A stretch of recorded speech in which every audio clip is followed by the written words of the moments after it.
prevent development, that prevent good decisions from being taken, that prevent good decisions from being implemented. Give him the wisdom from above. Father, we are looking up to you because only you can help us. And now we thank you for those in authority, in every sphere, in every department, in every area. Grant them wisdom and deliver our nation from wicked people in authority.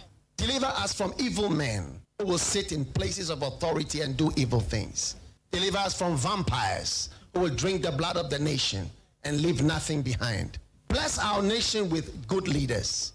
And for those that are there now, we thank you that you are helping them, that your grace and your wisdom is given to them to lead us forward into a good and a better situation. We give you thanks for your great wisdom that is now released into this nation. In Jesus' name, amen. Ghana Montie, Ghana Montie, Ghana Montie, Ghana Montie.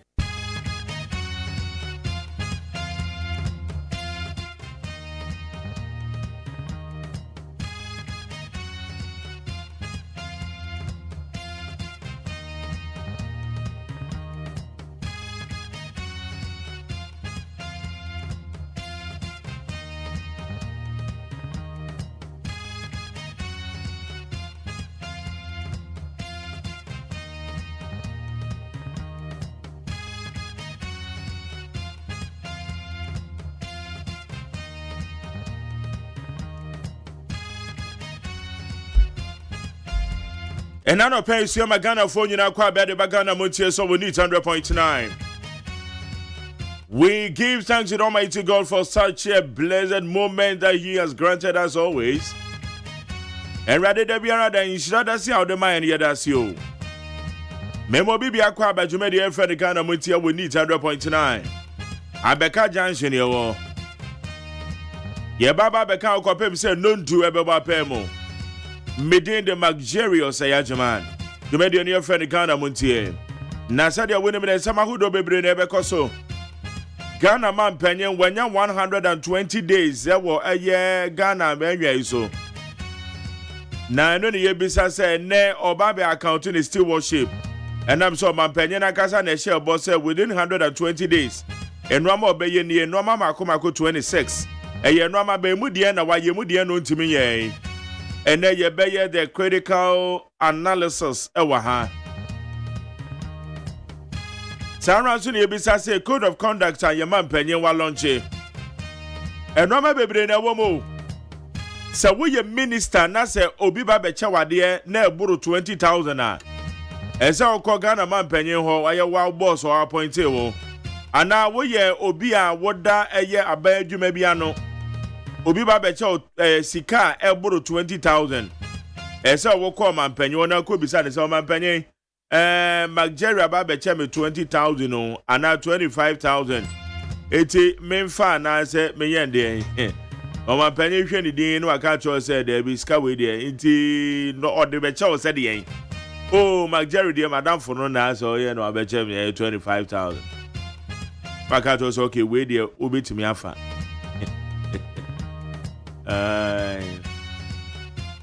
Code of conduct in a normal baby room. It's a dossier basic realizing a chair normal could do a womb. Now we even ask away a cabinet member. We a member of the cabinet. Now cabinet take a collective decision. Now Babon Tim because says that decision idea.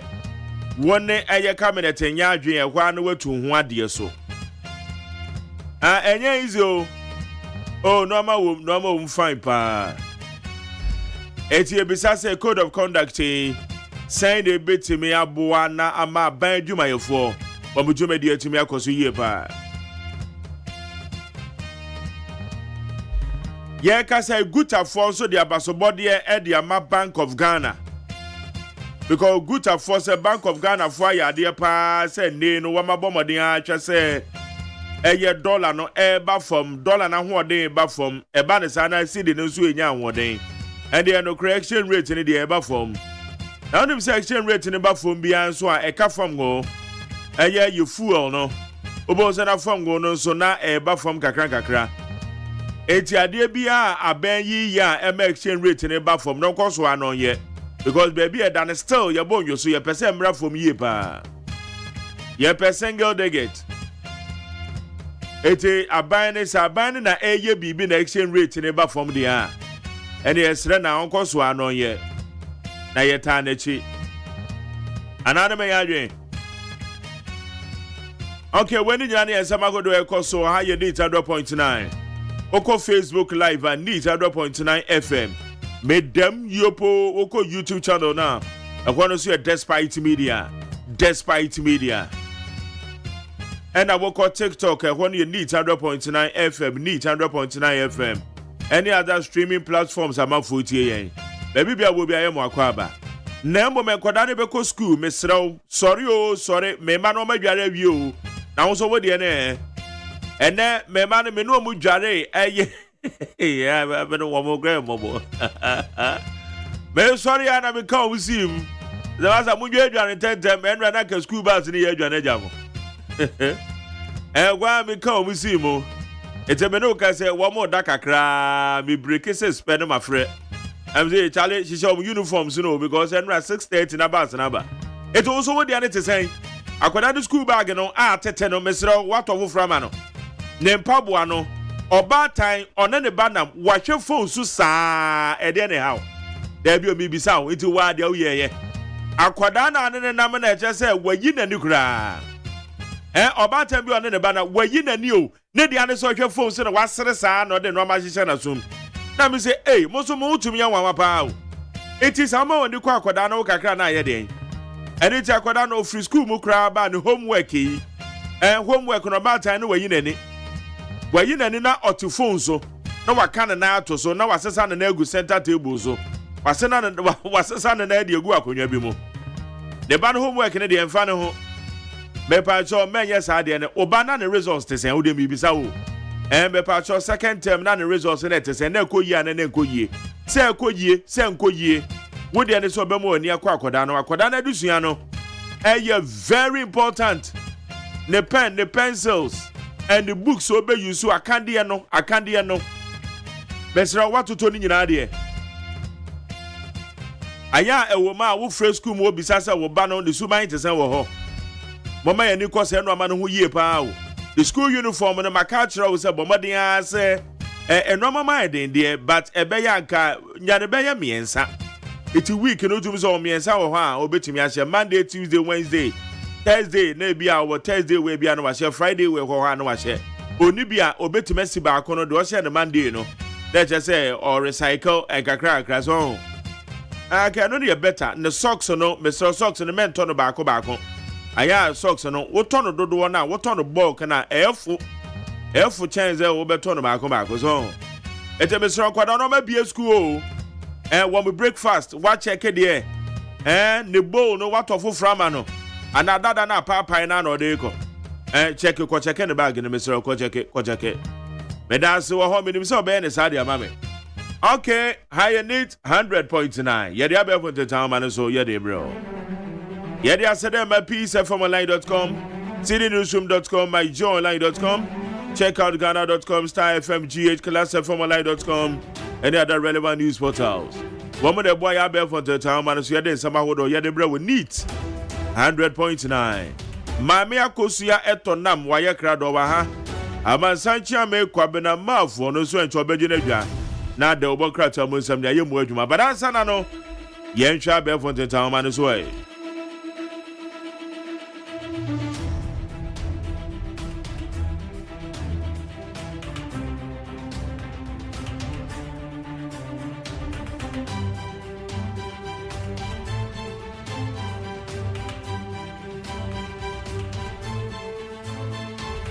Abusan ye kwa be fonte town man so no ye share the trending stories aye koso ho Supreme Court dismisses injunction application against proceeding with petitions to remove CJ in 3-2 decision. The Supreme Court has by a 3-2 majority dismissed an application for an injunction against the proceeding with the petitions for the removal of Chief Justice Gertrude Arabe Sabatokono. Abu Sabe Pacho, Supreme Court Vincent Ekowasifua ne lawyer your friend no Godfrey Dame enka ne lawyer Attorney General one more day sem kokoda in Supreme Court say kwanya kwa say nipa bi pese Chief Justice ye free ho no emfa my papa so Supreme Court enipa num na etina asem ne so mienu say dia mo ka no eto ansomo miensa say ndebi dia mo ka no ento ansomo itakwa majority decision it woma moa omo de ato ball so omo say said dia petition e cost so first ije ho no enko so saa CJ suspension narrow 3-2 ruling shows our case had merit, Dame on CS decision. Former Attorney General Godfrey Dame has insisted that the Supreme Court 3-2 decision against his injunction application in the Chief Justice Gertrude Tokonu suspension case demonstrates the legal merit of his challenge, despite the unfavorable outcome. Supreme Court about to go here, and another lawyer Godfrey Dame say, at the end of the court 3-2, 3-2 ni di adansi epefe say, and normal of the court and Supreme Court na inyina suo bi egwomo. Okay, it is over and then. I don't remember and then. Alleged officer assault. Afenyomakin revokes immunity in police probe. Minority leader Alexander Afenyomakin has voluntarily waived his parliamentary immunity in connection with an alleged assault case involving a police officer expressing readiness to cooperate fully with law enforcement authorities. So, Mekaya, Messi Honorable Alexander Afenyomakin, video be an enemy some demonstration, other than sa a pipe post in a pampem, and I'm out for so bonasum, but video in the moon so bonasum, a year na pampem hono, and a moon so boy, as a channel so on. No, so no one Munakasano. Where in who appear, says away and Rashabia. I am now communities be, you will not be a bon who by. Also, no crowd, while I say no money in every. Say, say, why I read the post photo and some friend. Now you should be a woo piano. Yet, because Yanity has a post in 80 minimum pa. And you don't know so echo pan a pumping, but with him, no crepa woman is say. And honorable fellow market video na you who you know. It take minutes as I you who say, wall power post in a pumping. Eti ebro tim minimum no wanya ne hwe e na wo twan ya na wo dwen wo wie wo so ye lawyer ni wonim se ukoto so obi buto yere so ekwa no aboni pa de tu aku no eno ne de mra ne betima agya wo kakra na obi buto yere so na osan ko ekokofa tu ya na akofa se kan se wo kwa aba na de aba be jam na eho no wadwen ho na so wo ko na ka etuo ne sha wo dada na wo so buto yere so hey come on na wo de yantam no eho ne mra ne timi eka so a decision no ebo brim na mom sa so wo kwa ba na e kire se wadwen ho na me twa video na e ma dwen se wo kɔ bai it justification bi ani ho se wo don sa be kan post ni se watimu minimu kura na wo yamra se bedwani wo ye lawyer ni famra kwan so timu minimu yonkuta se ka odi twa wuti anu twa wuti you can't justify this action se post ni bi etimu minimu no me ade nti wo don se ekoka no basa a branch here in uniform, a baba in uniform. You can't do that. So you can't justify that day we are. May ever convince me. No. Ntina, or say we are ready for probe. Professor Lord Mensah appointed head of local government service. Professor of financial economics at the University of Ghana Business School, Lord Mensah, has been appointed as the new head of local government service in Ghana here. I will see Professor Lord Mensah, I say, when your appointment to local government service, or coho, that's all, it's that just say, and no. High end 100.9. I'm a Sancha Mekorama for Tanase, my Makosia to Namatanase. Media Serema, PSFMonline.com, CityNewsroom.com, MyJoyLine.com. Check out Ghana.com, Star FMGH, ClassFMonline.com, any other relevant news portal. One more boy I bear for the town, man, so you didn't somehow do the bread with need 100.9. You can go. I go say my chair. Major so. When you about to say, Yamena do more now. That's right. Yamia don't go, or their chair. Okay. I'm a Sacha make up Namafu. Yes, sir. For B1. Yes. Basa ye ko ba enra born bebuka mu asam na me de na gu masum sa. Me nim ye ko so. Yeah, basa film. Wa eno na amafo ani ade sa na say. Basa ye basa. Okay, basa ye. Yes one mo say 71 o say. There be 76. Okay, 76. Basa ye basa. Aso obi e kasa obi e ka born ho asam sa na msa na mo. Ma ye nkomre. Eto de nkomra ko ba. Kamu asam. Ye ka jangum ne yanko. Abusuafo yamamu atima mu akwa bebie the Obokrata Daily Graphic na yade bay. Supreme Court wa dismiss inyanse no a nanka womude kwa kope ade ato Chief Justice ya suspend no so no nanso court wa dismiss expert bi na epusie wasi yenya sustainable agri practices ya ebetumi aboa yen etre se afimu ni nyina efri January kwesi December na aduane wo ho yese wura afifufuro mu a efri January kwesi December ni nyina na aduane wo ho enkoba se yese aduane asomasi akwache wo benten de bi wo ho na the Obokrata at the Mirrors Mother's Day adiaba na sa Mirrors Mother's Day no mpuo mu se ayadabe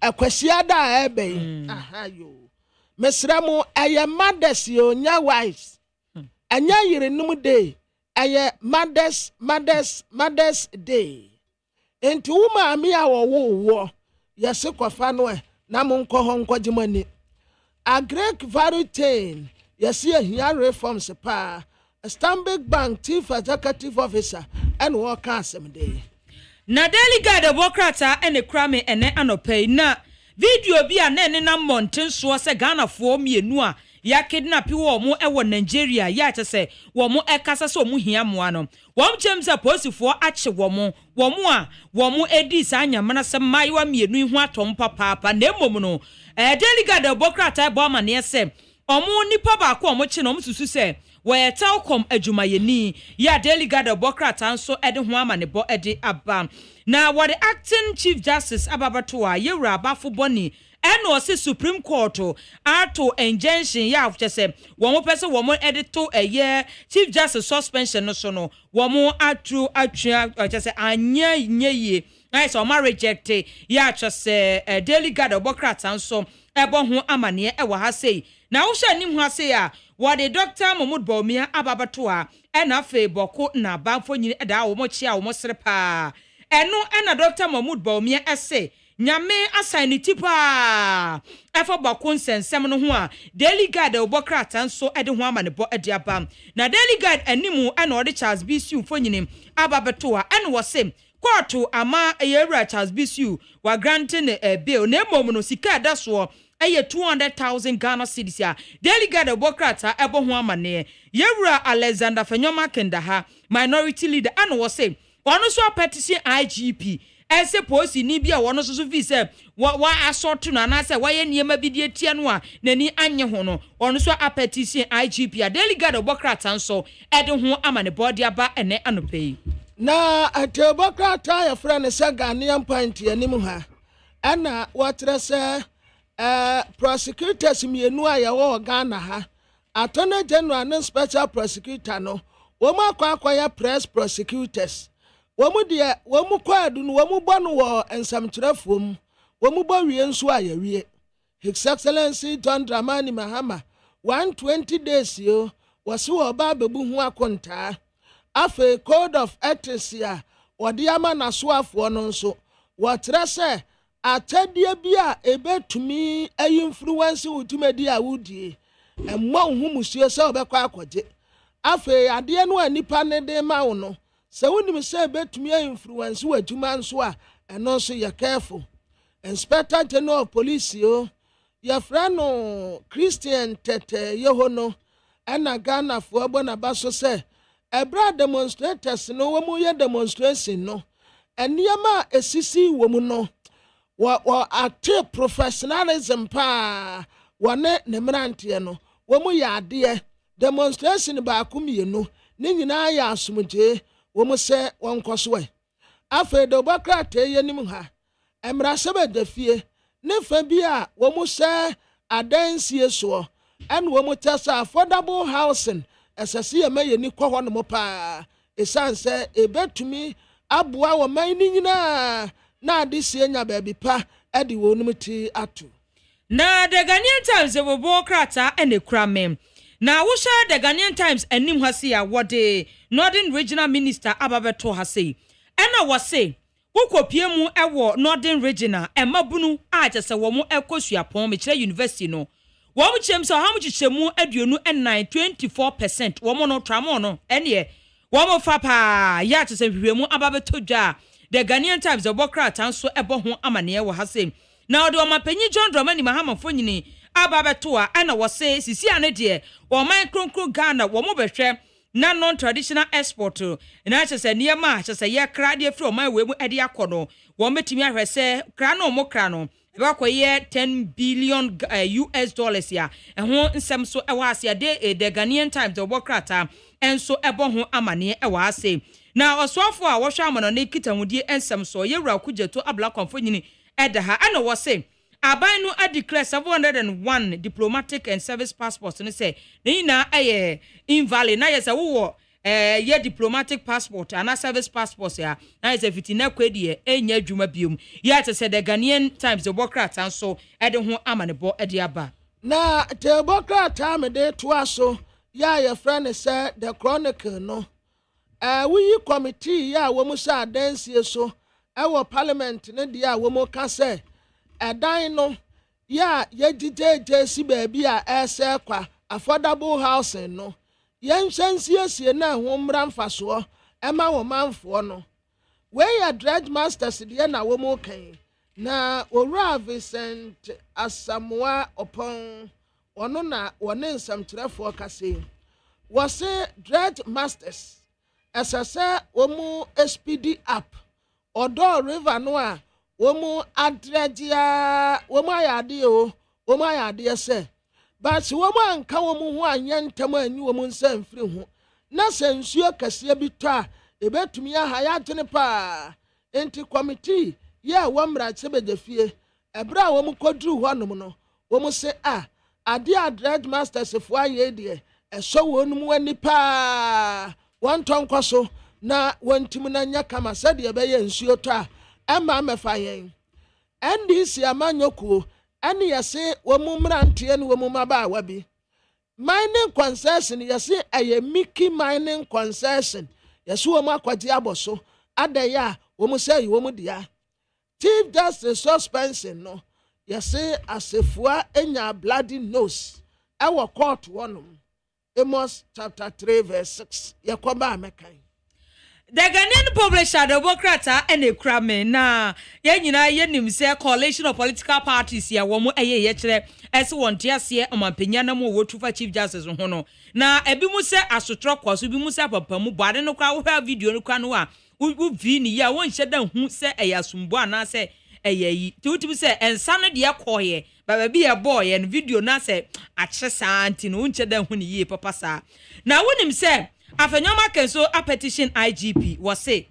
asort to be ekoso ya Ghanaian publisher the bokrata so ebo ho amane wale Dr. Mahmoud Bawumianfo nyin ababeto aka ne o mapanyi abede akire ene wo say bo comment mu ase asori wo ho no obi adwobre o ase ye di asam ye obi mana koma mrafamu na wo mutimi nka asam asundwe emra ya the Ghanaian publisher the bokrata so ebo ho amane e wo ha say na wo mo e de aba wo ha no obo amane se Wamampenyi John Dramani Mahama wa Felipa find the key promises bi boshe bi mu a wose wo obehye Ghana fo so obedi so no wo mu chemi se wantimi enni so ya Ghanaian publisher the bokrata enso de ho amane bo ede aba na sede wo fa kwabena bo ho amane no okopie mu e wo mra hyebedwafi a basunko a wo mu ehwe ahonedie nsam ne yesu wanso wansam so e no ma bo dredge masters abaso papa se odo ensuo no matimi atimu se de be ya ensuo ebeto enkoyiri emfa enkrofo ya che se de Ghanaian publisher so ede ho amane bo ede aba na at a new crusading guide yenim ha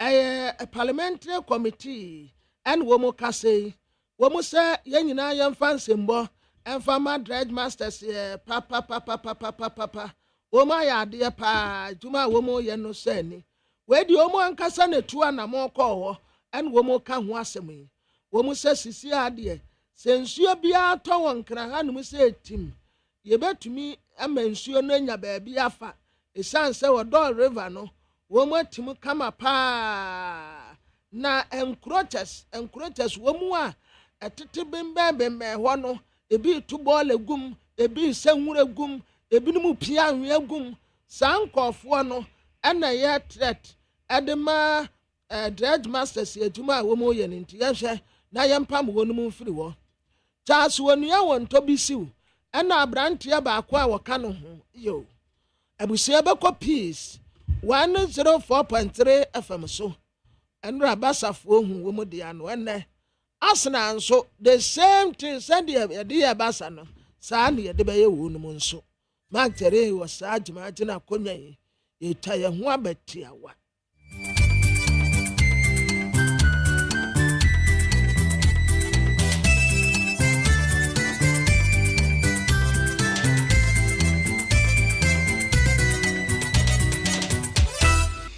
Adishmama Yamamwache Abono Nsia Peace 104.3 FM Suni Sansuna Santimem Subetienka. Hello 101.5 Enu ye KJT CNN Krobia Santuko Tokoi go 242 Abebio na Satu so edum kumase Doctor say Kwame despite Osikaninya nsani na fidike senim ewo hello 101.5 Pacho muntie nseme de bram no de na chese Obankanzo a eyeden okay 101.7 the neat 100.9 abekan kwanta ene wuko kase bonu be de papa Fila FM Tamale Rock FM Tadi Dynamite takwa Bosuma FM achim so do na chimansa wa achim da muntie bi the beat seria samwe so Liberty FM sewi wioso ege ewo Cape Coast Asta FM techimai munzo mi se kwan Enzima FM ewo Enzima Kabo ebejegum wo he enkwanta Beyond FM Dachi FM so ewo ensewo woni adesu kwantempo no so yabɔ no boa adiakoto Koko FM tepa Koko FM tepa Montie Peace FM online.com GhanaToday.com Hard Guitar Radio London ayo hima krum kanino enewo hima no wawu enjoy your hin krum ensama no pede ba no emu atwotwo ro ni binie Private legal practitioner be ababonte dia betu dwa se ejapade ya yede eto omanyi asoafo anim se wo mo emetesemu emfanche auditor general no eyade a embra etaye chiri sanso na asoafo hwe akwantempon yeso ede ato Ghana ade hye nyanim se ye ya bandwuma ebo no na eden dodo DC wanase wo mo ayabo mu din se aban aso ya hodo wo mensi na Fikrupa Assembly emu wo mo koda no yede Asante Mantamu de aba Great Consolidated Popular Party GCPP openi o chocho ni dia tudwa se dede wo krom hadodo munya demonstration amoye no na Chief Justice na mampani pezu oyi na di no ne kwanso anu wonam no na yeko amanone ensem emu so a Roman Kaleka Safoya ewo Kenya wo cardinal ewo senka Pope Francis ni we yachi yeso mutimi eto aba na wo mu yi Pope foforo ewo senka otimi ko no koto aba ni bi nenso ne ho mfa no entinya de a obetimi yakobie yanom yeko ball bomu a ajaje afa abakade wase yawa asi kinkain enra akokɔ de ahwe beku akɔ birim Barcelona for papa omanizo mamuza yes ball ye ball ewo Italy tisi Barcelona treble as a treble with a trend atisi tei omoda form was ya for when sank ya hodo na no pa ya bobo ni nyina no esin konwa edebe somo ya de asede ni kabia emma First Atlantic Bank was say wo per bank yes smart fast na esan ye more secure dia ene enoa First Atlantic Bank inside wo mo isan se usan wo mo a ene komana pa na wo kwa kotomu no wo mo bank ya eba mobile and internet bank ya wo mo damufu a how bi a wo ho ukopiem First Atlantic ya wo beso ano de amount the senti ene ya bo mo abaso ni mpre no so a wo maje atoato so wo mo Purple Bank enti brand never experience Purple experience be First Atlantic Bank refreshingly different ene na bodni medima for Herbal Center so enie wo se yade ben na etete wabrabo ama sesei wani je nyina atonsuom ama awerehwo ene abobodie ena abehye wo so Dr. Time aso se wosin konwa sesei wo ma bekekere wo madwosio wo poku asemayira to ana mobra na wo ba edie na eda wo so a etete wo fa bobne ho ukotodwe ne ye wo ya usisi anase oba ne bema opa wo ana stroke ena age wa menne wakampam a wuntimi nko na watimi aba ebusua fasaya de ni nyina ekopiem ewo medimafo heba center wo be diama amotimi ade wo ho enya fa ahudi ewo yade bia ensem mesrewa wo hwehwe wo mu a fo ani eche mayira ya ewo pokwase empotam honomo fra won ewo 0244774282 and 05007272215 yeah what this way chocolate drink can pay the here e so she nyuma kuya daroma e no obo echidom ne de kase bono abesom akenkan for eye me mame biama kwafo mene nana ahon fedua ode hye kronkron asuna piesie nana wodi ahenkan kwame yeboa afi kase bono nchiremu enie so afo no no hwe Ghana kwantimpo yeso ayono nyamfo kwame agbaza agboja na oru agboja ene odi asembia tudwan nasma wo Kenya se no kori nyankopon ni mini o ma yetimi no enipa bitimi bo mu tirimu po ebo me ya bro papa oto ani ena bamba kura minya contract bia brebra bam pre contract bintu ne so sei kadon oso mi sei kabo danto asemba asemesi adwuma wo be dia ma agye sika pewa no eche otwe nwi na nso ba ku adwuma na sabe adwuma no nkoso wabubba guzu di se aproku odi ya hwea enyeye anu no so afo ese pempen wasi ni pen o kama Ghana fo nyina ati asese o ma ne cheche no enye ba ku fo adwuma eye wonsom woni nipa ye nya ne ese som se twe ne ya hwese o ma ne bedie na ko ba se de aban adwuma mo obi so wonyi kwan wonsi dan no obesi school dan ne bewie bosom miensa cracks abba school dan ma papa ite se akawampesie no odi ya hwea enyeye akwan so ya ye acha mfie miensa na akwan ni nada ne potholes sa anwoma wei ene ono nyamfo no sre Ghana fo se ebeya value for money say abadwuma bi beto se so na wo ya Jeffrey wakuma mi yeni ye na da jinchima memo odin se ampa una ya adepa pain odinse mu ese nya to Jomna Ghana Institute of Surveyors womu AC womu Center of Excellence ewo enkrakropo mu ena so afu ekwa se odi to manimi se sabe bagufo ntimi nye wasira mo papa pasa dwuma papa mo aye amato nsafrani ade papa bi omu hia no mo na mane obe omomoa na emumu no omampani His Excellency John Dramani Mahama na ni so ade unse akwan yie no wodi sika pewa eba behim eno atudi se the big push sa big push no obe hia se atwotwo we wonim de e wa akwan yie ene construction industry no omfo munyansa emu amampani important center. You be the trainee next generation of surveyors and ADM, alternate dispute resolution. And it's a very important center. It is less than 1 year. We better within the center. We project on time for the benefit of the Ghana institutional surveyors. Sometimes say the contractors for 21 billion Ghana cedi. And sometimes no contract be or nipa bebre wo Ghana almost say a coin cry here enche 6 months na a coin say me advice say engineers quantity surveyors na yen nyina no yen hwe say na betumi a design a supervise projects no say the quality of the project that nipa a complain no a betumi a reduce sometimes a project be so or the cost no be entiase too much a project ni bi o ho nyuma ni bi o ho a eboa ye de beto so tia na ye ma show wa ya bosome miensa efiti ense wo mko asamanka sekwan ye mfie na je mfie num ntem kwala kohwe echa no manum ni nyina tutu pokwase town rose okwa uhu kwota kwada aduani ahwe pokwase town rose ni nyina adworoga we nyina ye contractor fo aye adwuma agisika die agu mbotom ena papa kaseti ase ahometew na openo president Elder Ghana Institute of Surveyors ano owura Kofi Obey ayirebi owura ayirebi so di tudwa se no kran yankopon ni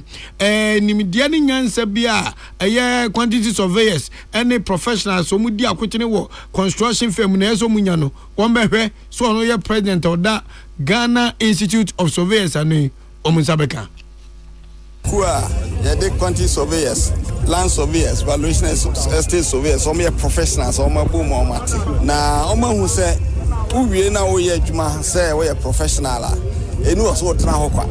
Mere kombre no ne mesesa ene ma foforo aba e wo say ye wonim dia ye betime dia aboa. Nti ye nya ya dwen ho say ye sidan a ye de betete ye nkrofo a already no mo ye members send a bear and tokwa near my eba construction who sit down near dear. He says, court now, lawyer, say my John, your Quambia, Professor, my friend, alternative dispute resolution. I won't Montitia, you bet me, dear CC, and tem. Eni amuti Ewura Kofi Obey Ayebi president of the Ghana Institute of Surveyors ano.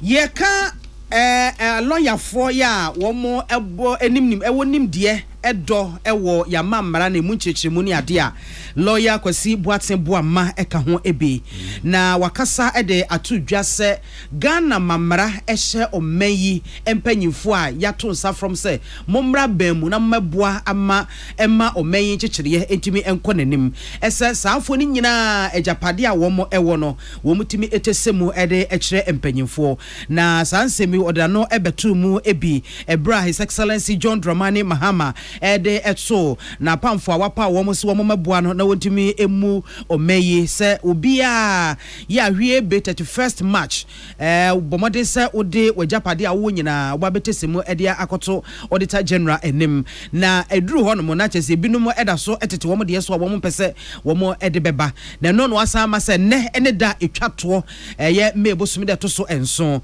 eti ene wo osoani kwa ya bo din se bra ne besom wantimi amfo wajapade ho nsem ankoto Auditor General nimu a mampanyi aka ese obeji wadwuma no ede afri wo se na chese wonye krado se obesum omayi na no ena nra nwumre no sia kasebo emu yenwua kwabnama afobra no te adwam ene lawyer Kwasi Boateng Boama edwetwe nkomo ena odi tu dwakye mu se sia kase bia obi mfa na japade emeto Auditor General nim ene ade a enye ejapade nko na emom no eka kora ndipa ne de no ewose otimi buruburu ni nyina so ede ka ho bie se be ya yebehunu se bia eka se na ade ejapade se ena wo ene ejapade ne nye ka ene dan ene ade nko a ensase ni mfuo ene ade a wo nyina se wonye mo asoso a fa ni nyina ka ho na wo de wo ka wo de ensoso atato na chese wo de ko na no no chirechire mu ese sa ejapade nyina wo boaboa no a na wo de akwa koto audit service fo ni ma Auditor General ene da wo mo ano na okotesemu ede akire no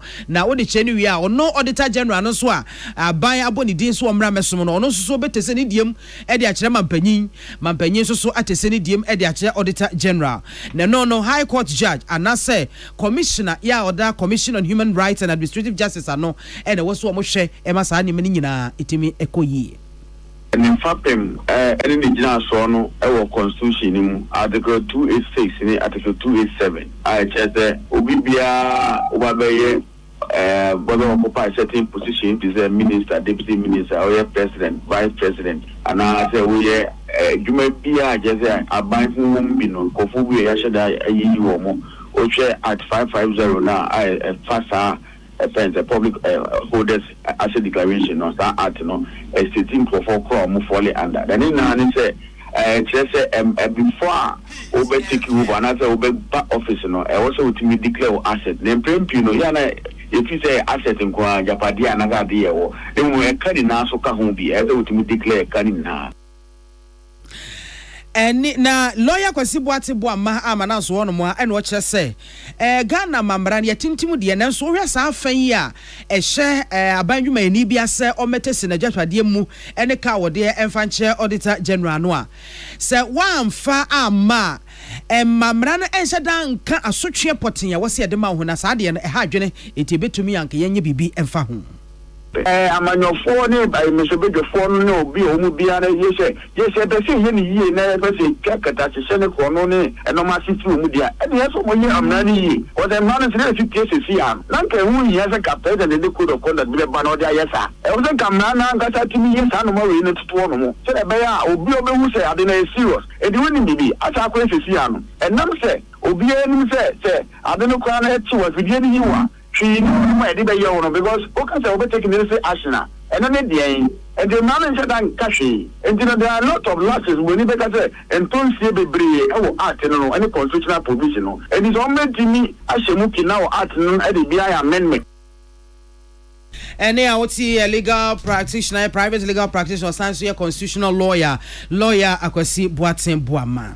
Yatwa Kasia Borosuna Ochocho for Penia Wada Great Consolidated Popular Party GCPP Nidinu Ora Atudazi Ora Atudazi the Atugan of Wenye Mr. Okasa on behalf of the Third Force Alliance Nasa Third Force Alliance no Amanyoko bia enya bem nkumankuma ngetengete amanyoko ngetengete CPP PNC JFP GCPP na APC enye duro no we amanyoko Omakom wabom no mode krata bia pia bontan senkrofo nhemu edi atato omiti nukori nyamenimini dede okromadodo dede wo Ghana hakra dodo ana demonstration entade otum ndade ko amode jede no say ai wo mo ye edi achia Ghana mampani His Excellency John Dramani Mahama ene NDC amanyuku adaya mampani bedi ade say Ghana kwan enye akwantempa na nado danko akufa de chase wanwie one district one ayi hospital ayenwie bia yewie bia obehweso aye no enye ne hia no na emumu no say obey Chief Justice adie ene ehia no enti amanyugo MPP ni amanyugo awudo bi se wo ntiase ma Ghana mampanemu no ma we mu ye makwa ma se wonti bibiase a utimi ye oye kire to ma hye oye kire ase eno no owura adazi se mo ye ne kosi sen edede kwa o mampani ontie mu ne ontie mu kina ene hye mobo mu besu alawu ene esade na okasa o se ai mi wo owura atodazi me kasa kire se se kwa Ghana mampani His Excellency John Dramani Mahama onam zo a wode suspension ama Chief Justice no wonfu mra bia onti mra ode Ghana mra ena ye adwuma ti se wonti ase a ena obagi kama enkosi hu tingabe akwa no tum na pa ba bi kina dai ke kome edoko ne hyeto na kwa pa bi adi ento ande wo kan pain da che Ghana fo nyina se ye mama mpani nyina asomdwe no mu mane mayen na onfu mra bia wo suspension ode ama Chief Justice yenti owura atodazi the Force Alliance or yeah political parties CPP, PNC, GCPP, APC. So yes, some are kodo or yeah Chief Justice was suspended now. One man send me a unity. That means something. I'm Ghana Bar Association. CCR once was that. It's not Kayanda, not the answer is young too. In some year came on fact the personalities in home. Nembum of a body and brown.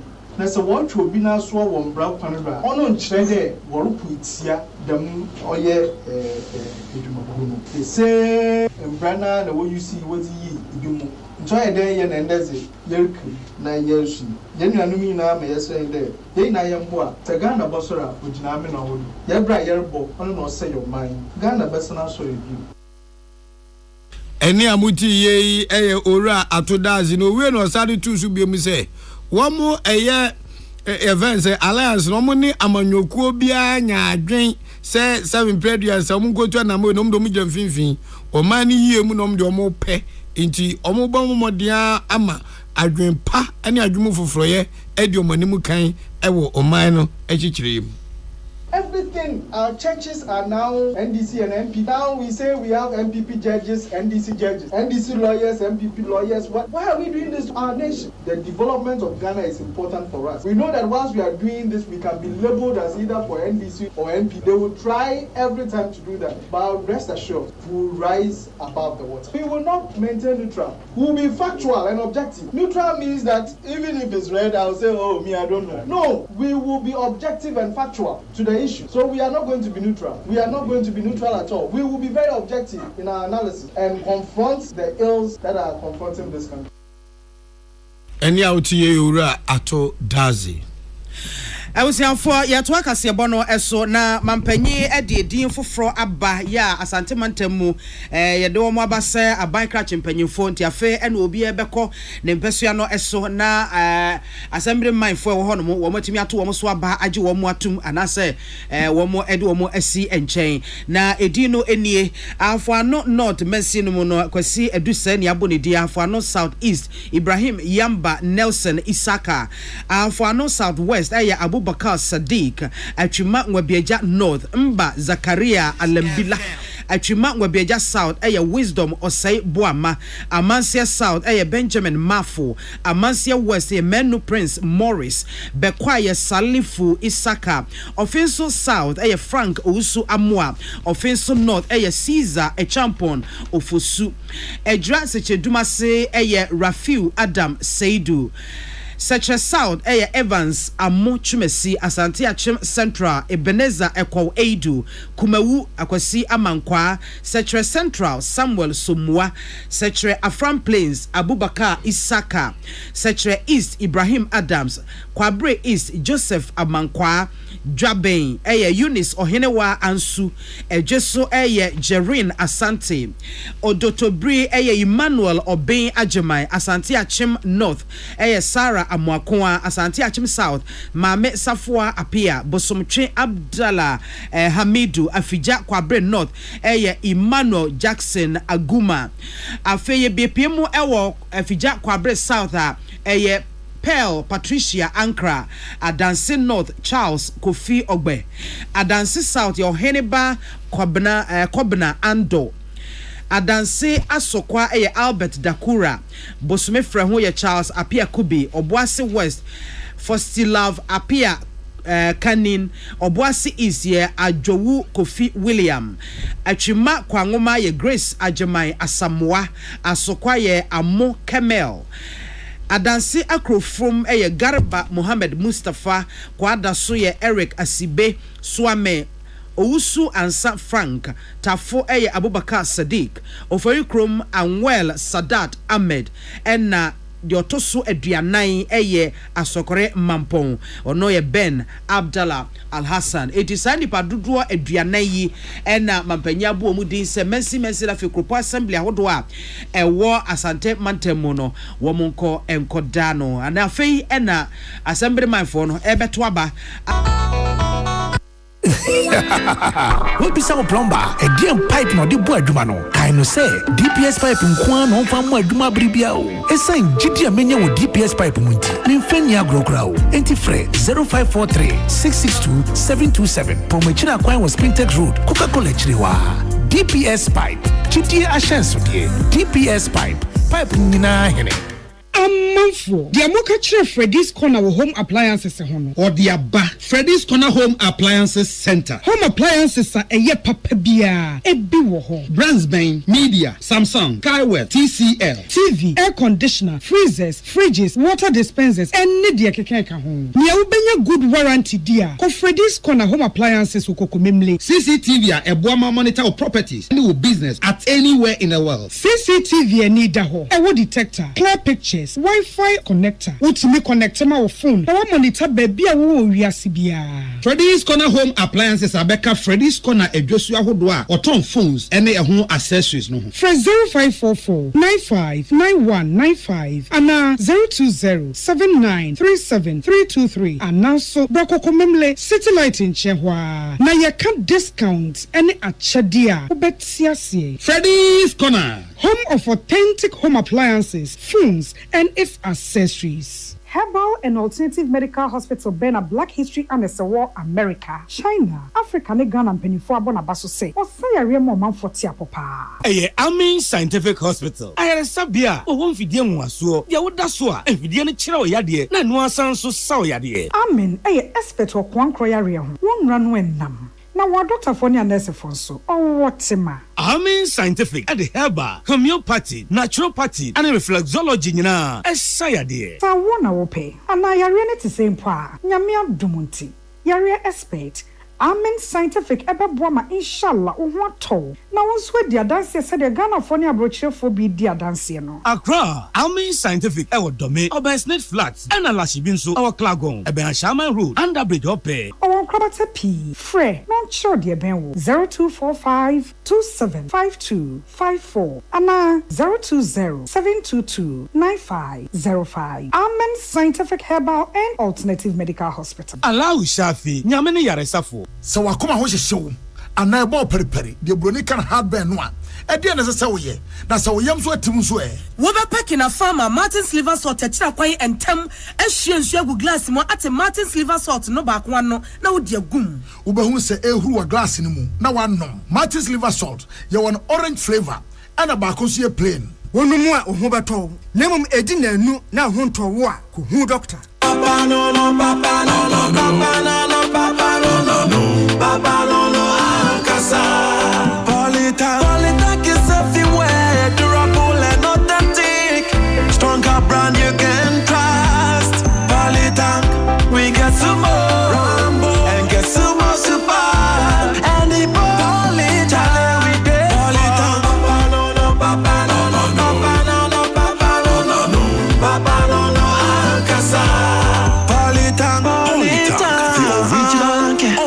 best. Tune it in. Tune it in. Turn it up. Peace FM. And rip off the knob. For Yanko Casebono, Ewamanani, Agudi Musemuna, Amanone Diana, Kenya Memo, and Yanko Pimu, and some as Roma, Womus of Pomopon, Watuan Nanum, Ewan Sierra, Francis, Ama, Womo up and Crabbe, Afena, Roma, software Kunin, Womo Equacusia, now Womatimi Atuaba, Edia Yi, Popo Fufro, no Timmy Ababeda, Asafono, and no. Now Roma, sorry, a walk Kenya Memo, and Womaches, one more a cardinal, Cardinal John Injury, when Fishia Edioson Encono, and Yadi a woman aton Safran, BS Womrana, Sabe, Omra Metubi Ewo, Vatican, and Ne, and I was Mutimi eto Sa Abanon. Nano no much as Popo and as a cardinal will be a Wunya in Fiadio watching Wunya 8 years. I was see to be Tunsa Efro na Obabetosa a baby. Neso, Wama Cardinal John in Juya, when you're 79, when you're 80, and Woman Tunsa, and friend, and no Anna Roma and pay Asafonum Penny for Womo Ewo Kenya, Edia to Jachem so Nientia, Cardinal enjoy you one more Anton Sa Afren set ne Hododono, ne home fan no yare, and it's one more Anton Sanfreno.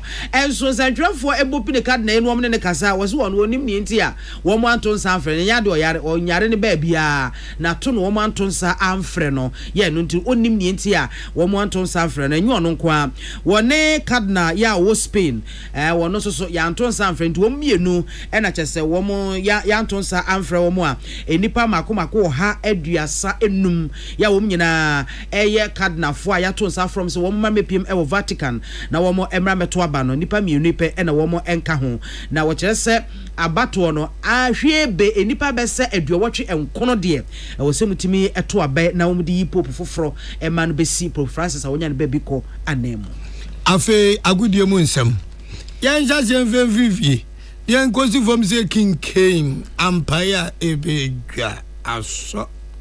Dear woman, Africa Cup under 20 Nations Cup na ekoso enra match bi to formal fine. Zambia under 20 no ebo modern eche Tanzania dwomeka baako omantimi ante. Seleron so etna ho ema South Africa chese ball no mo park omunim ball omu dwomeka maako enan omote baako pe. Ene Nigeria, amoni Kenya, ene Bebo, ene Tunisia so, ene Morocco. Eno Africa Cup under 20. Ekwas one of U20 no. Eno wasem eno no. Na mu nyina mu nim so se oba ball aye bono mufrem ede basro na ye vre bibi coach team ufri coach na chese oba third division, second division, first division no ba premiership e Ghana ha. Na Premanten Brim Central third division league ni nya bawe teams are qualify kobo middle league no Ankan Football Academy eka ho ababe de jase hwebe bosumi aye friend say June ni de tosu edunson na middle league ne ehase Ankan Football Academy so start preparation ahomboabo a jase wo mo campo mo sesi wo ho e de atwa middle league na eba so no ti omobobo try match se de be a team no betimanya cohesion no muso mu apapa na wako intianra achimi dan zongo 11 any Ankan Football Academy at the Bosso our Elite Park na behwe agronoform Ankan Football Academy Chelsea mania brace crodom omochen achime dan zongo 11 dwomeka mako and 9 omantima simada braka omunua any team friend say Inter Milan na amrante kika ball to atem no Cristiano Ando Chelsea tabo my friend Vinicius o shego baako Solomon Ade eche baako Salas Akalo ono so eche baako na Emmanuel Ando enso ball baako kanaje se goals no akoya mako enan eno mo ball no awia be no miensa kopem be no num ho enum wi so mu wi de yin ekwadware ene ekwatra TV ho ene esi afi Champions League ye hwedi besie Champions League no Barcelona ene Inter Milan ye ina di to just say Abranche Fence Sule Ali Muntari akwerim bobo o Ghana ni dey shape people Champions League wajibi pay team odi omoje Inter Milan Inter Milan for ko Barcelona for ho anom no ko ball draw obi a chere nyonko eka miensa Barca for some be come back now they will come back and punish Inter Milan for any to yo yate International Milan or Gracia Bombo modia de match retata so ewo Inter Milan for Como Italy abrochimem yawa agrotefe First half na Inter Milan for jamwom e kamienu kwaku abo mani so ti omo te avose manu zonum ba ma ice water omo ko ba nche bia na nkofo betete kai ne de ni kofo e be henza engineer na omo tete kai omo sade ba kwa ka Inter Milan fo ho na sa akwa 3-2 akasima be num na bono ya pon ama baza fo qualified akopiem wo final. Say Inter Milan for some bompo hojo. I'm to say, Kaza go near do ham. Come on, take it and let's go. No suit, crow. Oh, Matikay, 9 miensa. Tell me and some boy and then 10 minutes, 5 minutes, a goose, or Obian man Shebi. And them running Sabako extra time. It's made Diasa, Yakubaka, or Freddy Cababo, or Simedunum, or Fertos Munismedunum. By self wedding name in them, says Lami Yaman, need the bar and Gagasama la near Num. And you lama, and now with the boy tata, so Saka first half na Inter Milan for the K, go from one woman in Tamomahagi, and a panya first half no one there. Ya betty. Where's the man born up Yapon? Abranja Vella, me, ya master, ya maya me, tough for me, say team, or Momusu, Coco near Babo. Timeno can say, Baza 4 years, say, a fair on budget Champions League, Copa de Rias, and the Omaji, Omasabaji La Liga, Nakab Makumi and Sa, Oma sister in Adeko, Inter was a year victory. Harmonisu ya demo pe unti mene muka say nyame adoma fine about 31st of May 2025 no e Germany abonten so no team awadi can qualify first Inter Milan ene PSG ene Thomas Partey team Arsenal fifi banzemu ana ede boss obedi mu nkunimu no oni Inter Milan ene be hia final mene muka say de Barca koni team no adania musiye baabia ye din kwaku abo a etiefo mo nka ne mpa bom enre form kum or the hospital, yeah, seven money soon with me as well. I was a focus bono SC, there's some of Johnny Dim would say EB and a private legal practitioner, outside constitutional lawyer, Kwasi Boateng Boama Ede Atudja, so be a Bible Disabra, never boa by your Juma Besum or Mason Pana was would say we just Japadimo and no cow dear Ede Koto or the service and name is answer a Mamrano and a show say yes.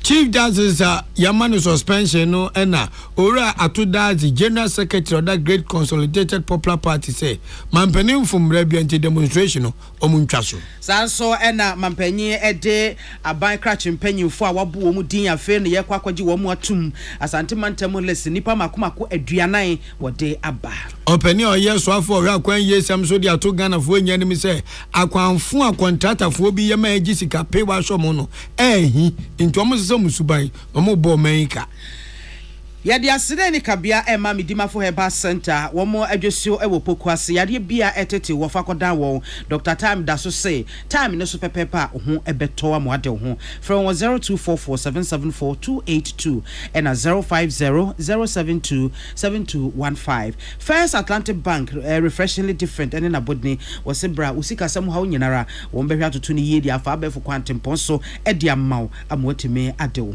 nyumakoya da roma ya this way chocolate drink the unhia enso hye eka ho e na wo mo so ya sema no pe de kasebo no ebesom yada mo nyina ase amawo eniti ena mote yanka kasebo no me achenkwa na menum bremu na na wo fedua o de hye kronkron asuna PSC na wodi ayenkan kwa me yeboa ena afi mame biama kwafo ya mama moniti adehye. Welcome to Wednesday morning. Welcome to Wednesday morning. Welcome to Wednesday morning. Peace FM 104.3. Good to meet you. Ghana Muntie. Na mansanya so. Adawroko fiaman homene so ejiji tonton sansan ewo neat 100.9 FM. Ghana Muntie. Ghana Muntie.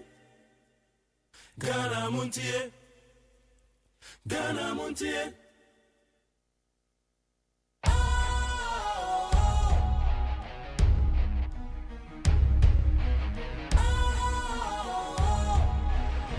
What's cool, fresh and trendy with a new look? Makes you feel real good, that refreshing vibe. right just the way you like. Do you know? Do you know? Do you know? Oh, ain't gotta do it alone. Specialized makes you flow. Anytime, anywhere. Specialized feel different. Always think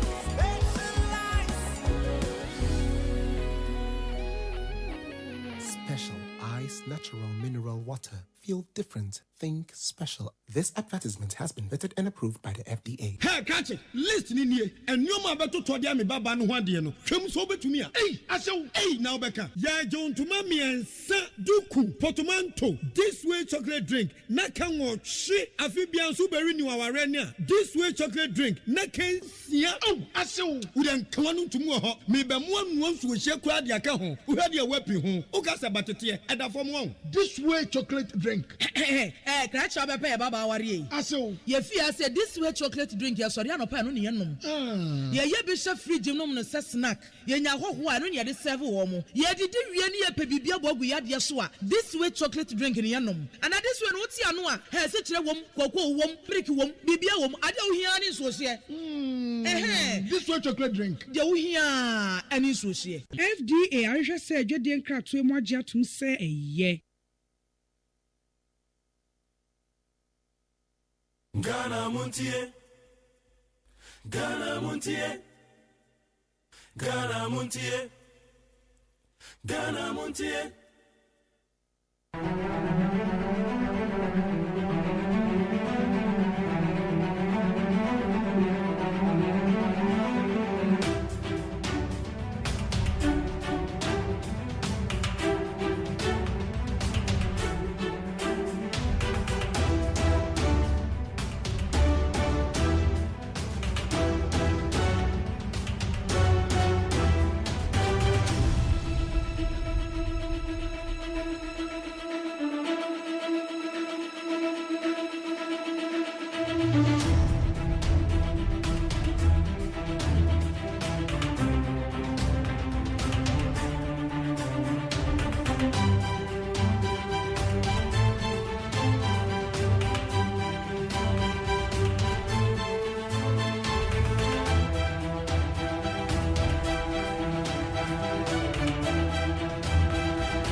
Meba cho ya mo akwa be de bandit 100.9 Ghana Montie so de baby bia wo bia ye da se we chima fide ndi ato a.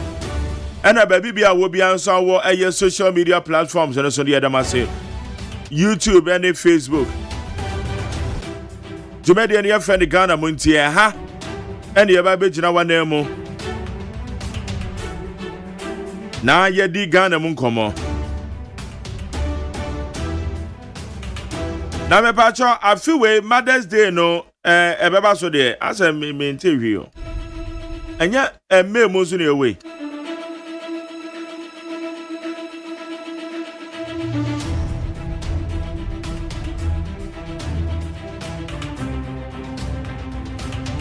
Hey.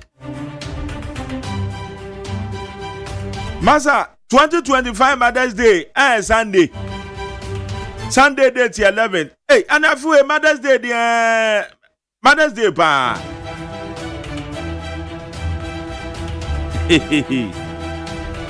I just said no man so. Say Mother's Day pa ye kwesi adana ase yen shedan tibibia sano. Mother's Day ye kwesi ada. Enya kwabena ne akosu akra na aso mo bo bibi so aka me kra che se bibi akra fa amazo but an can yes we kwada akosu abo na e kan kwabena de o say we no eye Mother's Day enya Wives Day, so go and celebrate your mother. Wives must stop disturbing their husbands to celebrate them on Mother's Day. And intine no ma wo no o man kola ni celebrate mo yanzu ye ko celebrate your mother.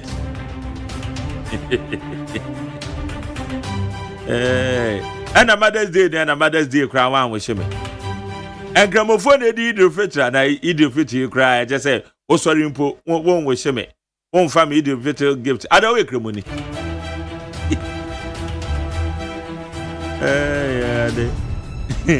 Independence Day grana and I told the Independence Day into OSEI AGYEMAN. Afei me said that ya to abakra o me ainti Ghana to abekra into wo sorry grana OSEI happy voting day grana. Eti Ghana to abe into nim say obema me a voting gift. Ana yet to abakra dia na de me.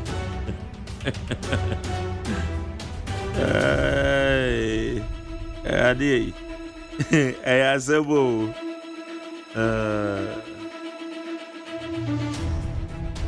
Eti Nyankopon ya adoma 11th May Mother's Day. 11th May no so yakwasi ada we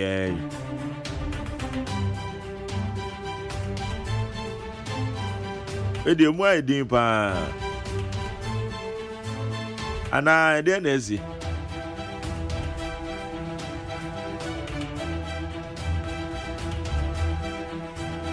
Okay, you better celebrate why don't worry. Na Ghana man penny 120 days promise. The social contract with Ghanaian people. President is going to render his stewardship.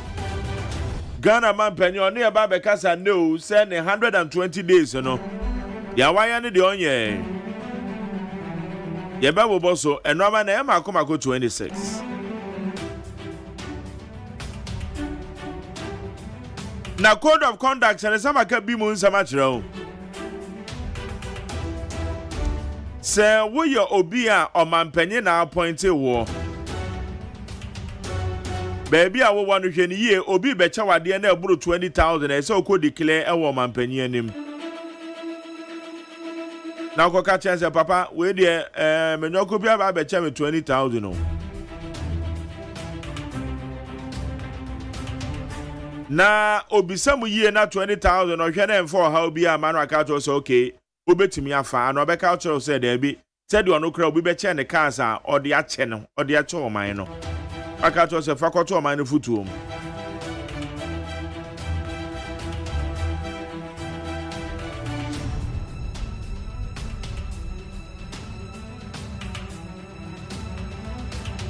be pa cho say we swafo a o man panyi na appoint wo a code of conduct or say accept constructive criticisms. It is a Jerry Metiana Mekasa Swafubi. A Juma way we are we the Enzweni. Constructively me criticize well, you have to accept it. Okay, said Tiami a report to Eddie Ama JDM. And I say chief of staff. Hampers any year now one for many sikanya hampers. So be a hamper now their brain wa ha for wabo to misika.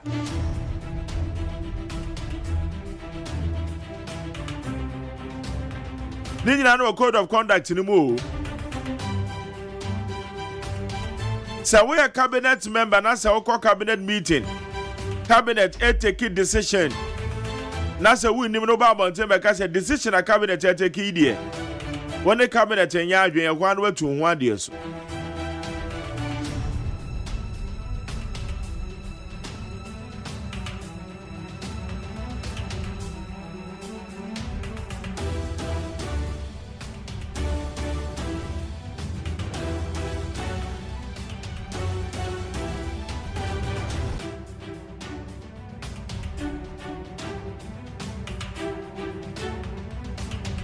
It's a code of conduct in the Yadibaboy and Hobrapa, and I just say, Bay, you may year. Nasa Bay and Yamusa, Obia Quaco chess swaf will be. And now say, Obia, Yadi Jumedia Biashan is a say, see will be. No Bia Quaco channel more than 20,000. A basic day in Yahoo.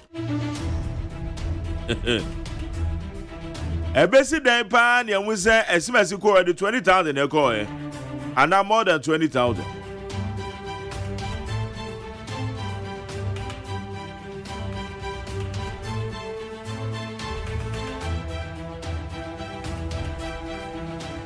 We need to some sebe. Honorable Fanyo Mike and so Wabomadia was sure the Aquacoma IGP. Or say IGP and Yamu. On Wakasa the parliamentary immunities and on one where you know where from IGP to some friend.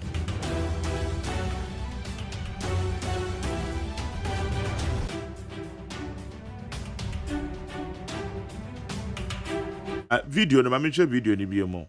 Video na me hwebia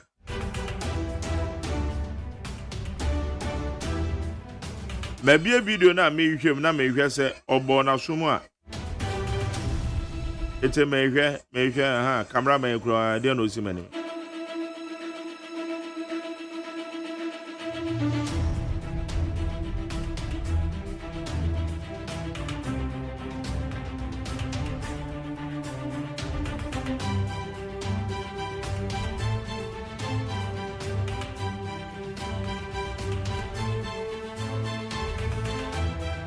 Adia no one man asumo. But to ne sabono but nya na so one man asum there be. One man asum. But obo post in pampem. Na esi den kwa na make attempt to say wo to say dey kwa obo post ni. Dia ya tene say post no ekoso ni minim ba video mi twe die okoso ni minim na bere ben e na ogina kwa na afi na wa ben na obeso obebo no eyen discipline say post ni o say uniform police post ni o say uniform apart from say me can say don't go to bia Debi a oni ye gidigidi. Me momi de osi ni ana soldier ni o she uniform. Me ne ye gidigidi bia so di nsem hunu kire me a na ma pa ba bi de nafa. Akọ report na me na ma ne mpanyifo. Enya de ete se me ni posi ni be kontokwa. Soldier ni ana fire service security official. Oh, so uniform, on the quack saying. One no air quack saying.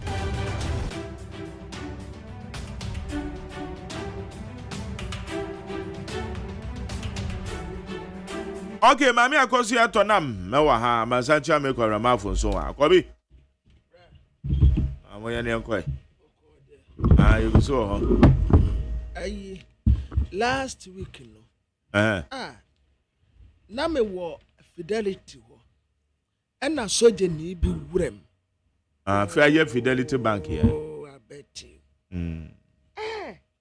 Soje ni ba tuntum bi. Oyoba. Majali no ho fe.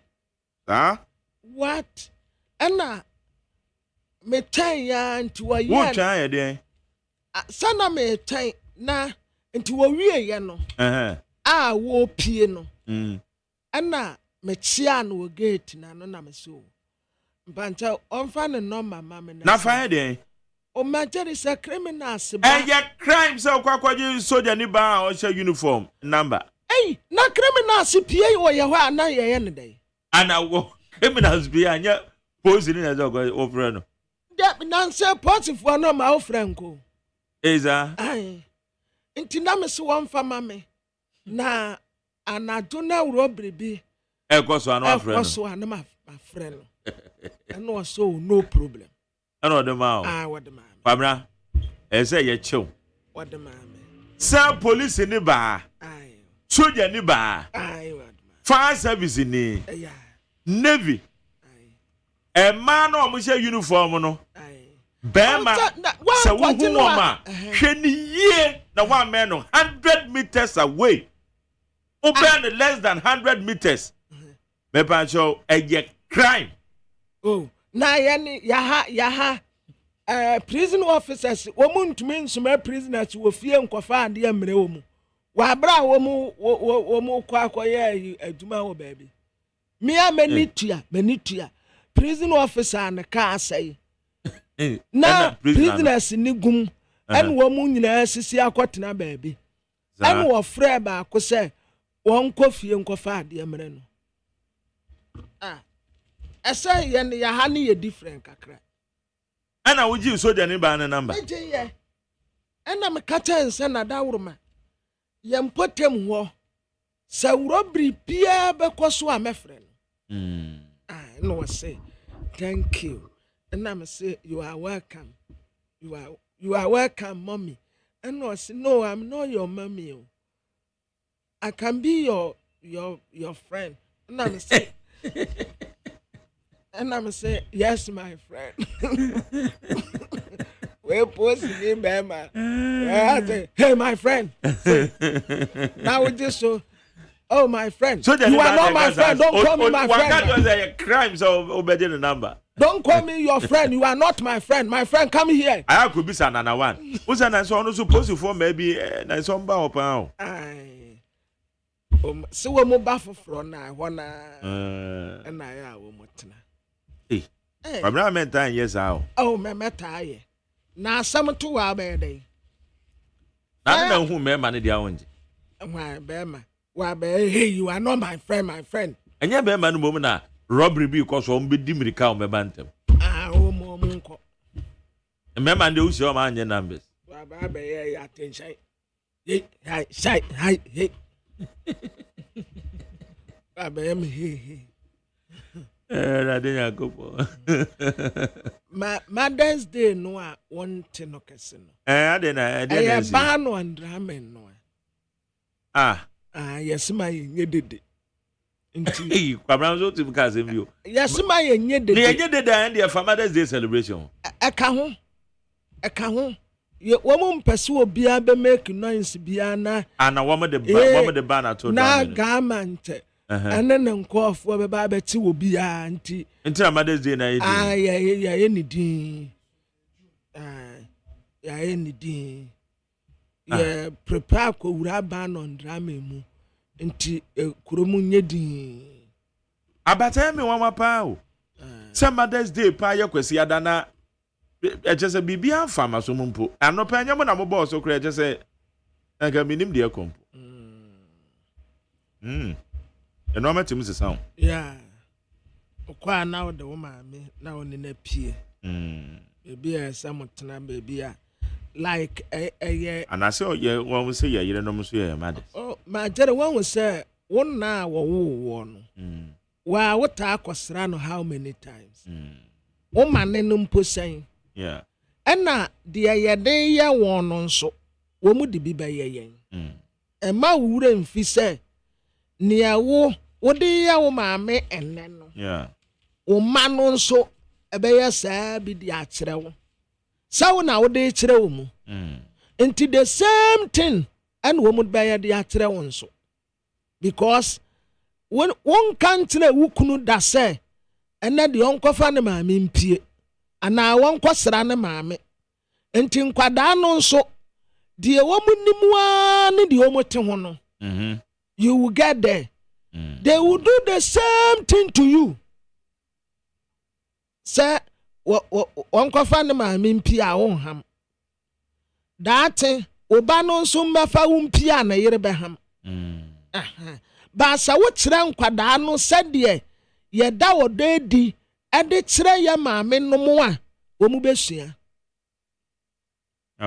ya wɔn mu bɛsua nti monkyerɛ wɔn sɛ ɛnɛ deɛ kɔfa wo maame na fa ne pie ɛyere nom no mpo na ɛsɛ sɛ mohyɛ mo kunu no mu nkunu anyi sɛ ɛgya wadaworoma kɔfa wo maame na fa ne pie na wo nso bɛrima no ka kyerɛ wo yere sɛ medɔ ɛnna wo nso kɔfa wo maame na fa ne pie na gye wo kɔi gye 200 yɛ wokɔ a wode ama maame ama me wo nso wokɔ a na wayi biribi de ama wo maame na ɛna ho ɛna sɛ nye ɔno no wɔwo wo anka wo wɔ yi ɔno na ɛwo nti na wa wo ne wo maame ayɛ aka koraa deɛ so watumi ne wo maame ayɛ aka ɛma wo mfrɛ no wo misa ne sɛ ne ho te sɛn sɔfo bi si wɔ yɛ bayifoɔ ti wo nkasa wo maame ho koraa wo ne wo maame nkasa wo bu aduo manjare wo bu adu ono maame nkasa ha wo ne wo maame nkasa wo maame ɔwo wo ne nkasa na wo kumbreku akumakoko nini a na ade ti a wo bɛyɛ da ate wo maame a wo ne na ya aka wo ne no nkasa wo mpenanim ahyɛ wɔyɛ wɔtamfo ɛbɛhwɛ ɛnyɛ antefo bɛsɛ wɔde bɛyɛ wo na abo wɔn tum okay yɛnkwan no mai na yɛnhwɛ nkrataa no mu nsɛm akwamra code of conduct no akenka mu deɛ abɔmɔden na akenka mu nkakra na agos my jerry ɛno ne asɛ ɛna obi asɛnde me sɛ sesei no ɛwɔ mu sɛ minister sɛ we receive gifts more than 20,000 a ɛsɛ okɔ declare ɛna me sɛ ɛna obi asɛnde me sesei yɛ ne sɛ lam taking obi sɛ na my jerry depende 10,000 kɔ because ɛwɔ mu sɛ 10,000 ne adeɛ ne deɛ ɛna obi tuma keep you can retain it it depende 10,000 kɔ ne ɔkyerɛ no de 10,000 kɔ so no over 20 ni mumu da bi na wo bɛ da hu ɛno ne asɛm no yɛse asoafoɔ take over no bibi bɔne bi ankɔ so wane bi tuma kasa ɛnneɛma bɔne ɛkɔ so that wo bɛ da hu ɛna ano manka nkyɛw sɛ baako bi but me cycle reverse yɛse nneɛma bɔne nkɔ so apɔnkyerɛ ni wu a ɛna yɛbɛhu ne tenten the next time a aban foforɔ bɛba no wɔbɛka kyɛ wei wɔn take over no a na wɔn yɛ saa adeɛ wɔ yi o ebi kɔ so but ɔbɛyɛ da aka kyerɛ wo sɛ nipa no wɔkɔgye a wɔmmɛka nkyerɛ wo nneɛma bɔne ɛdeɛ wɔbɛka ɔnka azamo sɛ makɔ obi abrɛ me wei nti me kɔka okay ebedu nkɔmɔ ya wɔde kyɛ yɛ sɛ me na yɛyɛ me first one no ka second one we me mfa nkyɛ first one no adeɛ a yɛde yɛ me no a But JDM crans first one Shraj report no I indict no because Shraj report na nka say oje car no say eye bribery bi na say bibi etesa but Shraj report no capture say na waye mampanyen no na ente say na oje sad ethically no ente say anka oje nti binim die nti a we so ase akwa so ka jeni pan say masa fako Jerry obi de ade abechew obi de ade abechew na ehu betumi aba mfaso e de ama obi a menyi ni say obeka say me mpenti fako Abraham mampanyin o enya say onso ono ani code of ethics ni mo no yeah na me tell say obi becha wade na eburu 20,000 so obi declare de kire no na asat now cars ni mi enu hwe no bo asat now no yentumi nkasa obi a obedi president no anase oba abedi anase woye campaign no eno anse obi abeche ne hyen obi di abeche no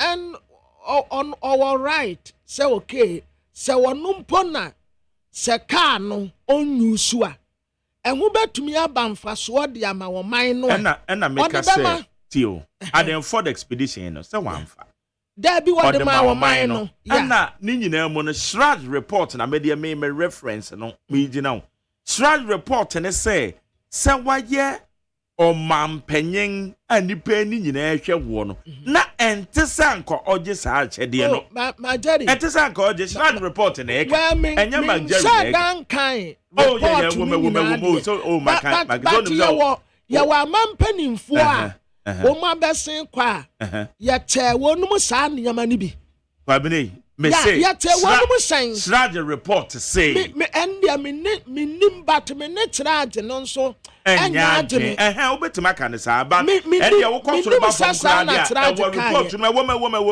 okay omo say na ente say nanka oje sa achede no because oye omampanyen ebia Shraj beka sa say influence ni decision anything no say woje my Jerry say wadamfo bi they say nipa no dey say car school you better na kra me ba oya president ye nchana de obi ya president ya nchana de ente say woje my Jerry na minister CDC was amount for job more than 20,000 yes you tell what dey be say you tell 20,000 per faton saso akọ ma penye ho minimum mra ba bia e kire say we ya president ya ye chawade anye minimum mra bia kan sa me ba cho asem make no em say one temase o man ka mra asem wa ha o see ya de mra na ya juma ethically and ya de mra na ya juma no man penye say obi 20,000 no be na mane no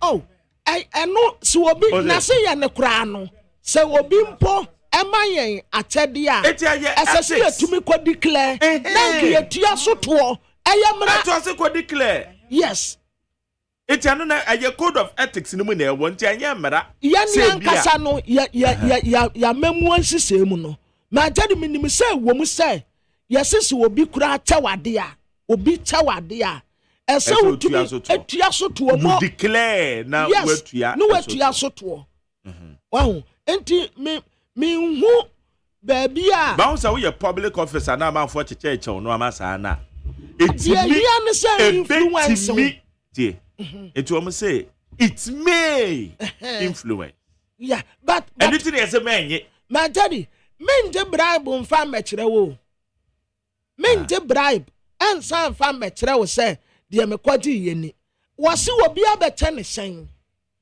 asan mienu o de che wo man the president also dey chow man what they tell man yeah esase ye bo na basumpo say atade bi ati say wo man ni hia na wo de aman yen se yenje ni ye nyina ye mfa ndi akoniaba ye beche binumu bi o mu faaye o mu che ye beche aman panimfo bi wo honom a ye beche wonum hyen na wo mu twi wo mu ade ai no wo mu atwi wo mu ade and the maintain mom say ya chi obi she my Jerry maintain how na woka And I'm saying, yeah, but minimum will be a better no Benz. Ya turn the Pacro Benz no watch. I am Mercedes, yeah. I'm Mercedes Benz no watch. Ya man afford what the ache. Any a turn at the pass who are quite bribe. Ya Simon and also aside the ache. According to Shrad and Cassette, your GNA bribe. Name Shrad say, said I know why your man penny. I would see a grasso sana dear. I tell you, be sad and to say with it. Then time, no, my Jerry. A croyana womb. Into the course be a would Your course, dear, you can't fast for the expedition. Oh, Quabana Media, yet you be kind. You himself, come as some canning me patcho. Near you, we are messing, common me, nibby. Me say, Shrad report, and I may count myself. Shrad report to say, one bribe. Me cry me program so I'm out for to make can or quite for the expedition say, okay, me mounka. Because Shrad say, one bribe. It will evidence we talk about bribe, then you prove it. Now the quack of Shrad. Ye casake. I say, Cassan, ye casake, ye can ya two gumini econo. Say, no man, say, me so. Ewaha. Me the say, a dear na Shrad can Shrad say, for the expedition, nine ya bribe. Because influence your man penny decision be a mum. Now why your man penny na entisan koje as public office holder. It will be a bribe. I mean, Jeremy Kirby. Mekra, I disallow panel members. So when Becca says some of my program. So unless who will be a Fakoma Shrad because Shrad report in the Eka. And then they had the official investigative report. Iti obi kabi say obi kikabi do obi kika na nyo na memezo so so. But that's what they are. Iti Shrad report asem na meka. Wanka so dey bribe. Na mum o say na why public office holder no na entesa nkoje. I don't agree with them. That's all. I don't agree with the Shrad. That's all. Say obi a public officer yentana de.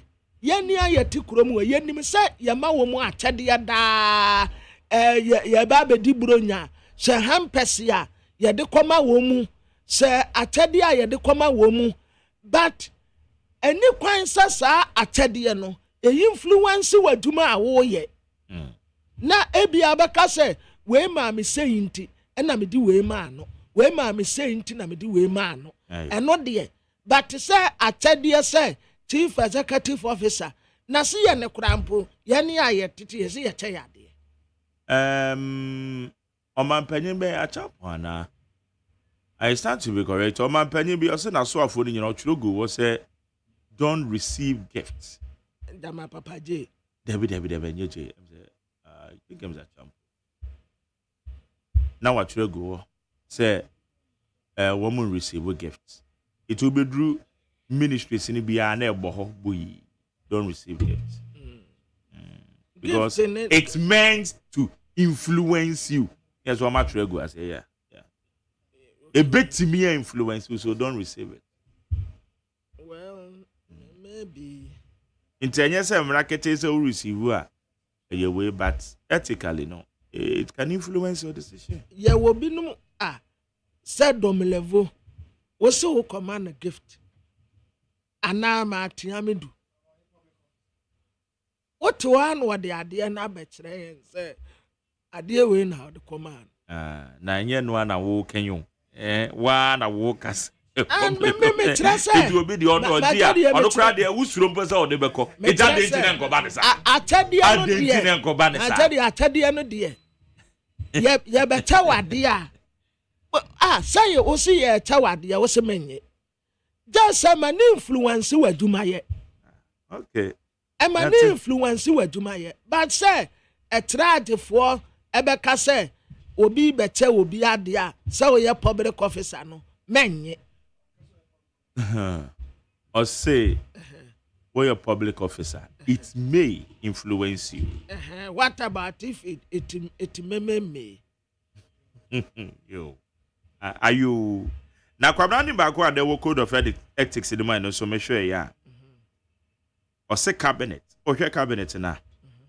Or say who nim na cabinet meeting bekoso. na cabinet ebe take collective decision. Na wo be ba abontia be kase sa decision no when the cabinet enya adwen de kwa wetu ho ade so. Eno so ma menye thought. Majari, na I like the word collective. I like the word collective. I'm listening, pa. Sir, baby, ye bo mu esene ye no. Eduru abodin a ye nyi udin mfrim. Ye kan nyina wote ho. Wo gbo wutiri nko. Ane eye na ye firi wonum pie ya wetan ho ababonten abeka se ade we kura ne ye kana meni wo mo nya agene wo ye coward down. Yes, we are coward. When you are nya agene na na wote ho eno no wo mu take decision na etese we are sycophant nti ese ni pane de we are fire we are nya atom we are hypocrite. There was a time me wa hu I will be yet one more by. But when him say, my daddy, my man, you. I, Quabra, let me see, yes. Quote am one. One yan, Missing ya 1 year pa. And I'm so wired. Oh, Miss what damn mammy, 5 cities, a penam fan 12 and mammy bay. Could you believe it? So a damn mammy? Enti me hu odam na mso odam na tonam seman 5 cedi no fan to ayi a wan fa ama no o se hwan na ka me so ayi na kai o se ma Jerry mama no 10 cedis wo ye nipa bone ni hu ye ne nyina te ha ene ye nyina ya ka asam kama wo pie ya ana wo ma wo na wo ye no akoka with the difference asem no a wo mu kae no wo de na so I like the word collective. Now yaka collective now. Do you really understand it? Oh, ye nyina na ya di atum. Okay, tie. When him say majority decision. Mo ye nipa cabinet ni nipa 19 no. Mo 18 gitum. A collective. It binds on you are a member of the cabinet. Do you agree? But one so kwa decision a wo be ka wo honom no. Wo betumi aka tere wonum kra wo ho se me de saa de wei. Me nka ho. Ena me ne mo nya agene. Me kwa bonten so a me kwa akoka. Wonim de enti a me bisa wo se normal. Dr. Mahmoud Bawumia on the issue of e-levy. Amount for the bonus so bo say what a cabinet mu and na e-levy one of the 2 tables so because I told just say e-levy Dr. Mahmoud Bawumia and peneso people forced him say one peneso and then one ma bontin ambeka and then JDM admit him my ye who say me batomba hold on Dr. Bawumia mama nusu bato Waba aba beka say cabinet decision say when you disagreed you can't come out publicly to say it. Do you agree? Dear Dr. Bawumia kan. Well, minim code of ethics ya mampeni na nado de to ho ma wo mu. Oh yes, minim code of ethics ya wo de to ho ma wo mu. Say na memuo no, say no wo ye no sen obia tumi ka de open wa fa no ho adi obia tumi kire na agene no wa fa no ho adi a yesi bebi a woni o mahyi agu no wuduru wanu a wo ya ahye yie ana bebi a obiduru a wotehwe ye no wuduru wanu a wo ya ahye yie okay wo se wono de ni code of conduct nie okay se ye nyina ya tena ha fa agene na wo tu amerika kwa abonten koka se saa agene we de na meni wo mu nya agene a eno an we yi hu afirim. I want not the code of conduct at the abata ho. Terms and conditions applied. Sanka was a video. What say Yankopo Mammy in the cham? Oh, my daddy. That yanya ebohubi. Aha. Ye bon wa pete bi o sha hwenyiwa. E na jamu olu bodono. Correct pa. Majari. Ya ti hai. E bia wadami a oye ye producer no. Ye nyina ye ti obi aya de ope. Producer foforo aba. O se da bi. Munya ni se. Men se nie. It enokura ma discipline ebem. Okay. All right. Yankwe anem high need 100.9. It we did be realizing kakra na ehun no ma na we su ye de be adwuma yi na ye de monitor ministers no. Na ye hu say ye be sanitize your system because no ma work code of ethics yi mun. Ye say ye de be adwuma. Ma jari yenne na sese ye boa. Yenne nsamkyerefo no ena sese ye boa. Ena empanimfo no His Excellency Wadawroma se obi di bibi betu wanimu a munya abotre na munhyehyem me hu se Manase edi petition bi edi akoma no eno no I think sa otrofa Zoom lion sa etisen munya abotre na munhyehyem se obi ba no obeka obi nwa asam kire wo se sa minister wei sika wie koso wo na so ye no a mesrew entena so sa asumesi wei contract ya wo mu inflate entena so okay ebo wo man more mine koso yeah okay all right forward Jeff 0201162746 0201162746 Meno Kasan so called Ghana Education Service from headquarters a for year 2679 na one appointment one hunu one ho no already no my yom post no more wo miago do mo trade no due to the directives from a chief of staff or can say after 7th December obia ya appointed and so onye adwuma ya fa adwuma mo no se ni pa no fa adwuma to wansa e kwa affect sa chechirefo make us wo mo ye picketing e wo Ghana Education Service enti ebrebe be ko ne kwa bisa nsema omode kwa twitwa I don't know sir so the neighbor quarters was me we are men friend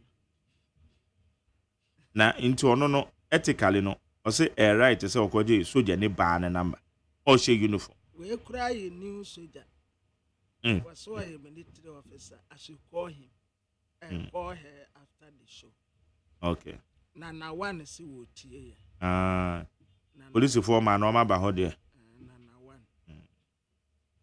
okay kwabi yanko anim ne afa krata no to aso agozia my Jerry oh Debbie eni nyina adwuma na adwuma no a no e kwan so a no yanko eni din koma oba so ade nam UN no ade aba UK no ade abesi Canada no ade abesi 37 military hospital that's ode aba no de aba we no de we run it kasa e wa so Debbie okay, you're good. Abusia for the Bokrata, Yacha say, a fat tosumienu and a yede ebramona, ya shas dia, Mamen shas yen free the Ghanaian Times of Bokrata. Now, the Ghanaian Times of Bokrata and him has say, and the Northern Regional Minister, Mr. Ali Adolf John, and Fonyi Ababatoa, and a war bomb and yes, Oko Piemu, a woman, Tivido Mantemua, a hard dream papa. University say, walk on, and Mabunu.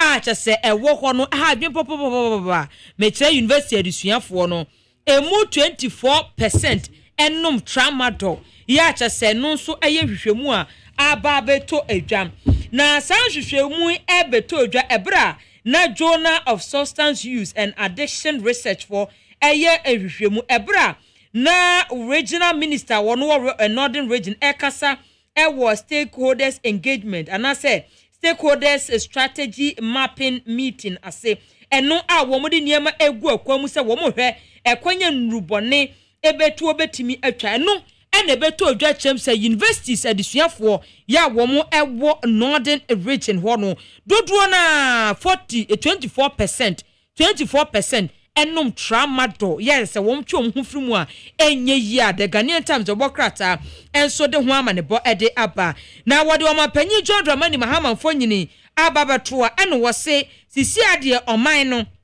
ye de hihye begu akwam se de be ya niema ye krafi oman we mu ede akwa amanone no ye de bibi ye be dada ni kakra nye da bia ene ye de raw product no ane ye de akọ ni ye de kwa ye besu ye be dada ni ye de value account se de be ye betimi aboa ma ye de kwa afibia no eniema ye kra no ye betianya ye 10 billion US dollars de ye nsa betimi aka de Ghanaian Times wokrata enso ebo ho amane e wa se wode osofo hwe amano ne nkita wodi ensam so ababeto a yewura okujeto abla kwamfo nyini eda ha ena wo se aban no ede atudwa se 701 diplomatic service passports ni nyina no oma declare invalid na is vitie nekwe anyade a ebeye atwuma Ghanaian Times wokrata ebo ho amane na Ghanaian Times wokrata na ode abeto no chem se ababayo baako anase abawa baako a ye friend Agnes Owusu na wo mu chem se ehu behia pa se wo so mu ye no tumor surgery etu omu hia emmoa enti yesre enti opese wo boa abayo ye friend Agnes Owusu a ni die mu a number obetimi afre ni 0599775707 no wa boa no se de be a tumor surgery ya pese ye no ye betimi aye na nipa wo ehia emmoa pa ya te se de Ghanaian Times the wokrata enso de ho amane bo ede aba na a telegraphic ya nim ha Supreme Court asema wa dismiss ye no wode aba ane ya se ye betumi aye nsese na eduane awo ho fiti January February March ya ade akosi December ya common ne yenda enke yan creduane mpo mfiri nkofo amanso mfama na the Democrat ekire se mirror was wo ye Mother's Day buffet ewo Oak Plaza nti obetumi de maame akọ na makọ jimani wo ho a Stanbic Bank Chief Executive Officer ye friend no Kwame na Asubani ana wo kire se ye ne ankasa ye nkofo bi ewurade acha yade bia abu akọ but yantutu ya niama yie enti na ma ya krania ne firi nkofo aman so ebey a graphic business Stanbic Bank breakfast meeting enum na sansem nyina epie baaye na delegate obokrata na ekurame na no ada video bi e ba bonten se Ghana fo mienu bi mu a aja ye se ye jojo wo mu ye se ye chichire wo mu nsa ato wo mu achi naja wo mu mpokua ye gusu a ababetodwa na ovo video ni ene na bonte so na mami kasa muami no ma kidnap me na sa kidnap ye koso e wo Nigeria anti enam so magana ni Nigeria posifo e kan bomu ama ya che wo mu a wo hu ebomu ne no na CID Director General DCOP Lydia Yako ana ye Lydia Donko wo bo ama ne se wo nkofo a ye che wo mu no omususu se eye telecom jumayeni baako bi ehu ewo mu a wono so na ohyemu a masa niema ne ekoso a wo mutimi ekire Ghana fo maami enu a ese ye tete wo mu Nigeria no telecom jumayeni baako eka ho ya delegate obokrata nso ede ho amanebo ede aba na delegate obokrata ena obo amane na amanebo no wo hwe ni ho the acting chief justice ababeto a ye justice for Bafo Boni ena wose Supreme Court wo mu ayi injunction ya jese nkrofo de ko ese wo mu mpese ye maame gratuito no suspension se de wo mu esi koso eye procedure no wo mu enyai na wo maame no koye na adwuma no wo mu chese injunction no mre ko no Supreme Court wato wagu anase wayi ede asi nchen ya delegate obokrata enso de ho amane bo ede aba wode Alexander Fenyoma Kemfo nyine ababeto a na wono eye minority leader ene wo se one so petition IGP efa political parties ahodo a wo mo ye kire echem se wo mo ntiase na mo a omampanyi John Dramani Mahama atuo edi afa chief justice ya wo chem se ne suspension ne ho no wo chem se saade no ayade a wono susu se posi ni no so a asort no waye ne bibia wono susu fi se nye ne kwan so ano nto wono susu a petition IGP se won hwe na wonye ho bibi emfa manual delegate obokrata enso de ho ama ne bo ede aba na Daily Guard obokrata e na ode ye Charles Bisi ufo nyin ababato a e na ochem se court ama mu be wo de sika 200,000 Ghana cedis ede ato o mutiri so a Daily Guard obokrata e bo ho amane e wo ha sei na Daily Guard obokrata animu no ha ase a wade Dr. Mahmoud Bawumia nyini ababato ase e na wode boko na banso fo nyini ababato o mo chia o mo sere fefe pa e na wo se Dr. Mahmoud Bawumia e bo amane se onyankopon asaniti pa e de afa boko nsensem ho a Daily Guard obokrata nso de ho amane bo e de aba na ete obokrata me de to aso aye Ghanaian point de obokrata no His Excellency John Dramani Mahama ode ne mfoni abato an me say ya was tetia fepa and wabon water kama na a code of conduct yasem ya and na walking what I say appointees no atadie bi ansam fata ya wudi mi sesa atadie ya ye die ebetumi edin sunsun so bone aba hwa mumpo na tos asa anyim eye na kabafoa atade sunsun atade sunsun atade sunsun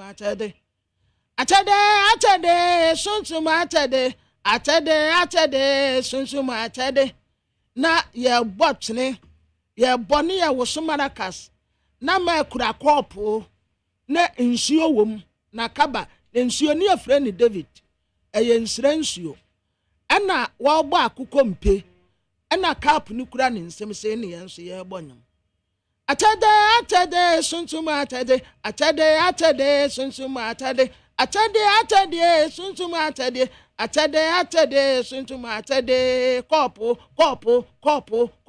kopo na wawia nsuo no majari wode ma ona sa wonomu a sa typhoid fibroid typhoid sadie yo ni nyina ase betu awankasa nsoro dodo se no asa awoyo ndie na ewoye hope awoyo na nkremo de se ya woye tu nkremo de woye tu nti ya ne yakọ kakra ansa me sakra kwa awoyo na me ko awoyo ansa na me be ko SD minim hanyina sanyu ohia na ya sasabo minim ha na sa code of ethics na wode ama na appointees se obi anse na woni sanse no so na ne His Excellency John Dramani Mahama wase wobetena konya so 120 days nie na wone Ghana fo aye contract na sa contract no obebu hu akonta e de akire wo manfo se me ka kire mo se me betena konya so a 120 days no meye ABCD enti enne oba bebu hu akonta de akire yen ame yehunu se asemu a woka ye no sa pepepe na wedi so ana se ye hwe bibi foforo Ghanaian point anim ha wode Dominica Yene oya Attorney General ana wowura Kisie Jaben woni ya special prosecutor na lawyer Kwame Adofo ana wotre se baabi a wodwa igina na ne bagina ho we ye gya ne woba sa na no kura mo wo me yam hunu se sa Kisie Jaben wakwaje ntete ya kura wo Dominica Yene ne honom na sisi a wo mu nyina wo ma ya press prosecutors se bia ya beti se ya de obi akogina court bo no kwa de ni dabi wo mu bu no wansam kirefuom ansam kirefu ye meti ya kura special prosecutor na enum wo baabi o kan se wa na abusuafo dia mede to aso e wo Ghanaian point de bokrata nanim ha aye Inspector General Police Christian Tete Yohono na wo mu kire se wa ya ade pe kwan ofa so a o rescue nkwadai sei papa na ya ade demonstrators nso ebra wo mu ko demonstration no professionalism pa nie what the discipline Ghana Police Service. Okay.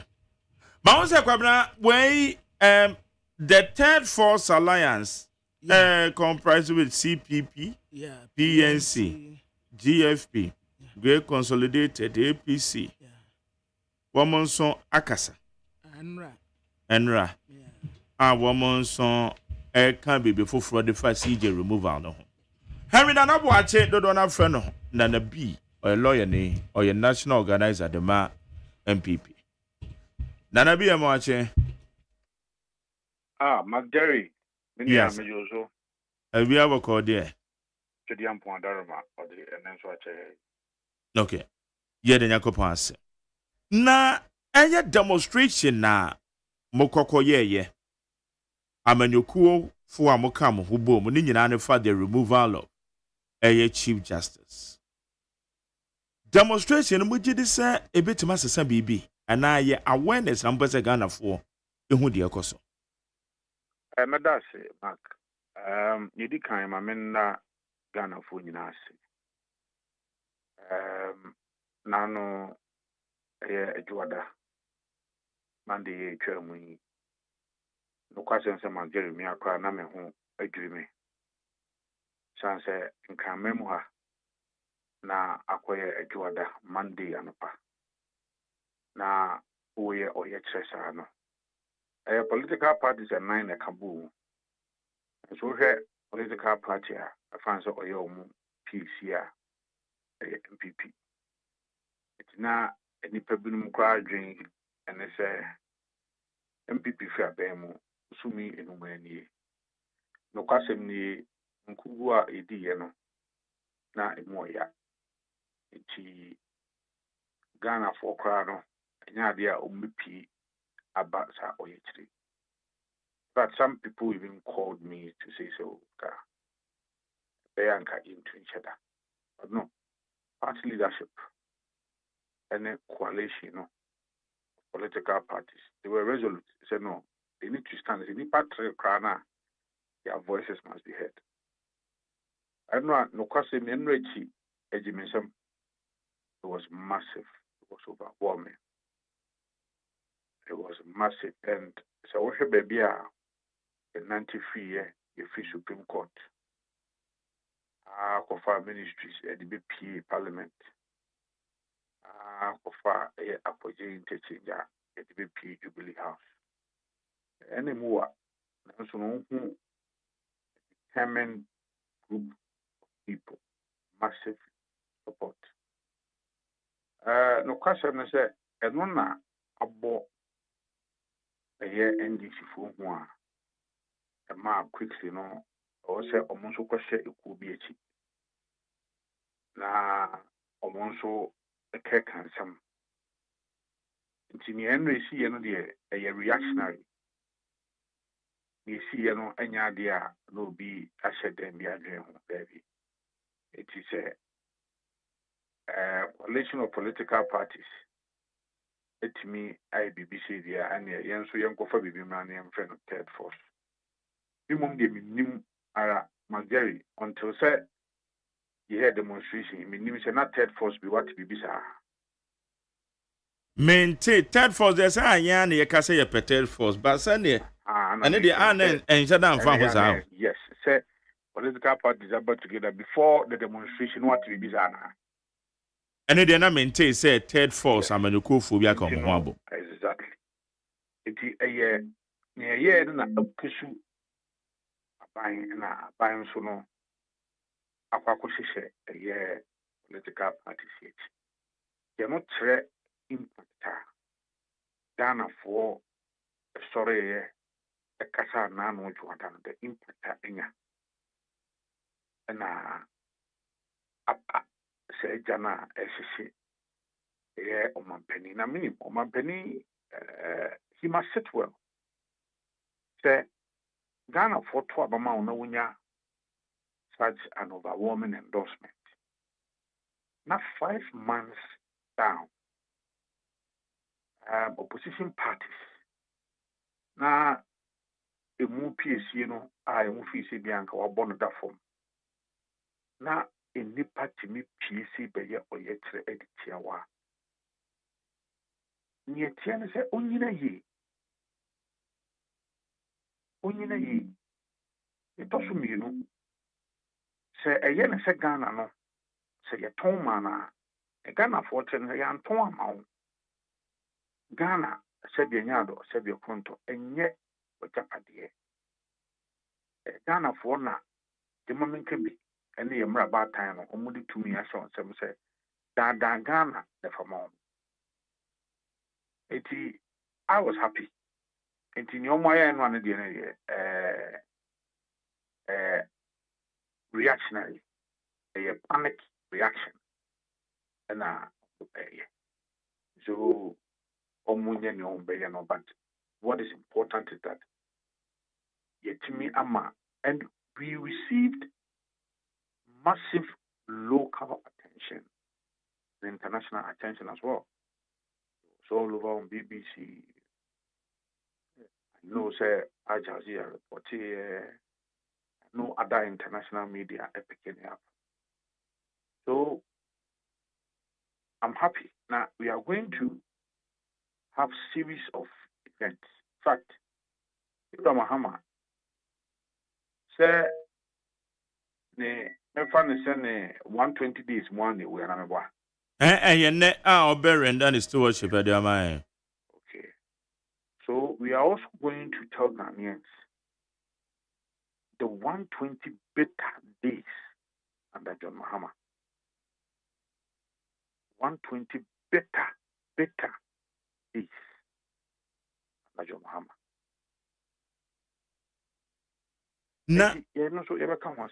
Okay.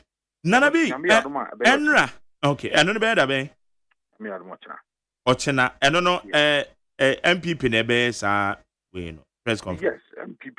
Yene yemra shedujafo ene party benefo kambom. Na yenso ya magana fo hu the 120 better yaw 120 yawa.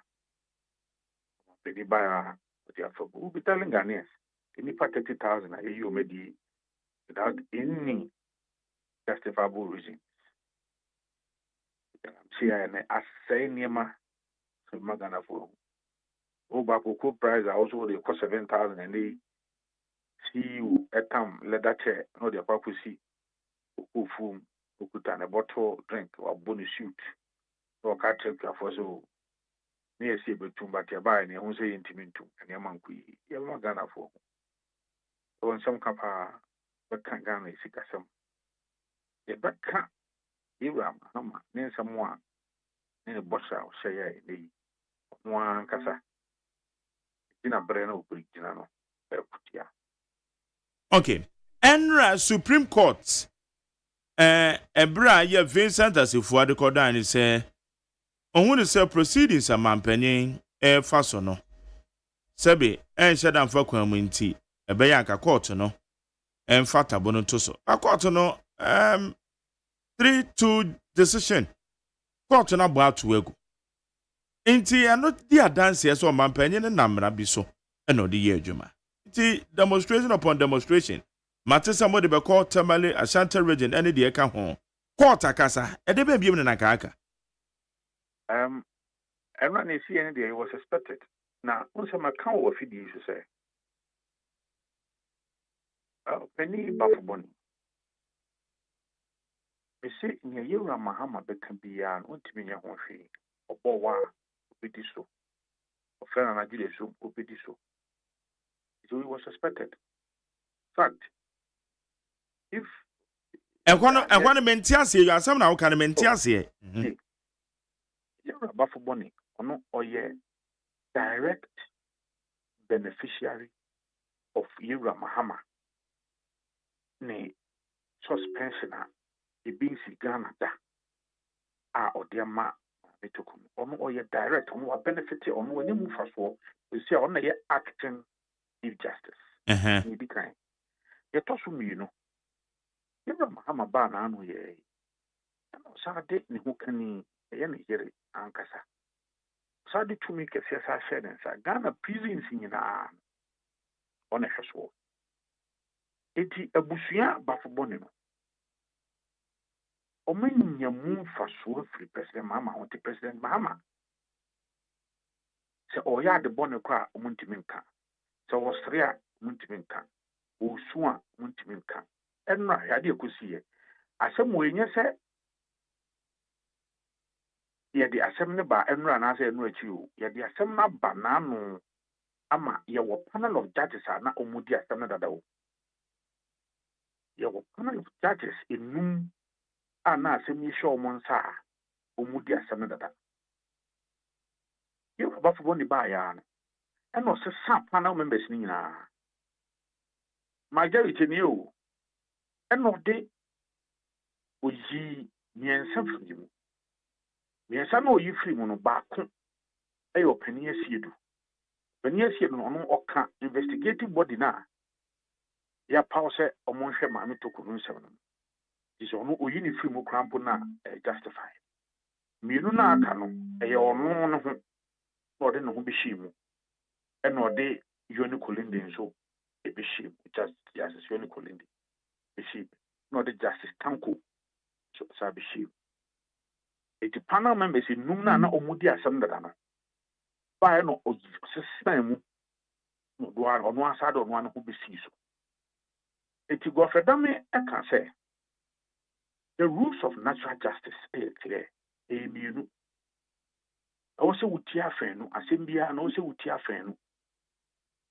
hear both sides yɛtɔ so mmienu nso no wankasa no wontimi endi asɛm a wobɔ mu anasa asɛm a wawonya so mfasoɔ no wontimi ntena so ndi to amount to conflict of interest na ɔka yɛ sɛ ɛno nti ohu ne sɛ yɛwura wafobɔ ne tena asɛm yi so a because the suspension of CJ no the direct beneficiary ni wonya mu mfasoɔ paa no Justice Bafoboni Justice Bafoboni ampeboa mobaeɛ na so no one na betra so no transfer koye so it was expected. I am not surprised. It was expected. And for me, this is where the justice delivery system never go. Medikaka said directly, Yura Mahama suspension of the man, Mami Tokunono.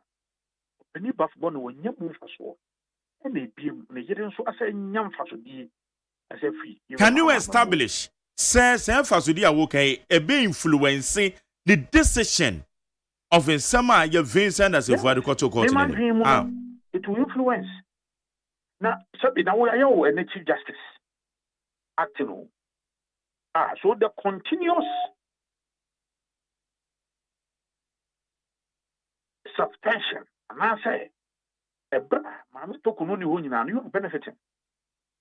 You continue to be the acting chief justice, you take decisions. It is second and someone acquired that, and you say, be an man we are obey acting, and nobody assembly by you, which would have been justified. Some no hold that in Vincent, the assembly, a caco bebu summit. Ama your panel almost so that. Then yes, some will be crampona, just to see do our no. President Mahama Krano, upon say, on try investigative body may be a uniform near the Nipabako Babakan. Now the Nipabako Babakan Crampona, it means a year, one as acting chief justice, you are benefiting directly from the actions of President Mahama.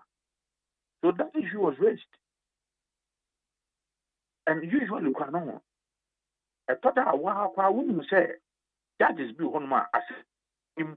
No more say, do grandpa making the parties involved, no. Omunim Baku, and Abaku and Adam for Krana, they recuse themselves from the matter. And also, when you must movie, and as I said, we did.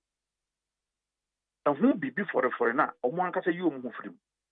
So I was even expecting said the kind.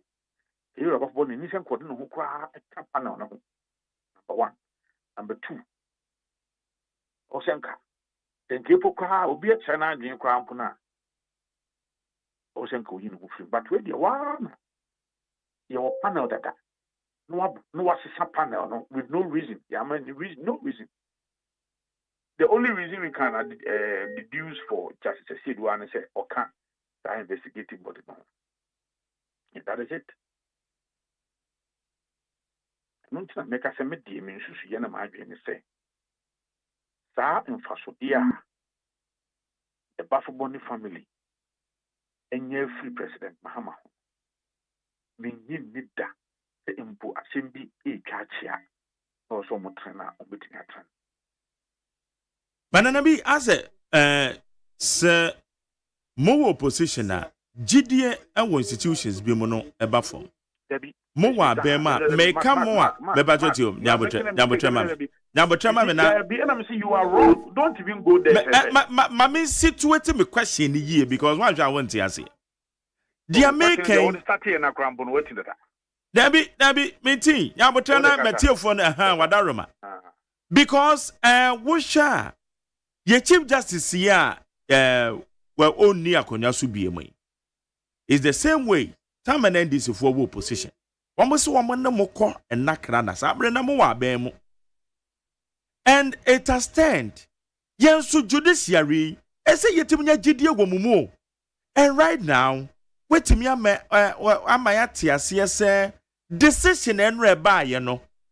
Automatically appointment be amara kwan so o mampanyin fa ya appointee Justice Bafoboni no. Ebetimi influence some decisions. It is a debia ye koni say ya then ye bisa say where is the trust? As a yenya with the judiciary. Gary, you as a journalist, you must be fair to the facts. Take the facts one by one. Asem akoko. You want penny for omote asem no so dada. Ena, ya suspended chief of staff. Acting chief justice, acting chief justice aba. Edika ka say Una otisona nkasa directly you are benefit because he just yenyen dinaze mu ya in so far as she continues to be away, you are still the acting chief justice, so you are directly benefiting from the action. And there are a lot of justices of the Supreme Court, so why should you be the one to sit to be the president? You see, when Bibi Bana your impression is look, me the time I'm not can for me, that's a court 2020 presidential election. Now you Mahama see Rihanna. They were saying that you have a court and you say what dance deal when he was you have not brought any figures to court. Sometimes we need to be objective. Sometimes we need to go into the matter. Not just do be a minion, me bar, and you make a canano. You make king, said all the tunes and yes, wa. Toss one, send toss one, that is fine. And I may come run us what so. Tell me one pardon can a papa mupana. They may say justice Bafoboni a transam so. The papa mupa. And he said, what transam. And my children will say, I don't continue so transam say. Martha na ye do court no about the suspension of the chief justice. Suspension is one and you move for be. And you know of Bonnie.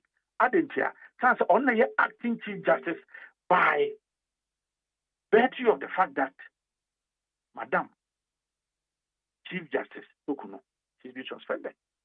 So you are benefiting from it. So say okoruli anything otherwise, meaning that you will not be the acting chief justice anymore because ruling no can affect the entire process and it can even amount say I would say chief justice Kwabano be Nejuma. Also your acting chief justice Ejuma Abeya. So there is no way I will take such an action. Secondly, say take an action to say oh maybe president, the process is now all from and Namuma Maso. And Untino Unchaswa. Ebeye and Mguasia ama the presidency. So why would anybody, me, right thinking person, why would I want to disgrace somebody whose actions I've benefited from? Why would I want to disgrace somebody whose administration my wife has benefited from? You find someone to do something. Now I court, everything was live. It was live. And some people home on the bar. And you know, so be as you delay court no time to get. And you could come once and be a obia when you go so. It is obiba. Na ebia onya when ya dia o pay every court no huntino o se court no nanwa era forcing there o court na mo zo munyi gidi o court mo no mo zo munyi gidi o court de bia di court asem sa but court pro no ano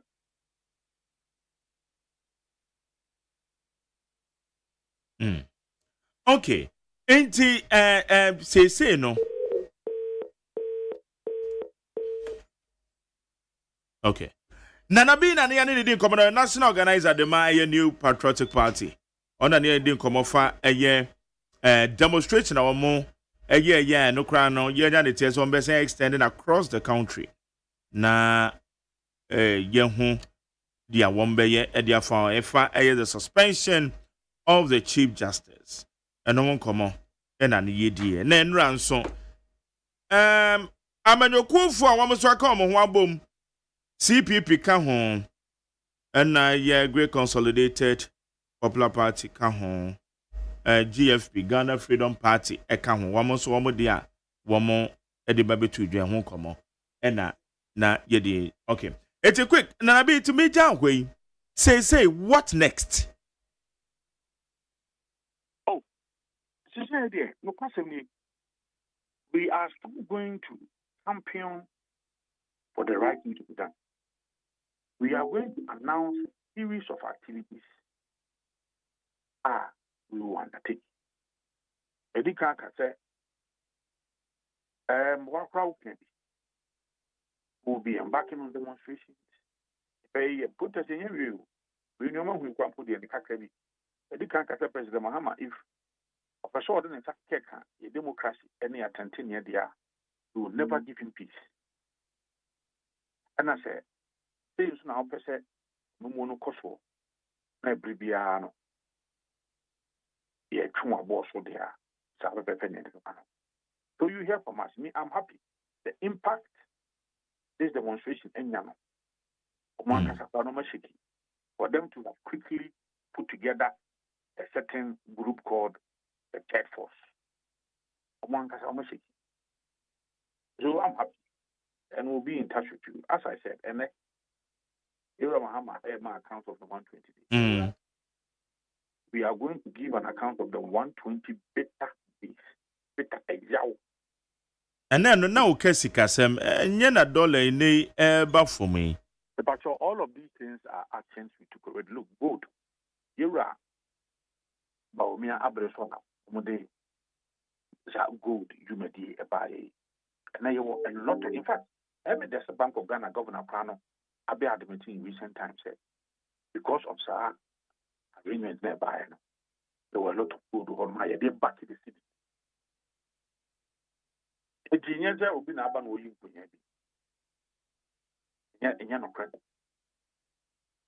That is why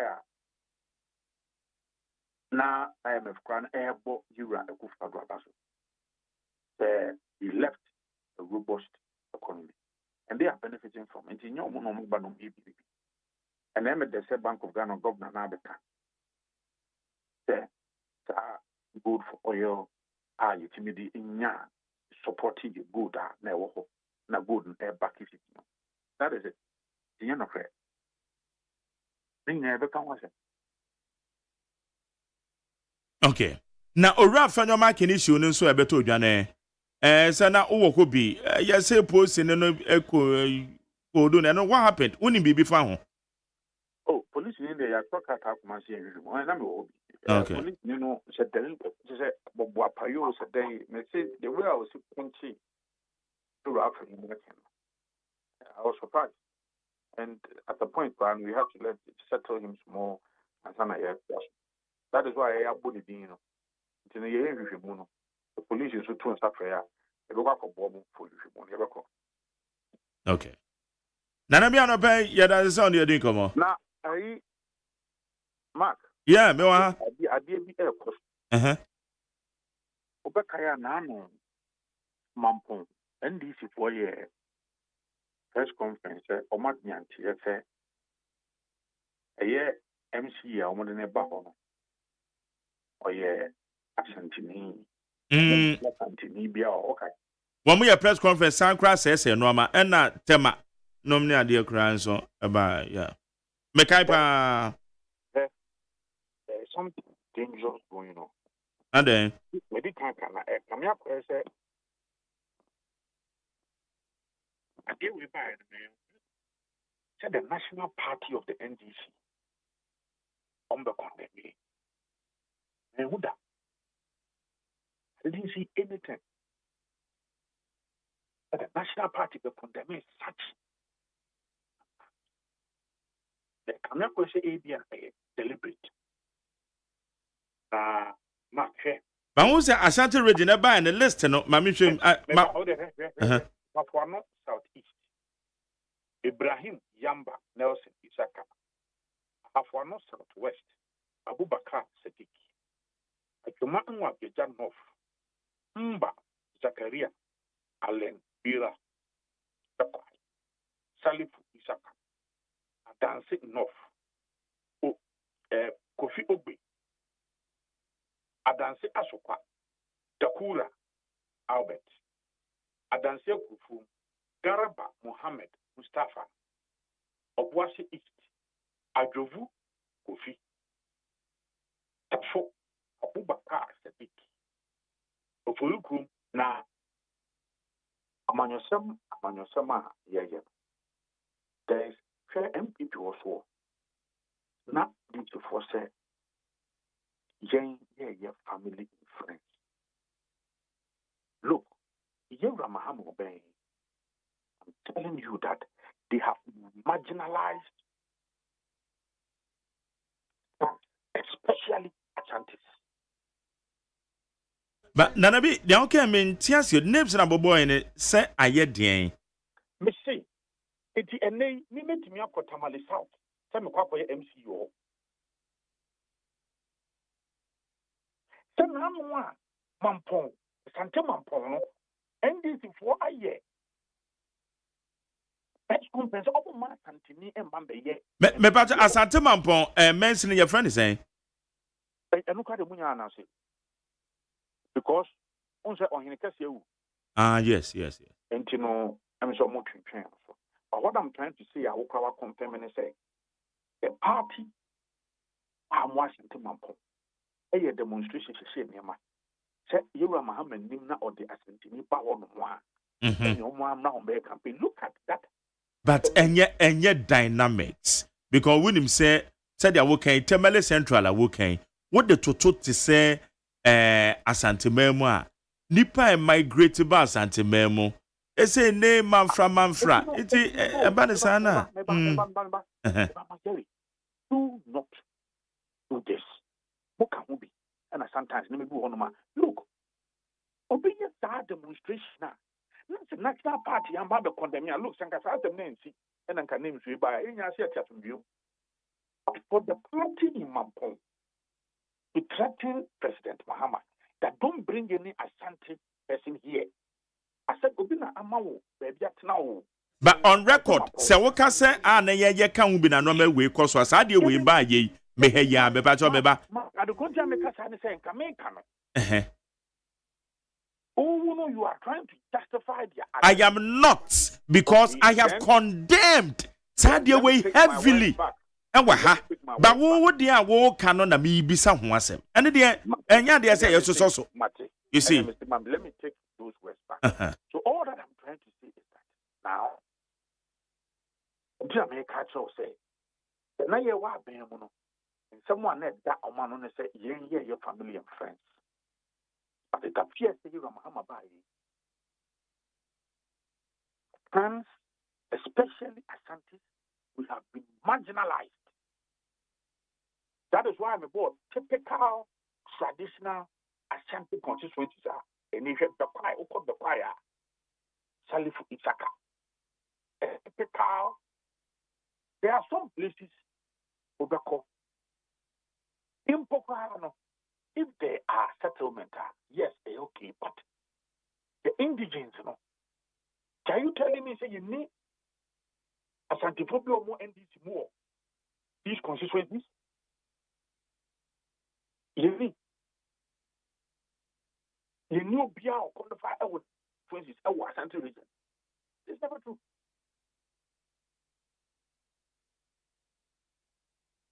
And yeah, no inquiry. So, you are Mahama Ben. Asante more bone papa. Yeah, here, more bone papa.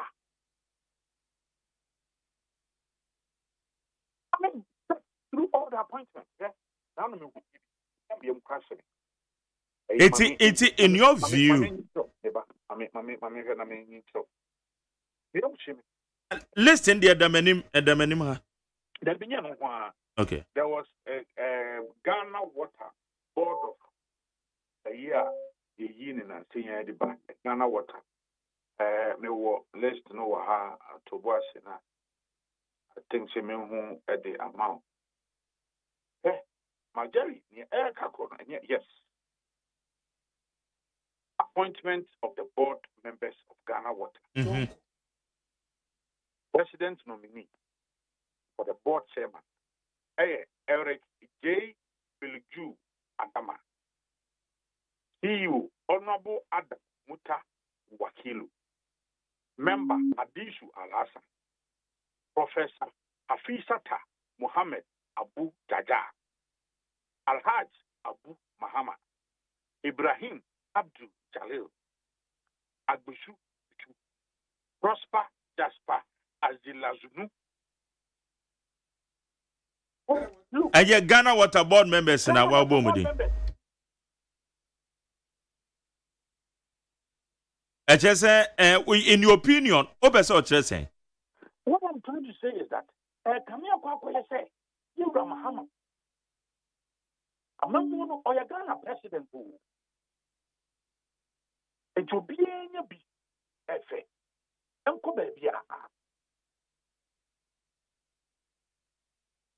and in the coming days, I will be telling you how our appointment, it has been skewed.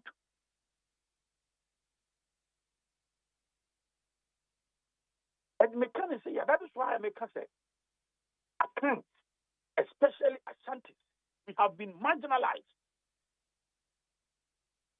Accounts have been marginalized. Ewo John Mahama Memo. Especially Ashanti. Especially Ashanti. Because CEOs are a war, ko CEO ko hin, ko GMPC, ko Ghana Gas, ko MP, ko Shehunina, ko NIA, ko Ghana Water, ko ECD this year. Besu de fuo ne bubu no wa ko ne ko hwe aban banks ya aban bi ko ADB ko NIB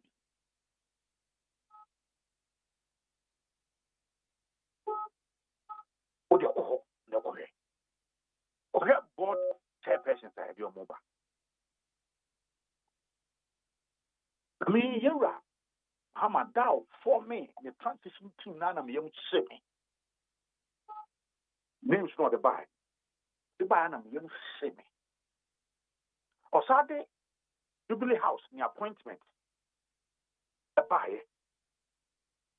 Osade buy and me yem see me. From chief of staff to the last person. Na me yem see me.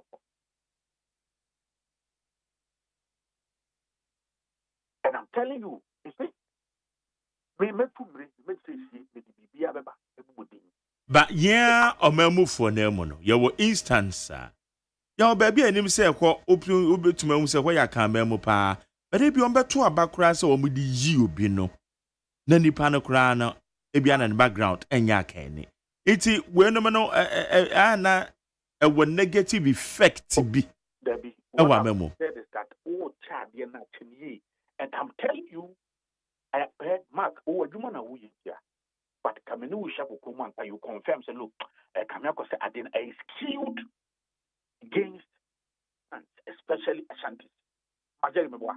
It's good say ye ni kokuom na ye wa bonten nti ye Majeli meboa na wa no do we to send appointment in Tikona.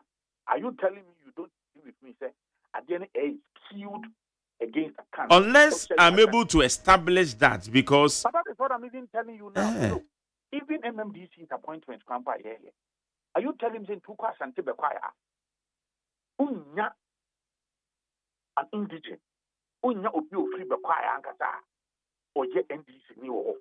I said, Unya be. Obasa obenyo bi a watena kwa ache. At the moment nipa no so watena kwa achere. Onim terrain. Oko tamalena kwa de sa de na akanfo makotra wachepa. Yeah, akanfo makotra wachepa. You dare not. That is why I make a say. Some of the young could see a work and come up and this is one pesa santini babe ye MCG. That was a dangerous thing. And this is one condemning. Or man condemning. Who said it looks like they support it. And I'm going to tell me the people, the board members, the appointment, but now they are transferring.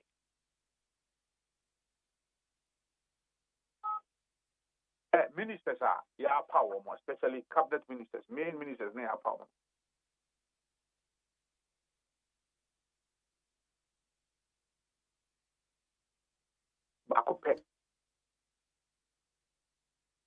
What's it?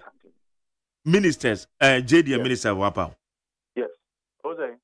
What's it? JD ministers are wapa no? Ah. Oh yeah, sure. Me. Kenneth, your friend said Kenneth J. No, say, who can mention the name? Kenneth J. No housing ministry. No pay. Also, free trade. Apart from one view. Ministers in Besse, Minya foolish and they are. In fact, interior minister, Yadima, many a penny. Oh, yeah, a woman, you. Mutake Dini MP was Ashanti region. No, don't do that.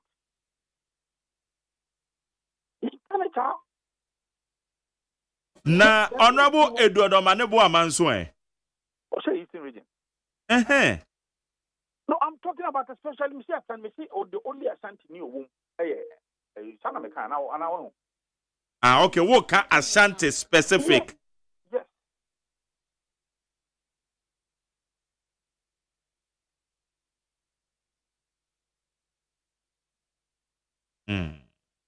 Yes. Edra Meka said, in opposition, when they were preaching, said, oh, will be your family and friends. Now, on what you have to do, because the entire process is skewed heavily against and especially Ashantis. And they come in this with the album that is and then you be a mabudin, mabudiato. Okay. Nanabi anope also yada say when you din komo.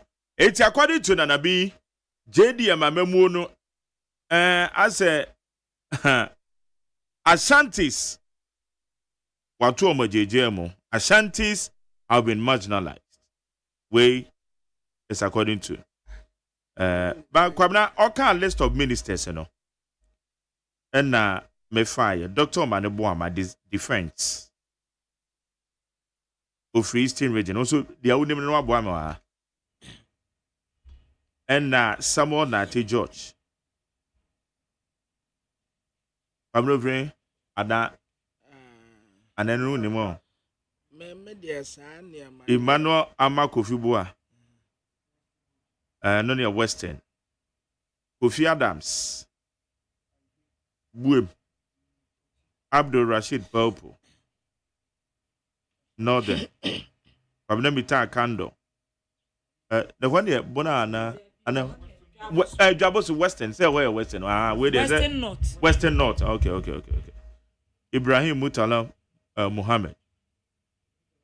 And also Tamale, Anna Joseph Bukari Nikbe. Joseph Bukari Nikpe Mutaka Mohammed interior ono from Ashanti but just say according to ono just say enye pure Ashanti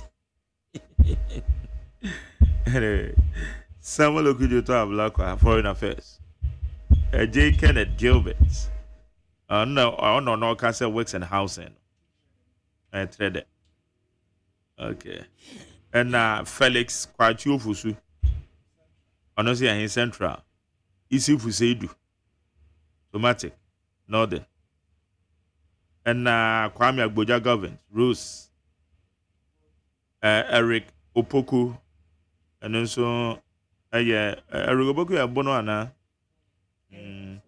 Agnes na Momolate Greater Accra Ablajiva Gomashi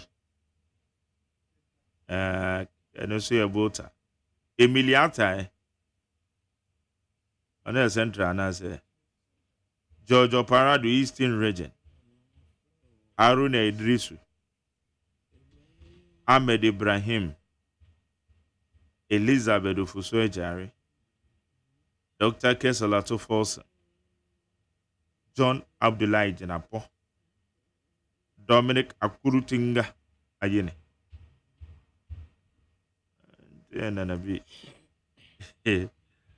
okay I need 100.9 but then when me focus this so because me dey say eno me ekoyi owo bi a obetumi a recommend no ana why na obisani na bia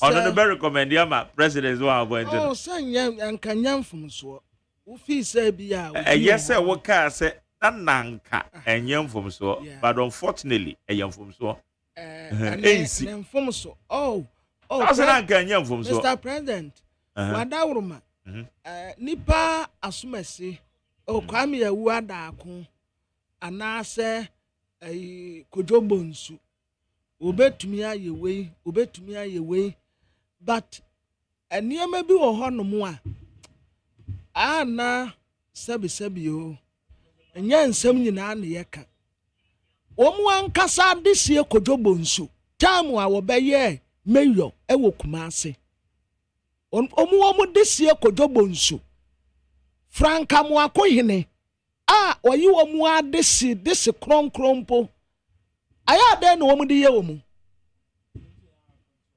de na ya omu de ye omu Nigeria ye ansha na wako bebia mu desie Franka mu akohene some time ago minister baako ejase ye mokọ ho odina burensa so no watoto ne nsa kire mo we di akade emu ane niema bremo mo ye dem reject ma jare ma men ko pepa no so yanko anymore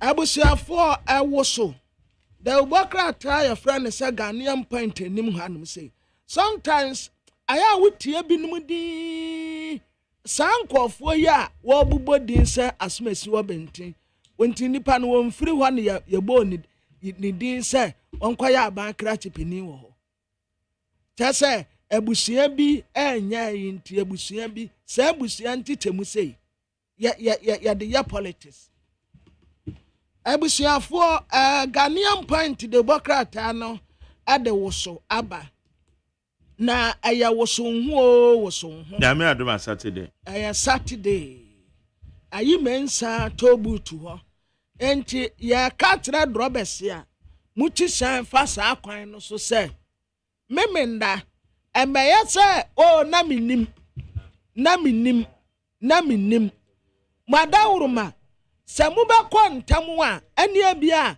usim 12 after 3 no watem because abofo wa sa kwan no so wo se wo ba besen wo ho a wo ba bre ye pamochew aya wo so ye ne ya ne ye kwa akoye enti sa wo ya drobani se wo tu kwan ade afa ho no mu a pa another route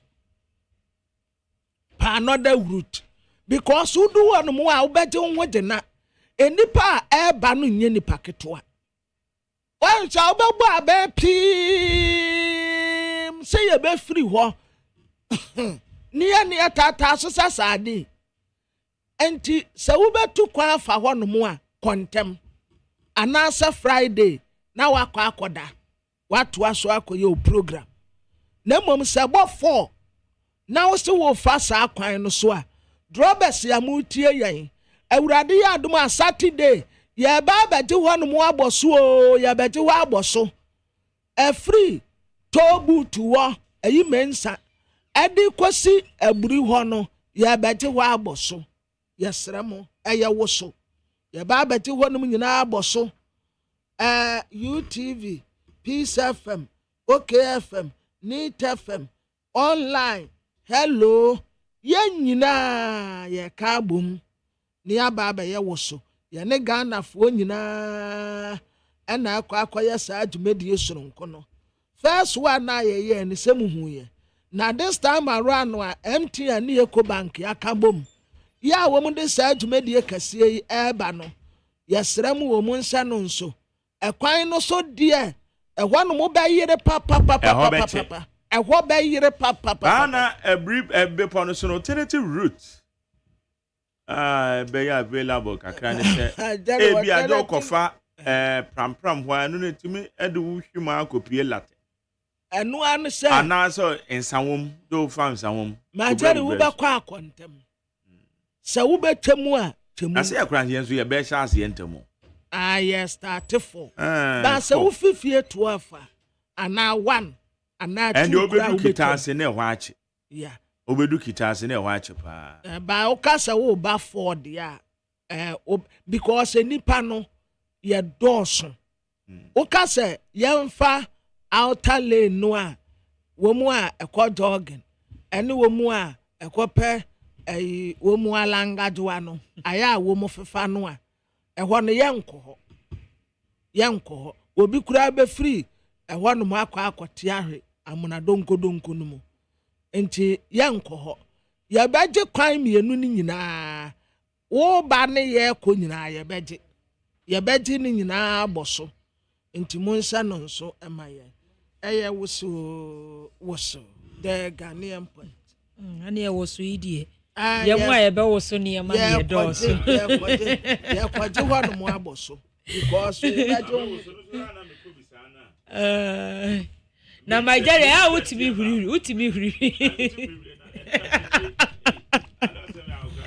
oh se wo mo du bisan se wo huriri utimi huriri me huriri pa se won se ya no o kan na ebo nu abi o kan na ebo nu abi sa dia wo kan kra exercise bi a of late be ya aboso me ba ko ni ye aha de he no kan dia o kan escaping there be on say o kan na ne bo ho anu abi na wo peja na sa kwaduro exercise o ya dia ye dey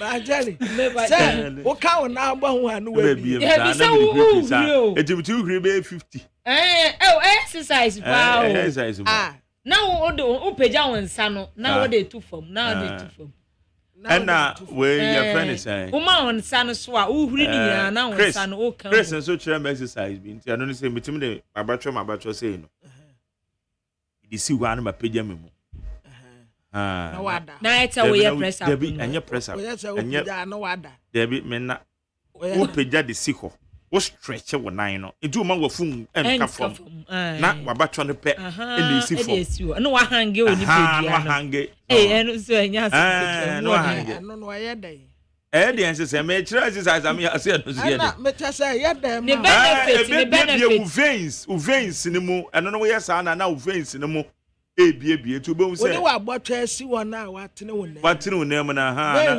veins ni de ho ni pedua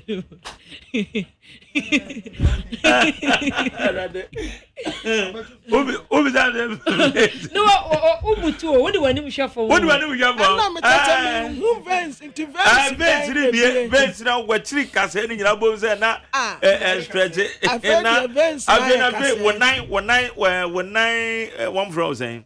When now Coco has a hand, now Coco Mono. Both said a winter in India, because what anger one nine. Oh, can't vertebrae. I dear vertebrae. I know what you Then I go. My daddy, yes, I dear me. What was all? And need just some wabba. Debola say ram adabla. Ye jailing. On your mind. Oh. I'm not saying about it. Dabby. And away, why not? Awuraya was a papa in the natempra. Ama. Papa, way order the call. Bankano, yeah, Bankano. What didn't call to Sank, Yanya Papa, Papa, mana, no. Wo call side checker, woman order Papa na call to say. That day no crami bisano say. Nipa will break in the virginity mpo. On the crumple Janet. Bounce a crumna ne to the bian. And you may be a buffet. Madame for be ekas in Mitchell, I'll say.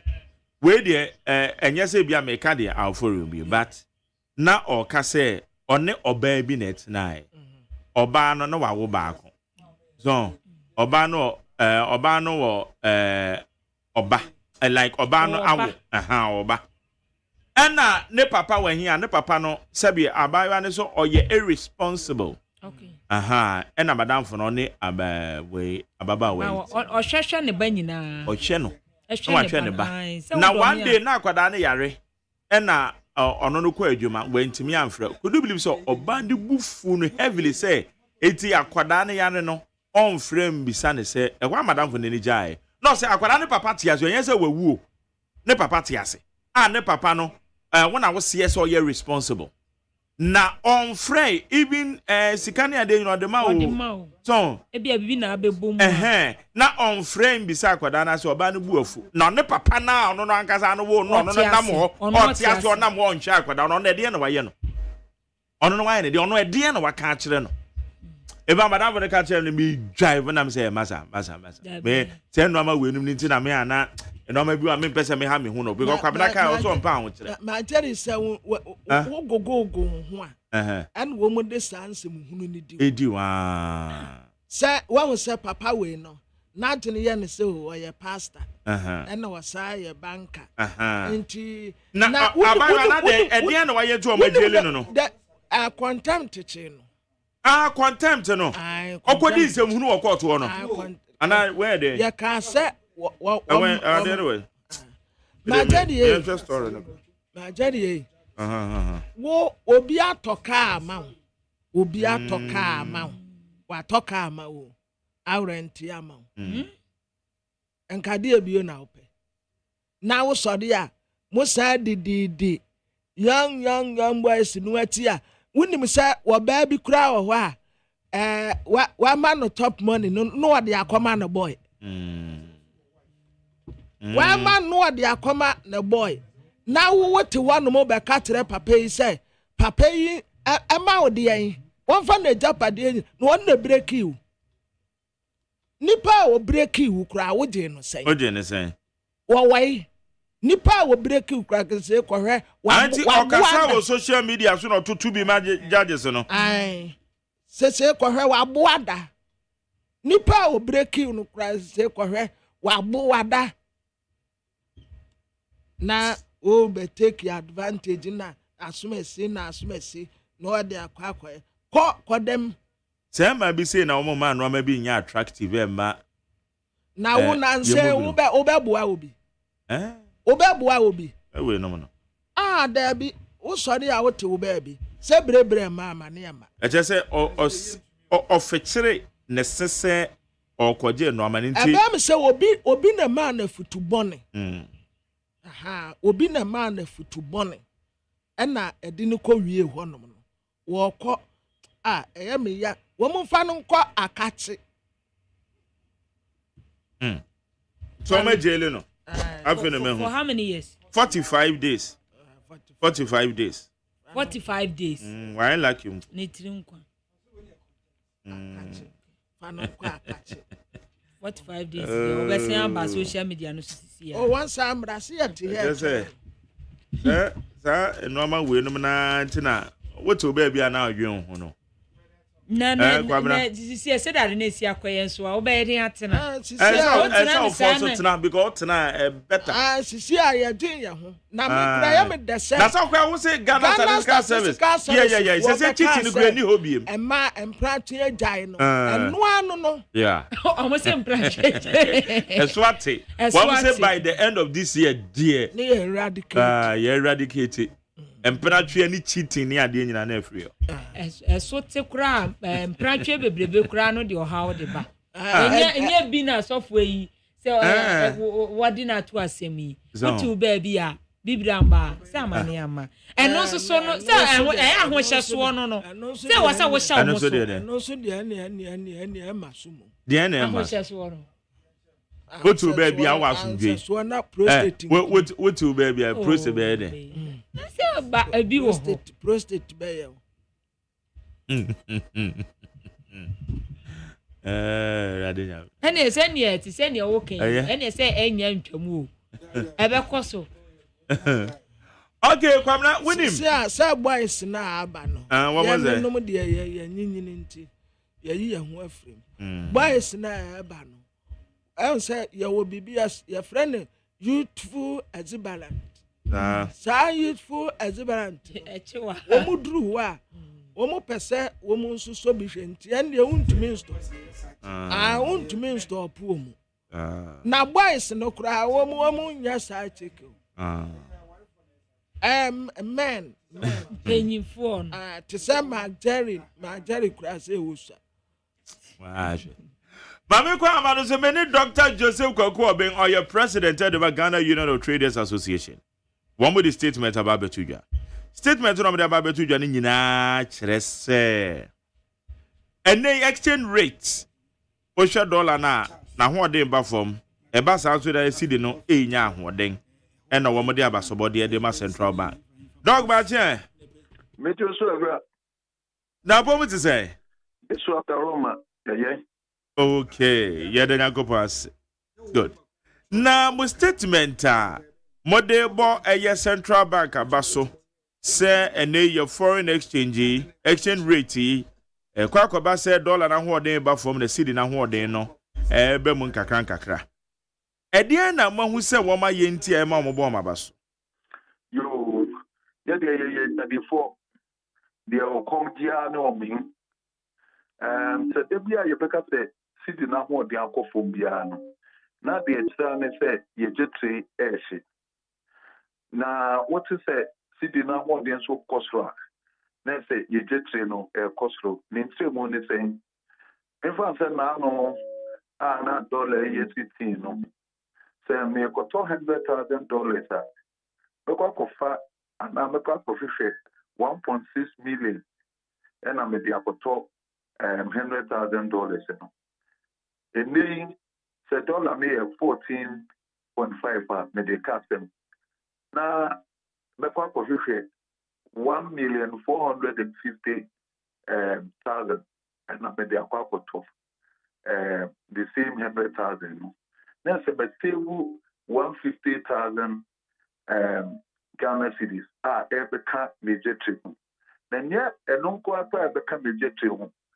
Na say metimi so aye ama mediama no aba fom ama metimi atom mediama no etwedie na aye die no the fapem pa no ye friend turnover and he say wano no a oton wo mediama eno na ma won fa so no kwa so ekosro enti say ekopa sa na so dimika na what transfer benefits no bi ama o consumer no na wetimi ato wo mediama no dodo no a wo hwehwɛ sɛ yɛbɛtɔ amount nti we die na yɛ sɛ asɛm de nti na ɛde saa ɛkasɛ yɛaba ne yɛbɛhyɛ aban ɛden ne yɛahyɛ no nkran na watɔ akɔ so na nhyehyɛ papa bi a wɔde ato akwan mu a ama dollar no ɛba fam no wɔn bɛkɔ so wɔn sɛ economic dialogue no mekɔ bi na mewɔ committee a ɛfrɛ no micro economic committee na wono no na ne ye sa nhyehyɛ de ye ka ye pa titu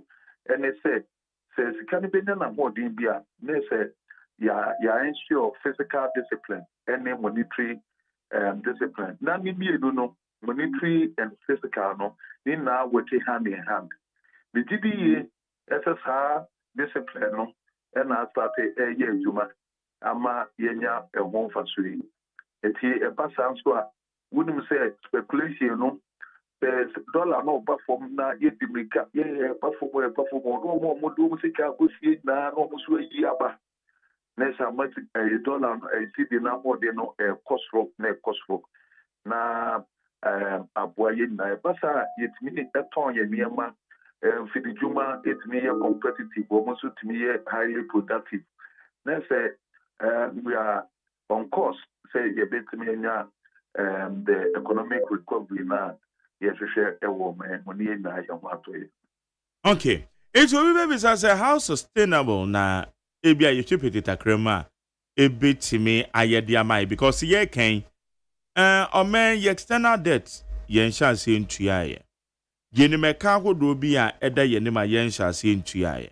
Sara nso ene ebebisa say ana say ebia ban no nso e put shocks together say be boa na etimi a sustain a year seed no se ba say ye chance na ye tuya because we dey me ha many ye hu be pen 2017 indicators were very good but 2018 2019 ne enya nuru covid mu e na ban no kopaw FX committee ya na guta Dr. Kwaku Oben me papa wa kan hu bi because our brain net exchange rate in the crampo na enya hit double digit but abanu say baby e na no ya yede.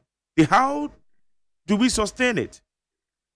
Yo, enti the ye ya ne kwa so ano because so wo benya ahoden no what me be atua waka.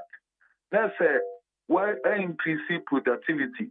To say we no buy na wo krum no what me produce no do so.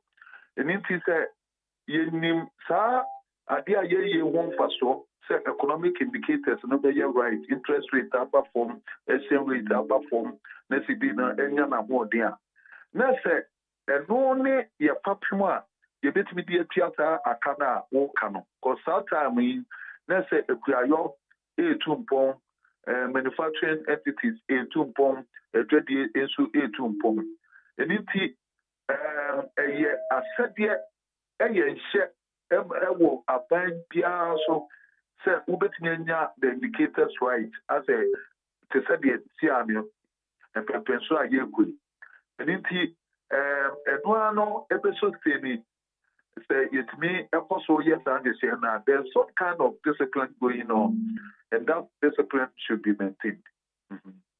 Okay.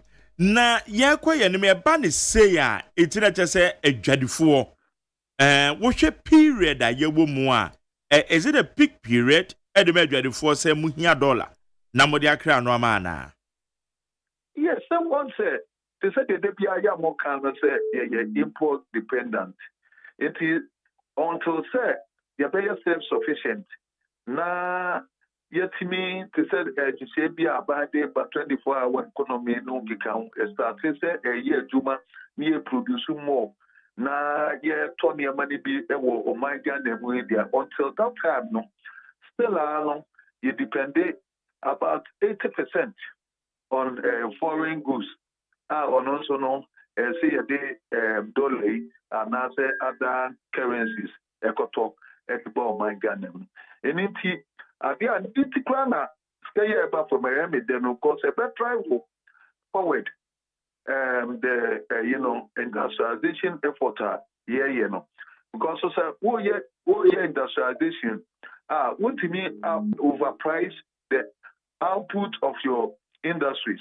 They say production no now not buy no banana board because when you're competitive what to mean to no buy no what to me produce you and a dollar no there until say you be self-sufficient no. Let's say your dependency on no okay. Na akoba ni say no so no aya na betwe amanyofo politicization of their air course. So me dey na dey bia make say no ama we you find your politics as a more, but I say it to be studying the keenly. And I'm where the phone move actually na say no man be mo ana mo so hu ne say. Yeah, make hard dream because on say exchange rate no. I think pa kwa negative speculation.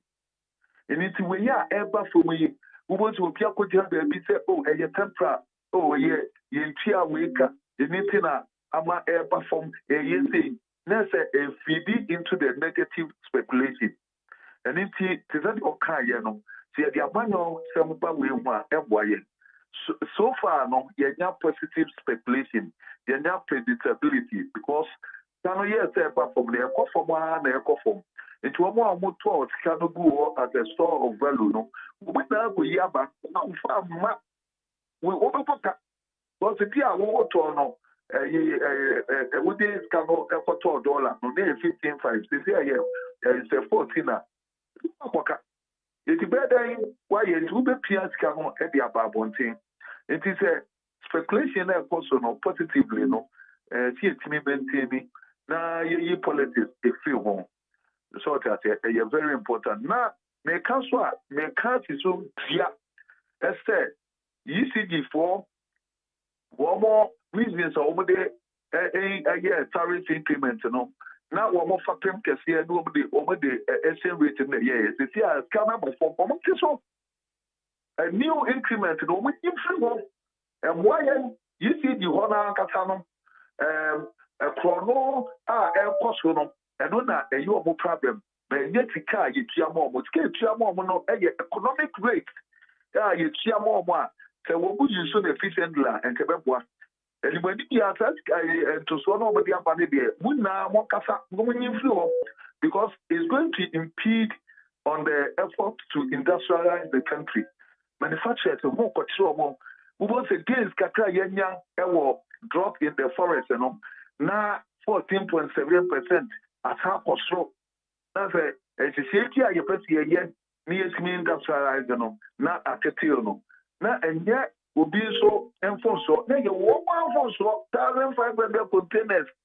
I will walk on Tommy and Yama more day, no more tongue, you know, no now problems for Yaba. You know, Mummy, near Casa, that's our increment in one train sign and temperature. PURC. Say regulator no a public utility regulatory commission. So one more announce tariff increment na your friends agencies no dey here. You mean just a PURC. Useless. I say you sign one mandate. Near mandate. Me revising. You reconstitute because Una woda and temo, what and temo by yenya consumers and UCD. It is kept your open free of what yenya, the UCD teaming function. And you should be as a woman share UCD, when you can potently, efficiently, for free. And who will share at the end of your man? Now, what did the interest army say? You better not for you. You better not go to Montotum. You got two man, you are calling, then the man, you are going to boom high price. You are going to high price, you are the basic point in the answer. And you insult. And you insult. It is a kind of one from a try. Until every September, applying every investigating the activities of UTD. Well, who acquire and they say, Papa, you bet me are utilizing your resources efficiently.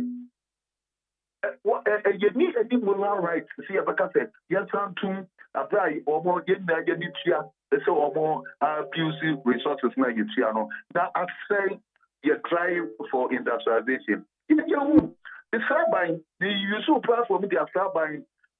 Say, as a matter of urgency, one share now PLT, no more entrance, no more normal share acquire. ECG for bet me the can or put into good use. Then what to find now compare investor? Then say let me pay Binanka a job so you can manufacturing the abetia. Who know they will be sound say more unit cost of electricity you're saying. Okay, no about it. It's too much. It's a unit cost of production, another utility, and it's very essential to investors. And then you work from where you press a yes or no, you industrialize. And it's why you're in Ukraine. Okay. Now, when a bit to me, any significant impact, I will normal boss one and it's to the aircraft man on it. Definitely. Also, normally, no, we will say dollar no apart from Kakra. Now, one Kasa Beno Kase, one for $1 apart from 1 to the muscle. At that time, no, dollar apart from so now and yet predictable say a better or so abba. I feel not different and also insignificant. A bit mere pushy prices down. But this particular one, maybe it's very obvious. The reduction is very significant. If you do be and a bit cool, be so said, to near muscle, not on in terms of $1 ever for maybe. And now, because I can't see any more to a deeper and $100. Deeper pay 2,000 and if you are more time, dear Babo. You cannot overprice yourself out of competition. And I'm big. I can't say a baby and a paper turnover. One and I told you, Pierre would never get the piano. But I said, but sit near my soul, Nayatono, Dodo, Nama, Massa, or Fanny Manidiaba. And indeed, because after we are not in a monopolistic market. The monopolistic market, and that's a deeper and the war at the end of one to another immediate in a book, not apart from with the mental. Maternity. But we know who got on the 15 will be got on the 15, will be so got on the 14. It's differences and overhaul. It will be calculating the cost based on the cost within the near manu. It will be a market forces scenario. Prices and all edging up the Okay. Now, price control regime. Yes. The price control regime. The West Form, even socialists, not first what we now. What we give you, Eastern blocks are first number. What we socialists, the near man, what the prices. The top one time. What can you prices price control regime? No, why a packer. Who say I buy there you say COVID there na more consistent movie. Then the pana. Walk of funny manner, but walk or calculatina and Fasunima. It's almost a leading to shortage. A leading to shortage now, Horden. It's what they work of planning or Horden. Yes. So when you have a car, we will move Horden activities about it now, your price control. But we are in the liberalized economy. Into another, a perfect situation and one driver prices down as a result, respond to indicators in the economy. Okay. Now, black market and so on, so about from say, black market, and she said, no, your question, Bank of Ghana, no, I told my big car, and says, one more year controls the Emma, Enya attractive, say, yeah, you call a black market to operate in the first place. Therefore, no stringent documentation. And you want to come up amount for young Muslims or mobility, I find the comfort in dealing with black market. It's no, and you many nano, the Bank of Ghana can so I won't share no more or more some of the requirements, and they're flexible now are attracting to trade with the banks rather than the and to no I will be and a bit nipa free black market, the bank, okay. Dog, Vadia, but that's a pan budget. Yes, Jumain, the tax regime. Yes, a buy said the tono or ye be free or some be nominee idea so far. Ma a gedi, I had the end, dear mamma. Or better VAT calculation, grana, a young who be nominee ideas. Say, it's the same. Some back no there. After I say, well, certain transport in a camp once and they said, will be Brunei Becker said status quo remains. And, cost of doing business at the port still remains. The only gain I get this year, and they say, dollar now, this is saying duty no aba from internal bepwa na mo numerous factors na e what port on there go sisi onko you can appointia the same thing. Okay. Don't gonna pay dance so near the come on. You Yene and Dr. Joseph Kwaku Obin and Ekaso, the president of the Magana Union of Traders Association. And I don't pay me baba ko did the birthday your friend Gabriel Owusu Ayeye. Gabriel Owusu Ayeye. Aye, you are celebrating your birthday today. I'm wishing you a happy birthday. Yankopon kan ho. May the rest of your years be best years. From your mom, from the entire family, we are wishing you a happy birthday. Okay, Abi. Yes, Almost there. Post for Baboy and Home. It's a quite no. We cry post for be control. What they do contem, but so we are late. But what is some media and what's Usimuntem? So to say because men are not men train cause who pose for be yeah pose for do me o ma from there. But yeah per se ye kire wo say wo so ho no achesa. Afi we die no soronko. Enipa de be do so. E na ye ntimi ma nipa ba ku bia pose ba ku nyina ne nchen. Eti de ya traffic kakra be ba ho even though ade a pose for do be control bia kama. Especially kitase ho no. Me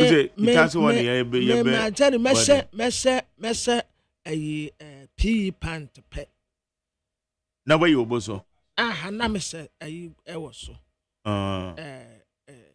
Jesse. Me crown so waka me say P pant mo bi o. Wo P. Eno na metai eheda. Be no me heda e bo anajo so over ne mawro. Ya no na me sha akọ. Me say P pant. Sanya baya P pant rubber na emushishisi no shada me da anadwo no me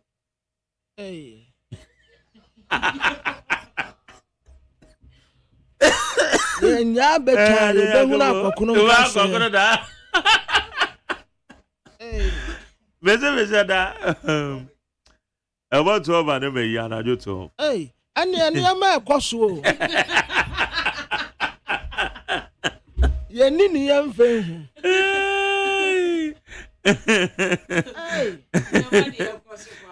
na eno me ko ni bi me metie ya de asa me kura me ko ya asa bufre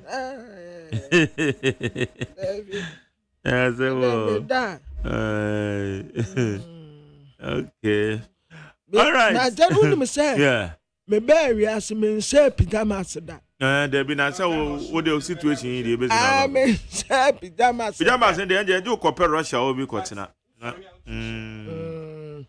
na ba kono a eskafo ne sa no o mo de ahoma na agbo mu no we Brian Champon eche me ba ko bi cardigan ready anya ne na ya cardigan no cardigan they say no ye enkoda no we na wo mo pullover but dia wo ka no no friend say emududu na me ka me say Brian Champon acha me ba ko no na me wa na me de ga say me asa de efufufu bi no da me sorry ahoma bomu no na de abom nti o cross no sa no na de abom nti asa wasoro adopa obi dwudwo ofie no as a big man bi a just that me guy bi be ba say between me and na me she na me say scafo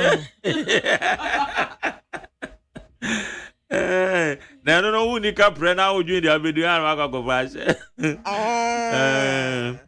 ana wo sha na otirima ya odebi wo sha na otirima ya odebi ase dia wo be $2 million bi gu baby no won sha dan fa yan hwe biza na da oni me say menim say aburu be 10 years ti say bia metu kwan mfa ntuma nkata me ho de be na sa wo hwe say dia wo body na nkasa atie na ma asa kotre no me dwan we dwan body na nkasa de dwan mo we don't to make town best abre cells ni nyina awu body na brankasa na wa hwe akwa awoyu akodi fun kansa body SDA preaching kwan ya asem keto. SDA now dey na omoko out. Don't broadcast. That's right. And then they call Pasadazi na tete nsori a SDA nsori e wo etimu kwane ne mpotem won nyina won na tete ni nyina wa retire wo kaso ha. Okay. Pasadazi. Pasadazi na. Now sure don't broadcast nkwa akra wako. That time ne na that time ne nim say Yesu be. Ne say o chanko be. Ba te ya ye hu say sa o be check akra no. And I was your mechanic work in so. I'll call you the enemy year. No question. Now the pan no question. The body na kasa ne to the body no kwade nyame yesira wo nti na da bia meke. O body na kasa de. Say entina ya metuwa meka say nipa be ko wo no wa bere wo. Wa bere. Wa to ha be hu say yeah. No me koso. Ewura no oda ha. Ba ewura no so nyame se enka no kore. No hu afi. Nice. E ba suban no. Suban. Wa hu afa do be ko. Ba wo suban do be ba. Nanse ye nware ahofe ye ware suban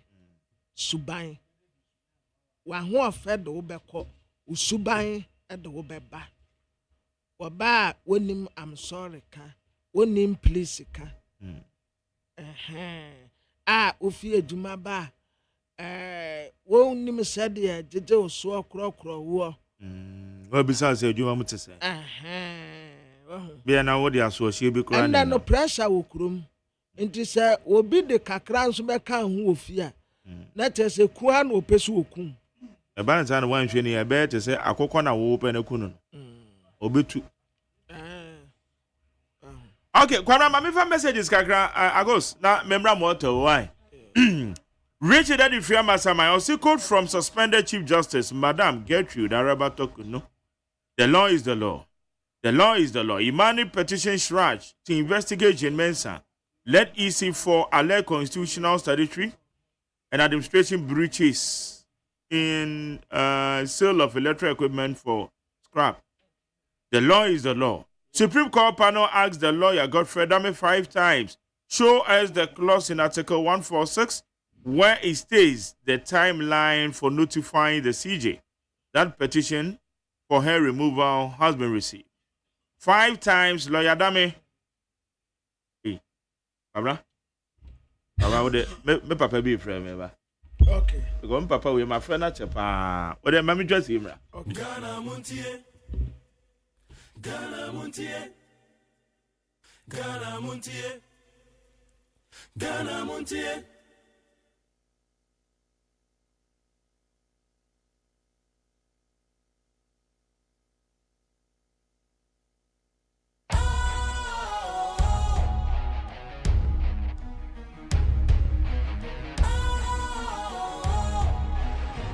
What's cool, fresh and trendy with a new look? Makes you feel real good, that refreshing vibe. Satisfies you right just the way you like. Do you know? Do you know? Do you know? Ain't gotta do it alone. Specialized makes you flow. Anytime, anywhere. Specialized feel different. Always think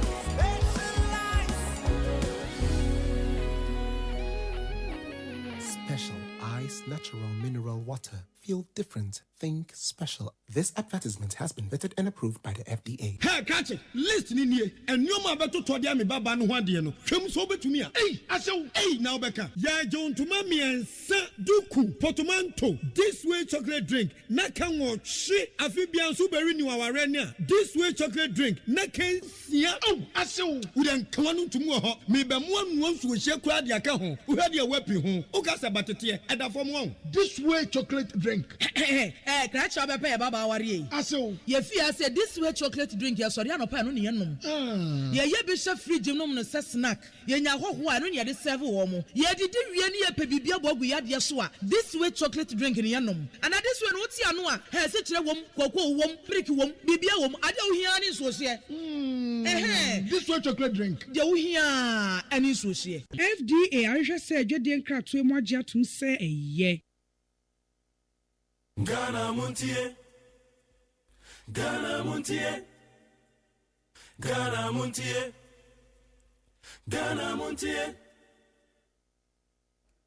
Jamu akwa ba de Ghana Montie so we need 100.9 yakọ enime na ye main fa messages in the said na ye dey kono. So Richard Amas, I say 5-time lawyer damage, the lawyer for the suspended CJ, Mrs. Gertrude Tokono, was quiet as a mouse. The law is the law, and the case Honorable Ekosifua brought against the process, leading to the removal of the CJ, was thrown out. When you Richard Odifree Amasaman and Odiabe. Mesha Kasante so the free Amasaman. Ose Afanyamake must be arrested and prosecuted for his misconduct against the police officer. A whole member of parliament, and at the same time, the leader of a minority slapping the police officer and patrol one monasum. Munya says slapping. Oshe video na one monasum. Benya time, I share all angles, and yana sum or tone sa edible police officer no. But then yana sum and a pampem nature no so. And no boy. Slapping a police officer in the public? Abba, what a disgraceful. How can they prosper as a party if such a honorable man is leading them in parliament? No wonder MPP is gradually collapsing, and they can even go and demonstrate and see. Nobody cares. Madam Gertrude Samba Saki Tokono will never, ever return again as Chief Justice. Period. International so in so now they can measure Kasante. Okay, but I say. Some more. Let me come anyway. McJerry, who on earth will walk to the president to tell him that someone has given him 20,000? SK Mahamadum so. And will be say. Say my name is David, King David from Kaswa Ultimate. MJ now, MPP have shown that CJ is an MPP person. And she must go. The arrogance of a federal market and MPP will keep them in opposition forever. I say greeting to my grassroots MCE, Honorable said Benini. I said Benini, no. When some McJerry, political parties in Ghana have failed and have nothing good to offer apart from stealing government properties and funds. Ghana is rated as the 10th high cost of living country in Africa. We need a leader who can eliminate corruption and go into commercial farming in Ghana. Any leader who can give better governance and can develop Ghana should be allowed to stay in power as long as the person performs, and no matter the party. If it's party A, B, C, or D, if the leader fails, he must be voted out. Adolf Kumsen or the Frakra. Wayne McJerry, good morning to you. The good citizens of Ghana are waiting for action against the Honorable Afenyo Maken, who assaulted the police officer. Captain Akpalu, watching you live from East Lagos. When the former President Kofua was the luckiest and should have changed the Ghana constitution, which is beneficial to the NDC and MPP. Kofua should have done that. Nana Fena de Frikaswa. I want to feel now. Can't say make a say on my penny Kofua person me video. When say McJerry and Kwabena, hey, this code of conduct by the president is too strong. It means that you guys cannot visit lawyer Eduji again. No, Debbie will go and visit here. As I can say, but with the code of conduct, no, we will go there.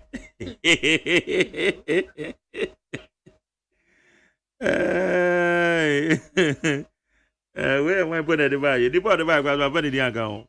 Okay, to you. Bebajo, lawyer, did you ever call the war? Papa. Say, you can't confess one. You best could be. When you say good morning to McJerry, my name is Eben from Kwabena.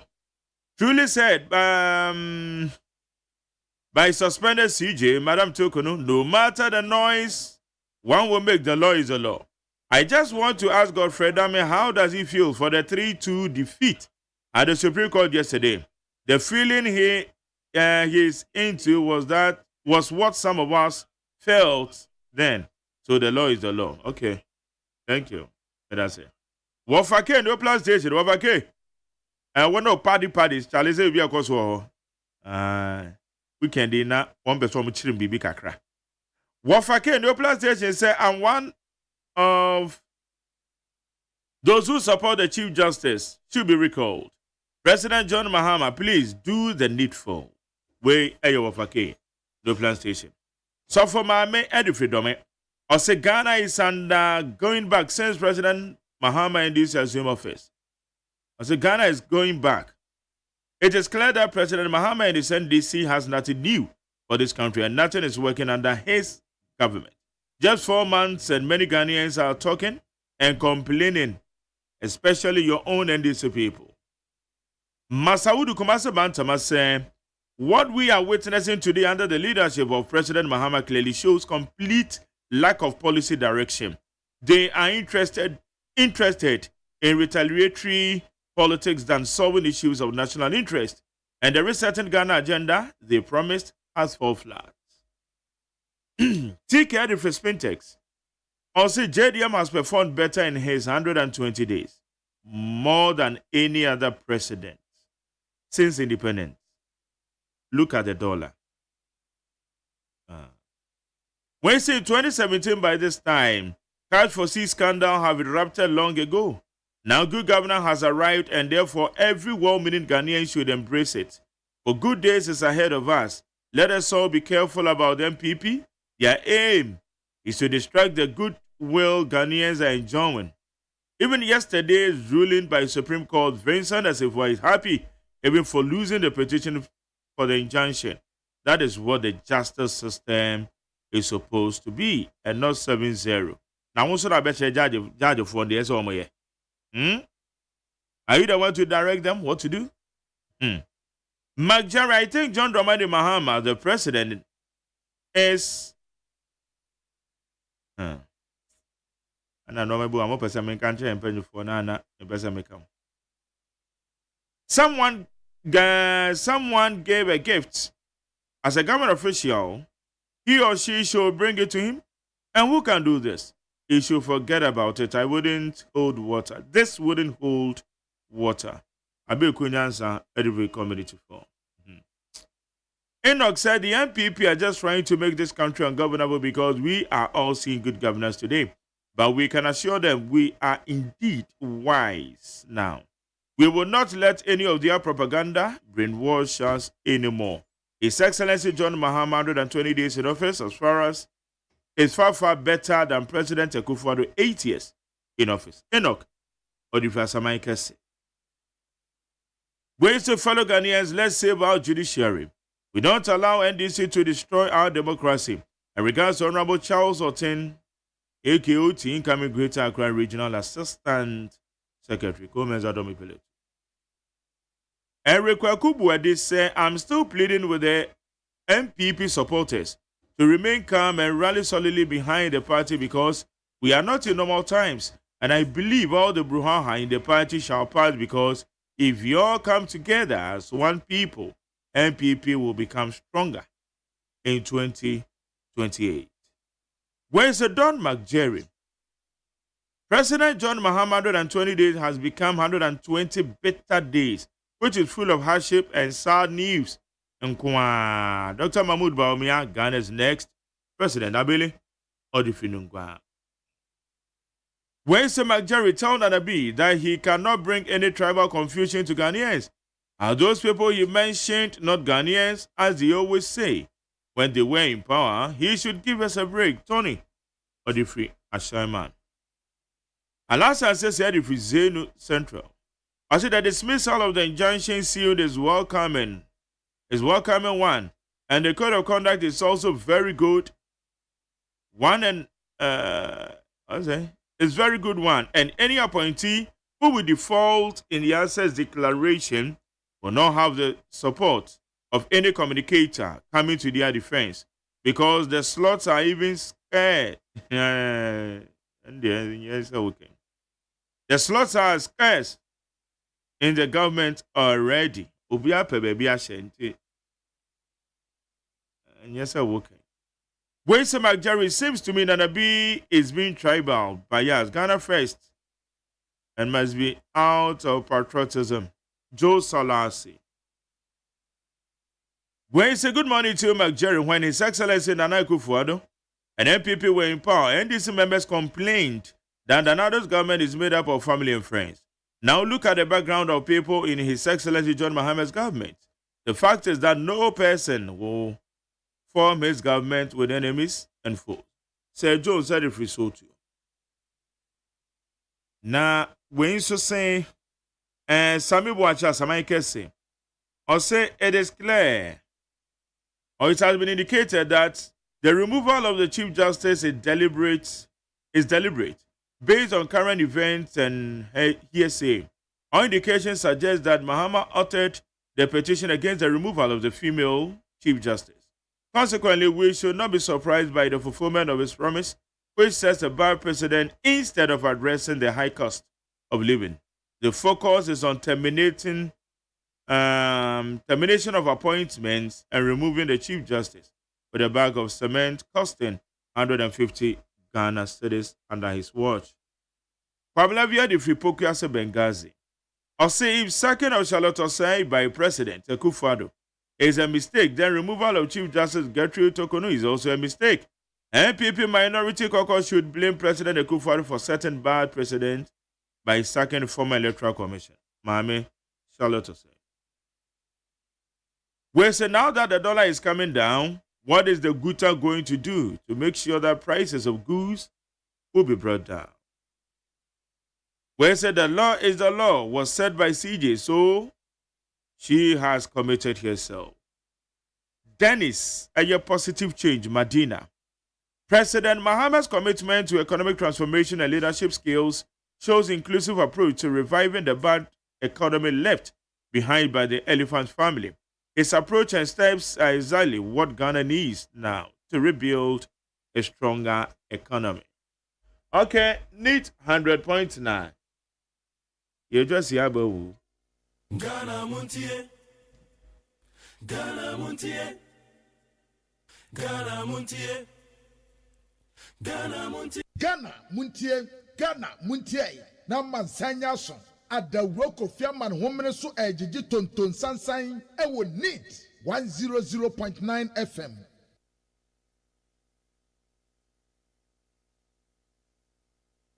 Ghana Montie, Ghana Montie, Ghana Montie. Code of conduct yet.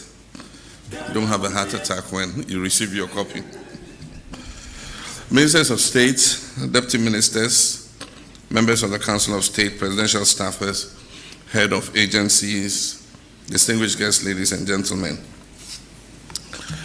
In my 120-day social contract with the people of Ghana, I pledged to restore discipline, integrity, and accountability into our governance.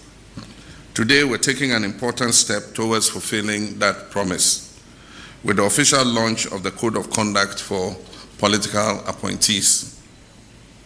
This code represents a bold declaration of the standards we must uphold as servants of the public.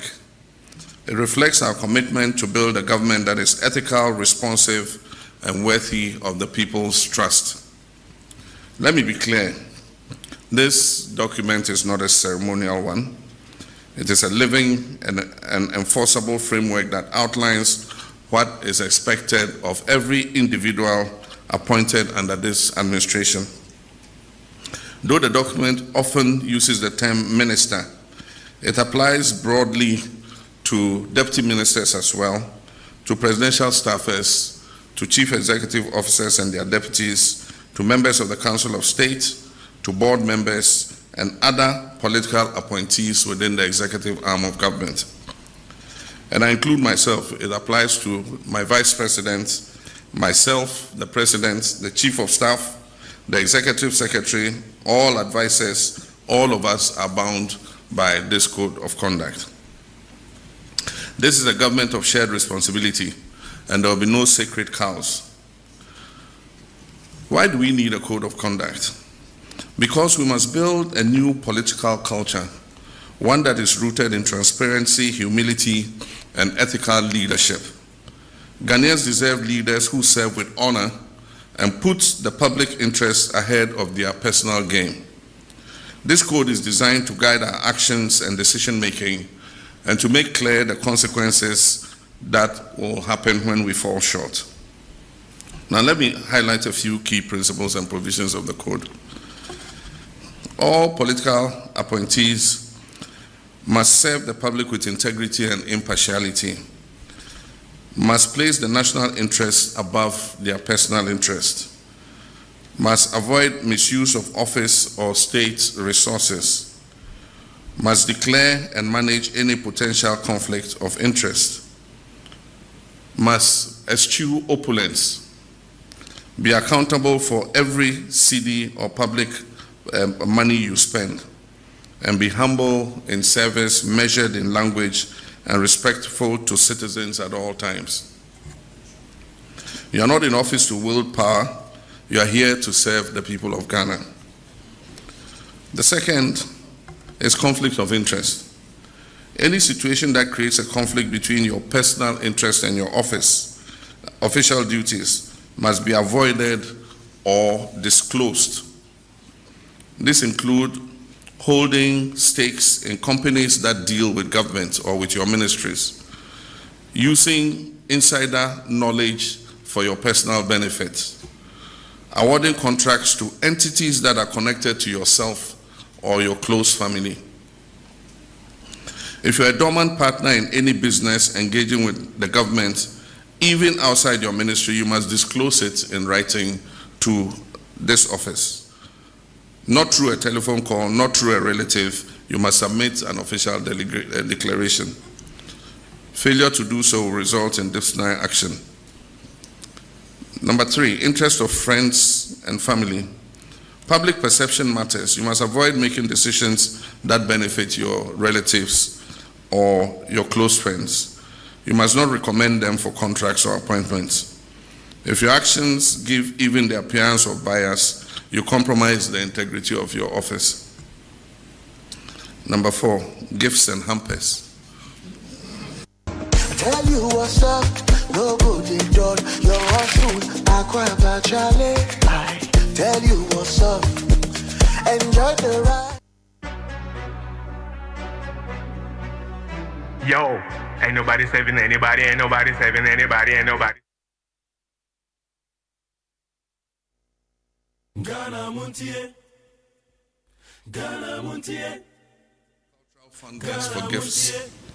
But we must now draw a clear line between appreciation and influence. Appointees are prohibited from accepting gifts or favors, especially from companies or individuals with interest in governmental decisions. If a gift is received during an official engagement and its estimated value exceeds 20,000 Ghana cedis, it must be declared. And upon leaving office, the gift must be surrendered unless expressly permitted to retain it by the President. As for hampers and gift items, no government funds, including internally generated funds, are to be used to purchase or distribute hampers. The only exception is modest gifts to staff as a reward for excellence or retirement. For government entities that must distribute hampers or gifts as part of their corporate commercial policy, express permission for the budgeted expenditure must be received from the Office of the Chief of Staff. Ministerial travel. All official or unofficial travel outside Ghana must receive, and the word is prior approval, from the Chief of Staff's office. And after each official trip, a report must be submitted on the trip, and any impressed retired within 14 days after your return.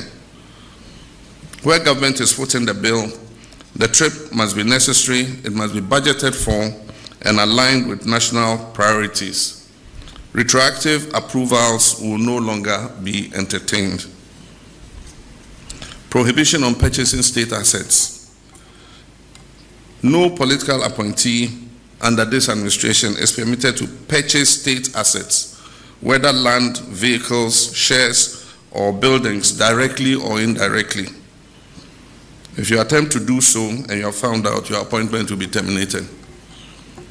We are here to protect the national interest, not to help ourselves to the national purse.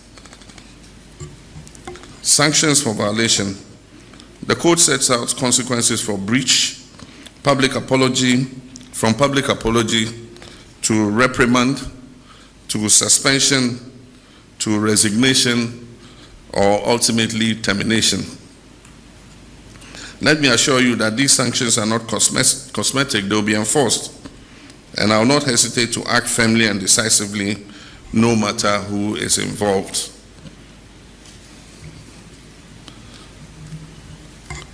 Kindly do not put me in a position where I have to make that drastic choice.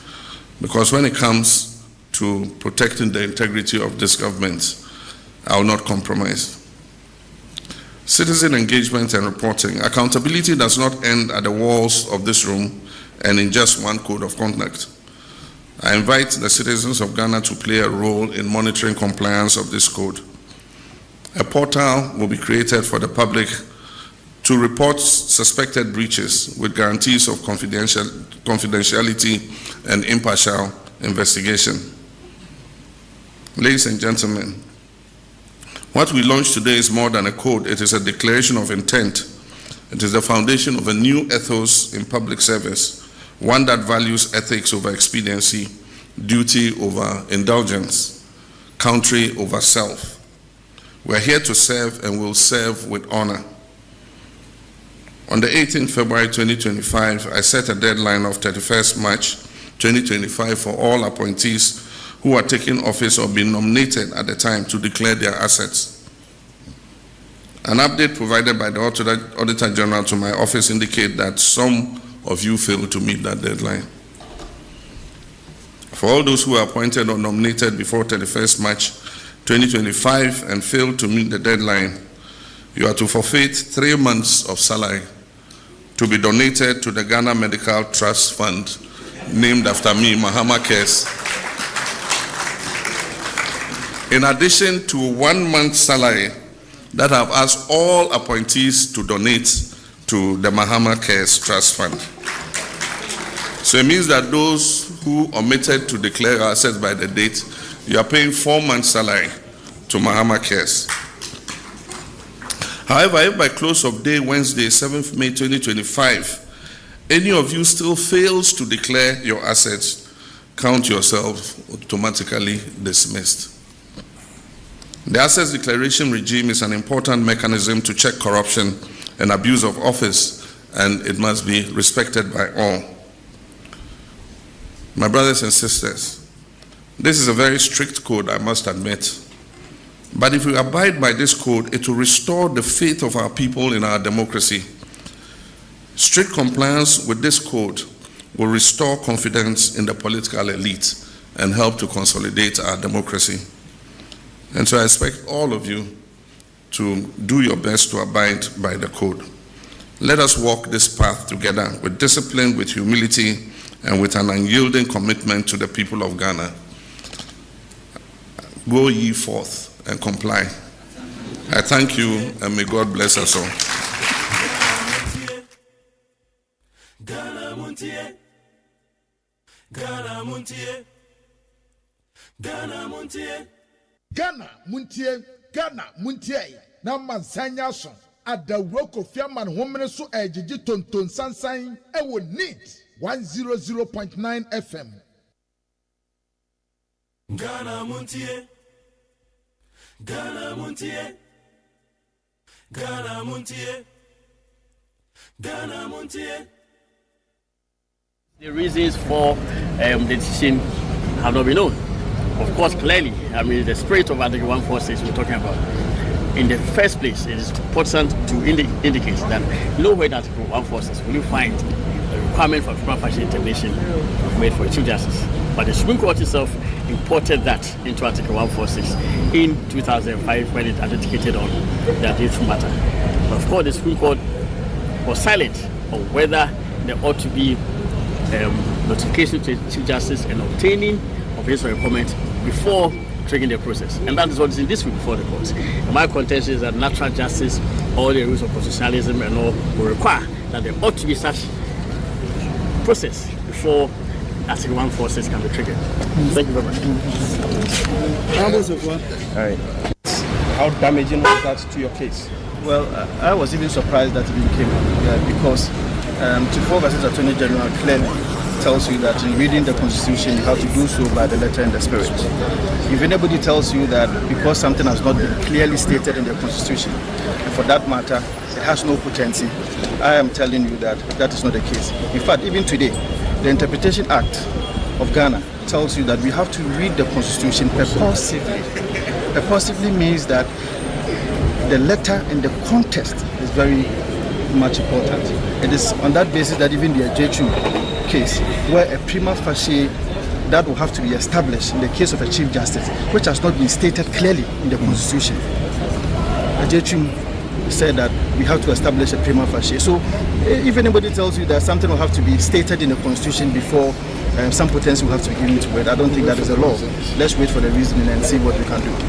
Are you disappointed with the... Well, I disagree. The state must say all objections overruled and the president, the committee is not injuncted from going forward. I think the decisions of the court really confirms what we have been saying all this while, that there is no legitimate, legal, constitutional basis for all these processes that the former Attorney General has filed on behalf of Honorable Assechi. Today you notice that even injunctions, they had 2 injunctions on the record, and when they were asked, they quickly withdrew one and allowed on the other, which is clearly an abuse of the court process. To keep filing processes with the hope that one of them would stand is really not a good practice for a lawyer to do. But that is what happened. And as you follow the argument, the court have been insisting that what exactly is your concern? The right to claim to have been abused actually have not been abused because the Chief Justice has given a hearing. And there's no legal provision which dictates what time in the process the hearing should be given. So if you ask me, everything shows that basically the applications stand on no solid ground. And that is why I think I agree with the court that this is what the right way to do. But the court was not clear really that what he brought didn't have stand. Yes, we are yet to see the reasoning. So when we see the reasoning, of course, then we will know whether the courts which will dissented, the justices who dissented were dissenting because there was any basis for this. There are so many reasons why a court would dissent, but you were in court and you realized that the question was consistently put. What exactly are you alleging? What is the right that you are alleging? And to pile up a series of newspaper publications claiming that because newspapers are published that the president is attacking the judiciary, that is enough for the president to stop the process, or the process is unconstitutional because some newspapers are published. That cannot be a very strong legal basis. And you saw the attachments of newspaper publications, many of them. I don't think that a publication is a legal right or determines the legal right for anyone. Okay, so for the decision that has been taken today, what does it mean to the process that is currently before the committee that is supposed to be doing? Well, it means the process will go on. The process will go on. The committee would sit, they would hear the inquiry into the matter. And of course, I have always maintained that the finding of prima facie case is not automatic that the Chief Justice or the person who is being, who is the subject matter of the petition has been removed. It is not at all. So it may come out that the Chief Justice, the petition has not been of merit, and the Chief Justice will be restored to her position. I am always surprised that people have concluded that the fact that prima facie case is found, then it means that the Chief Justice automatically is removed from office. And you see, that is what actually motivates this petition, this motion that have been filed. I think the underlying understanding, which I consider a misunderstanding, is that the plaintiff believes that when the prima facie is published, then it's a gone, but it is not. The concern has been to what extent the committee and the processes will be directed. No, you would notice that as far as the government is concerned, President John Mahama, the Council of State is concerned, he has given more than what is actually required. You remember when the Chief Justice wrote and asked for the petition to be served on him, it was not, she actually asked for how many days? 7 days. Well, how many days did President Mahama give? It was 10 days. That should tell you that the president has no ill motive against it. It's just that, you see, we are forgetting something. That when a citizen petitions for something to be done in accordance with the Constitution, the president has no power, authority whatsoever to refuse to do what the Constitution requires him to do. To interpret that to mean that the president has some personal issue with the person who is the Chief Justice is neither here nor there. And to pile up newspaper publications, some dating back to last 2 years, to say that because people have criticized the way the judiciary has functioned, which is right to exercise anyway, that means that there's some ill motive. Is to be, with all due respect, to be untruthful to or disloyal to the law. So I think that there will be fair hearing, very fair hearing. There's no worry about that. All right, thank you.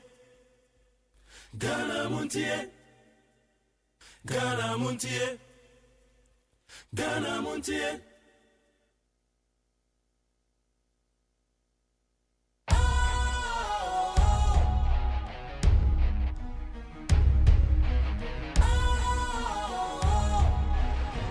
What's cool, fresh and trendy with a new look? Makes you feel real good, that refreshing vibe. Satisfies you right just the way you like. Do you know? Do you know? Do you know? Oh, ain't gotta do it alone. Specialized makes you flow. Anytime, anywhere. Specialized feel different. Always think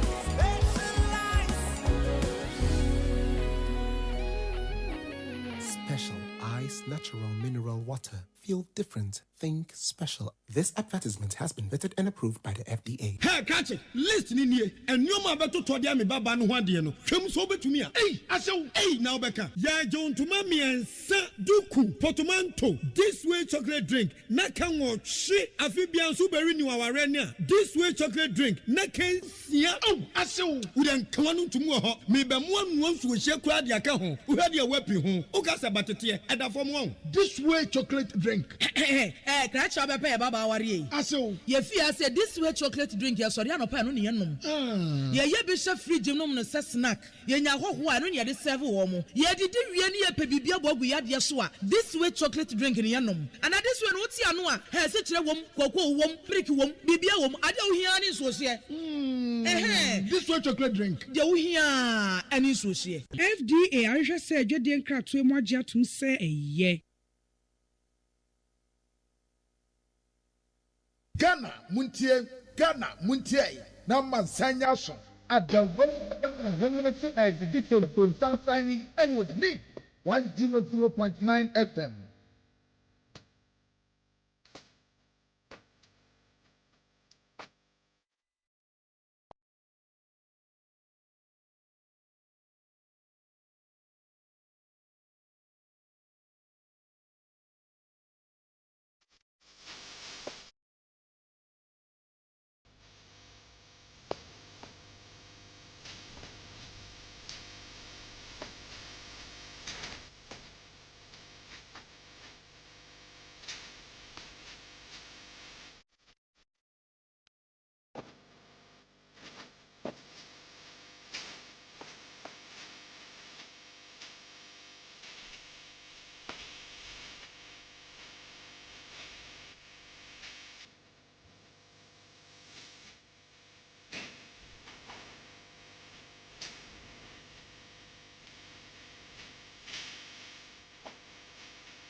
Ghana Muntie Nama Sanya and the Rock Yaman Woman so and to Sunshine and will be 100.9 FM.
No!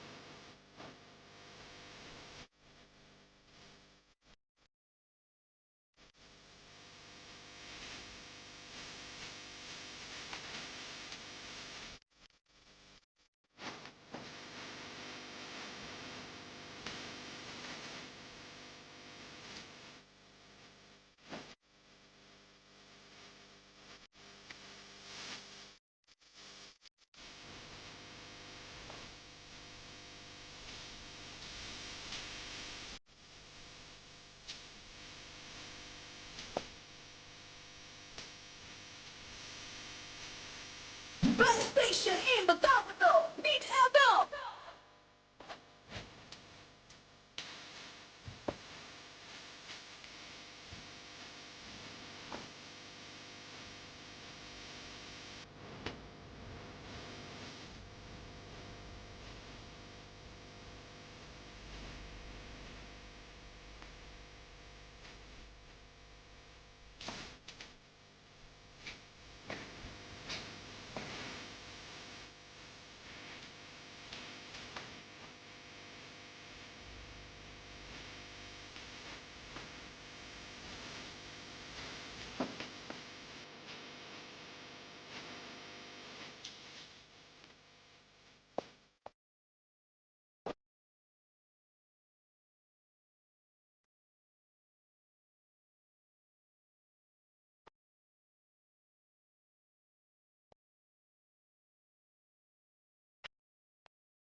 FMO!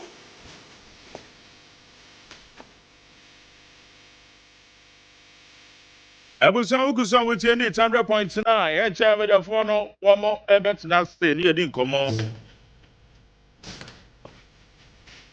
Enya me pani e ka tro se wo so ho na eba so nya me adoma Saturday. Eye despite media. Ye kwa wo so no ma evu. Wo wan wat ni tinu bom kakra. Adadie ni ho. Adagye ni woni to be ne den yi. Enane so be kan ye ho. Yen fo domo. Yen kofu abuni bepo.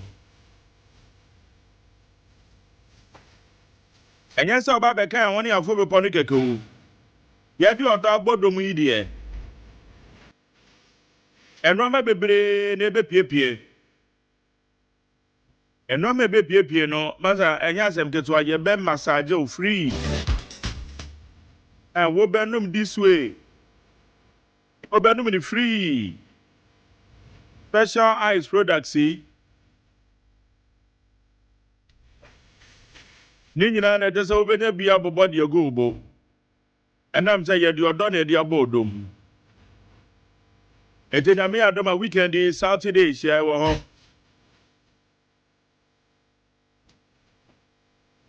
E man na mo sha la cost why? Because wo ko so normal to am.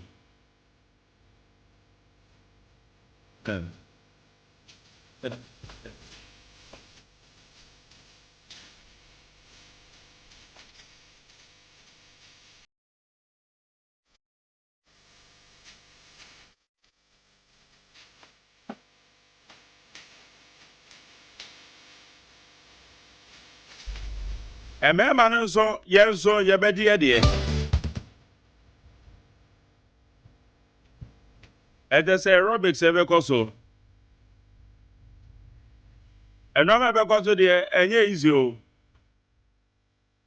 Ana agosi atona mewa. Saturday no nine. O de no nine here ni yaba bishia. Ede say boss de yeko. Okay. Ya ko jina be ponase. Papepe. Ede say ya sha ase ni abone kama. So obu ho ye bi ache. Yeah. Enti won sha ase anya ne say ya na yedu pipo no so wan kwatete so. No bi anu ho beso wa. Aye kan so ambulance be kan ho. Okay. Eti bia na okono woni su biriu kakra. Na enforce mo wani ko biriu bi obu a wo na wa say ne ho te o say. Wa sha ase ate ada say na ni su chi no ye exercise.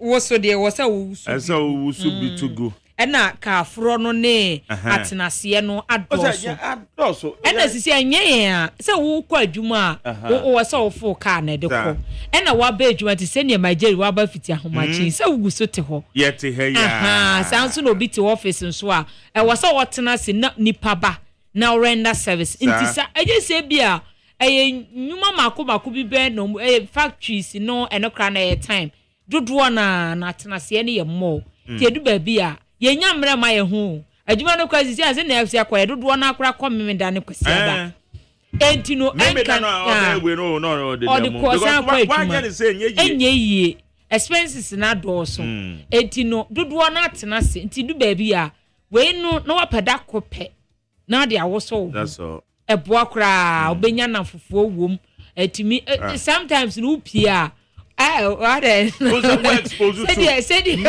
why go that means oh said was he get more actually me say oh David expose when before now for bebre now before the omu do yeah atiantia yeah ho ne ho just a tintin yeah wunya bi ope kokwa benya bi petutu abenya bi ope de ho ne ho abenya bi ope nimu flight achire flight abenya bi ye mu odu animu odu achire oh say bi mo ho a bibia ni ho so mo kan so mo hye ho pa obia ni taste na fu bia ope bia aduma ye fu bia bebe bi sa wo po bia wo ye centronia abenya bi wo si fu bebe bi che se aduma bia doctors fu bebe bi obia bebe ntino wo kati obia one category a ope onso obu o ha ope specific people on lifestyle ye ne fe a ope so no socializing enso onya akwanya nti akwanya no na aba bra ubenya bi na ne no a socialize that's right socialization we are not establish contact no na me ke etu wenum nyina na side attraction of so ho yes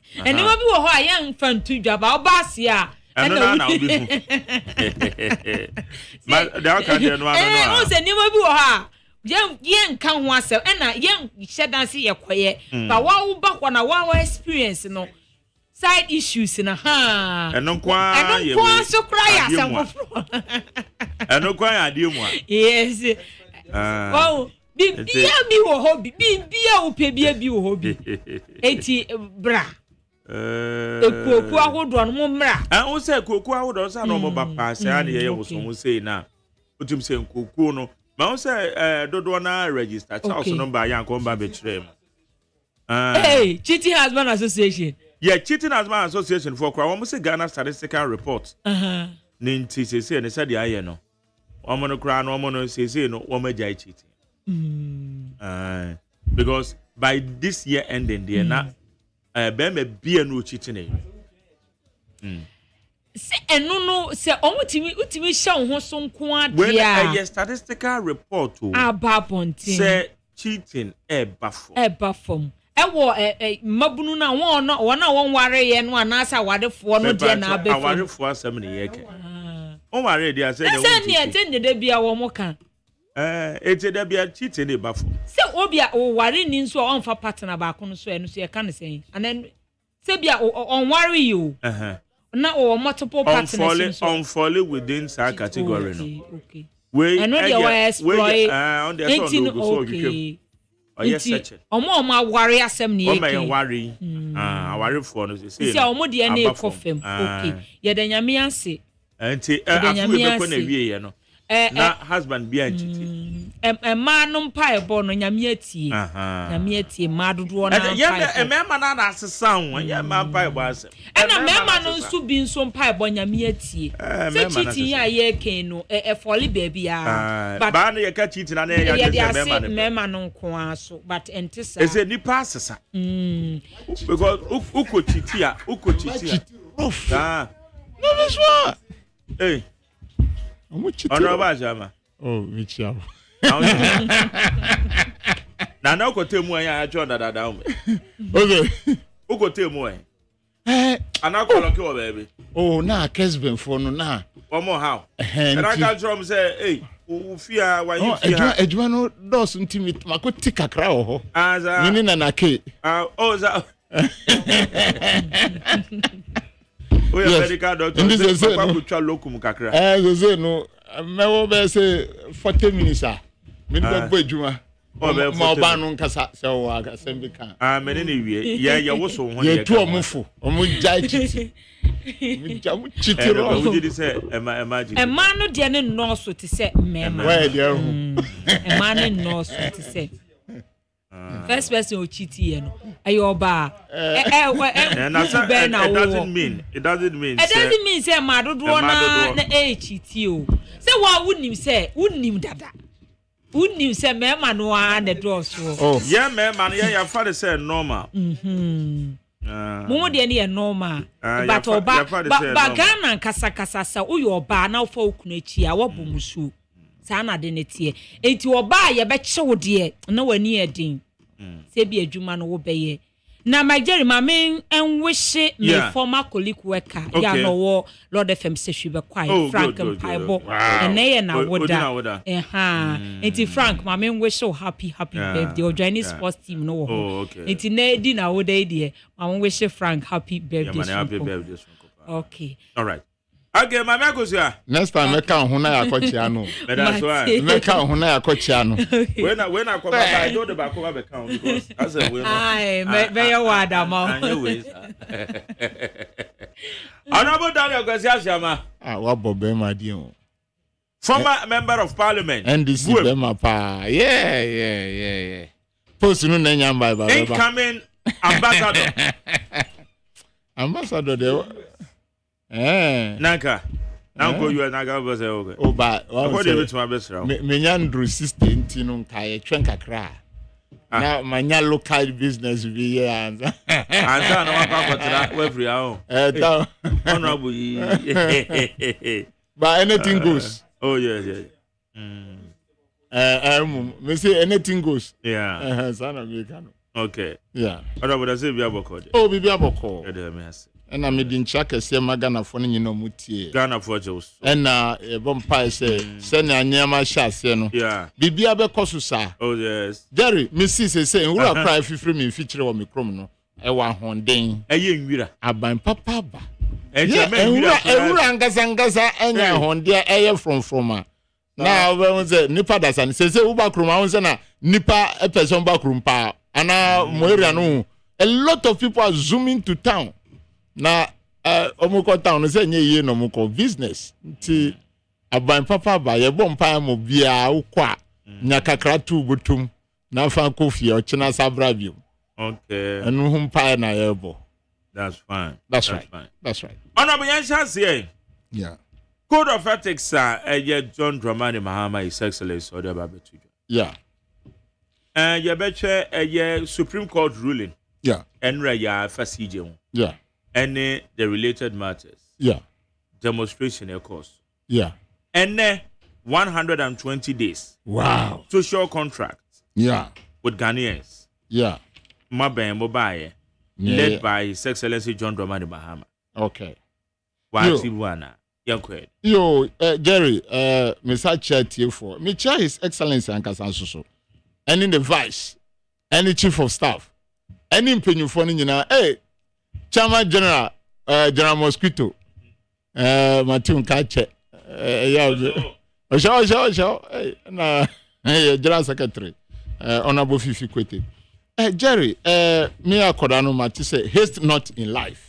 Venye gidigidi ewa brabum nyabotre na mfanto anamo na ansa na NDC aban beba power no na ye campaign and na ye build the social contract with Ghanaians.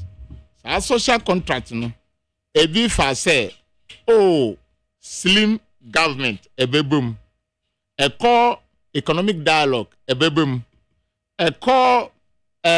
taxes scrapping na ebebum.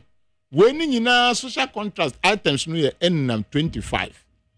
Now if you 25 no ma. Se ukofia ni ye ntumi andisu progress no. Na about to say 7. Okay, yeah, because out of 26 or 25. 25. I'm coming at 26 or now. When you are 26. I mean record 25. Okay. Yes. So don't worry. So done once about 18, in progress 7, okay, not done 0. Inti ushia sana motoni nyina no ubehun say near His Excellency John Dramani Mahama ekaye any NDC no ye gusu eyi no kakra se woni MPP ni te ho a obeka kiro say enna Mahama feli poto but to be say how many months now Mahama back on the no we see 120 days and and but they have forgotten their 8 years.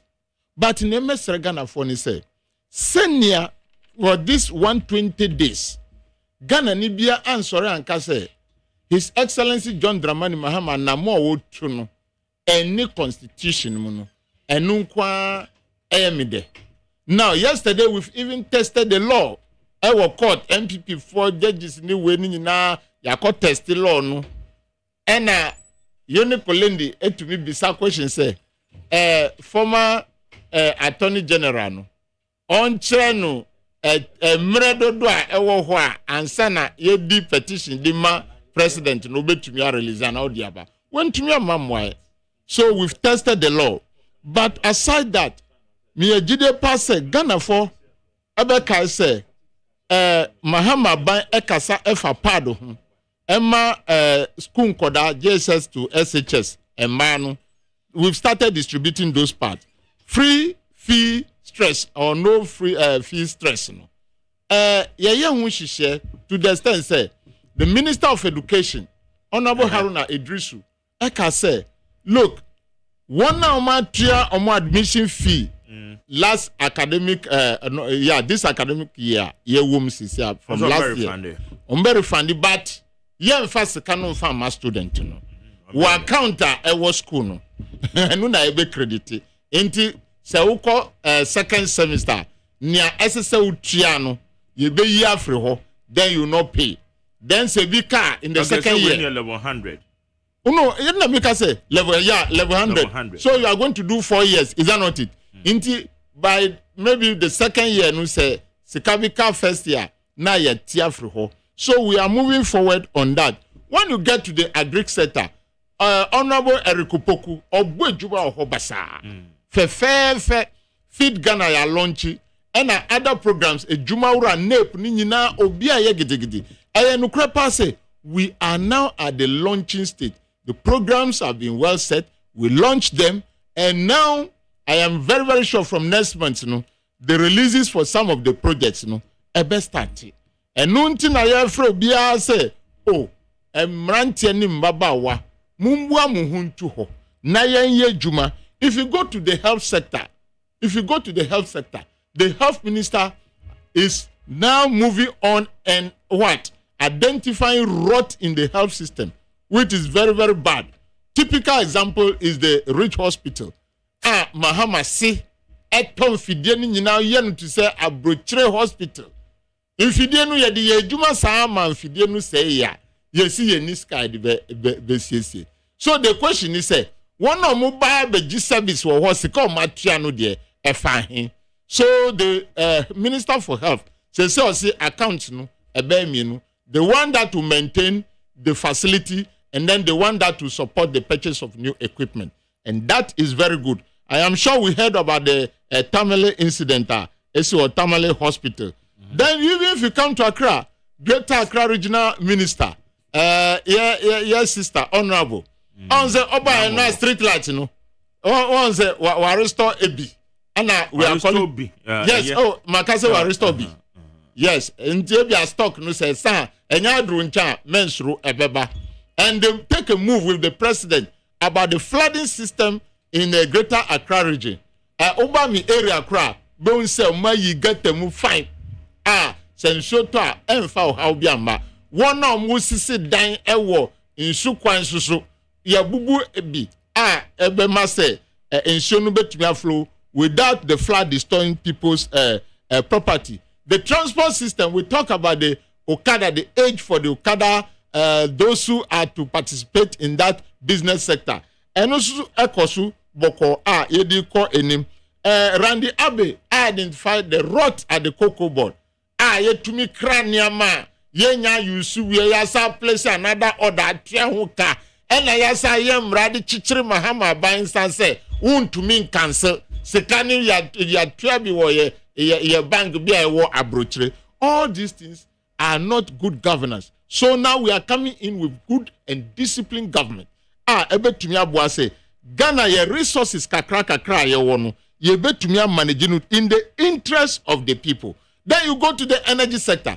The roads are just spreading like something. The cables, the monies here and there. 80 billion, just one sector. 80 billion Ghana cedis. Energy sector. Why? So we have identified, and then the minister, John Jenapol, speaking to the what? Speaking to the stakeholders about how to sustain and plan payment strategy. Yebetua omuka. Because last week, say kapa for senka omu dumo omu machine na omuka chese yedika. But I am sure that the lights are still on tells you that a very good conversation has taken place and negotiation.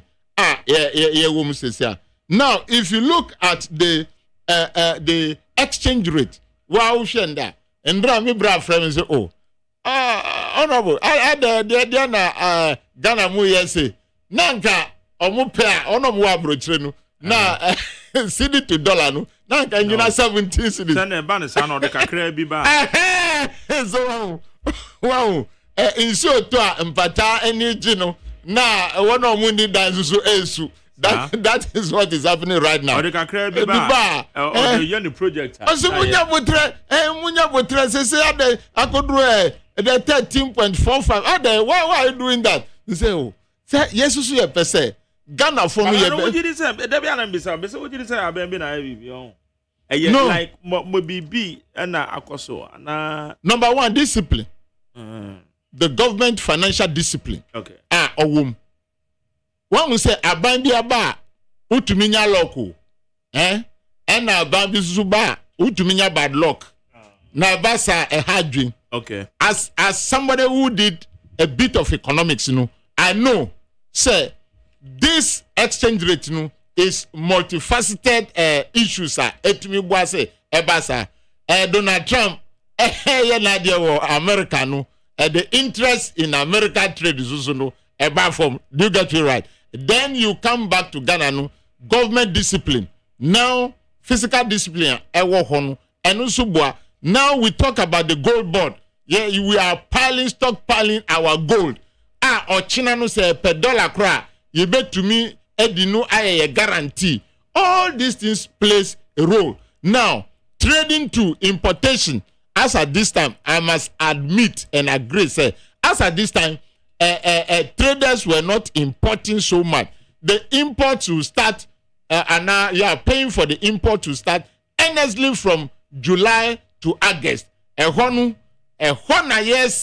for say, look, if those traders request for dollars, exchange rate no, what we must do to curtail that or bring that down is local production.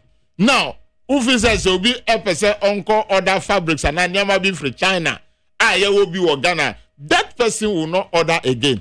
And all the programs that we are talking about today, as a saying fire who find Jim from now till August, no, na eduanimra.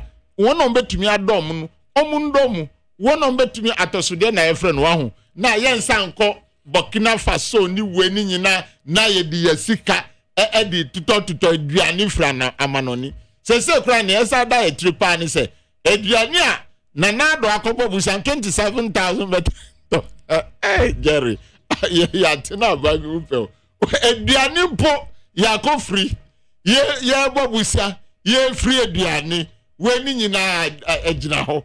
So now therefore se nko tia na do Inti afiwe nyamwa esenko tia nanado 27,000 metric ton. Eni abro ansana ebe hunia ebe dia. But all well and good, say the way I hear people talk about the new agricultural programs calling for the government to give inputs, I think it is heartwarming, and we pray that yedinyama nuba mumayen fanye juma mumayen do because about all that, Jeremy free fear says here. The next thing is to call my wife that what have you cooked? And it is all about food. So we need to put ourselves inside there. Adiba kwa Ghana for ekasa humpa say ebia omunya anhu and he say 24-hour economy. Or MPP for say you are fairly portal. But if you are an ardent follower of the program, sir, you realize that 24-hour economy is talking about employment. And nunti Honorable Guzitano, Eco Parliament, Eco Briefu Parliament, in the committee of a whole, Echiromu Niema any mra, SSANSano, se cry Kasai. Parliament is in recess. Afe nombeba, ama emranu, yedia tutu, bebia SSAN fan too. Because 24-hour economy mainly is about employment and creation of jobs. So therefore, how are the labor conditions going to be? How much will those people be paid? Wow, so it needs ardent law. Yeah, implementing 24-hour economy. Sanya ya implementing free SHS. Echo we are saying no traffic light. Yes, I didn't say it does not benefit Ghana. It is good, but we could have done it better if we were to take time to implement it. Then we come to Mahama case. Founder, Ghana Medical Trust Founder, His Excellency John Dramani Mahama, Edi Basese, say Yedibeye Juma, to cater for non-communicable diseases. Sikayare, sikayare, uyari BP, dialysis weya, uyari diabetes, SSA debia utondro.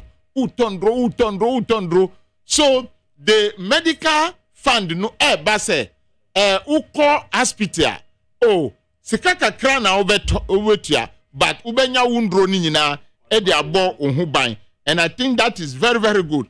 His Excellency John Dramani Mahama Emma Yaswati say nis busumi ensia aketua no odi koshe sa fund nasi ma mesre e de ama that fund say Ghana ni bia wo pepa mumma yemfa sika enhyem sana His Excellency late President Rawlings or the get fund the buyer obia be di adanse say na get fund esi abua Ghana mine sana medical trust fund susu eba sese eba abeye ejuma ubenwa road minister wa free contractor say munsambra be koso na munye ejuma because Jeremy nim say me fansa wam kwan contractor no aba na mbae waba that is very good contractor numbers ogusu ye ejuma wajai minister koso yes and no instructors what from the following Monday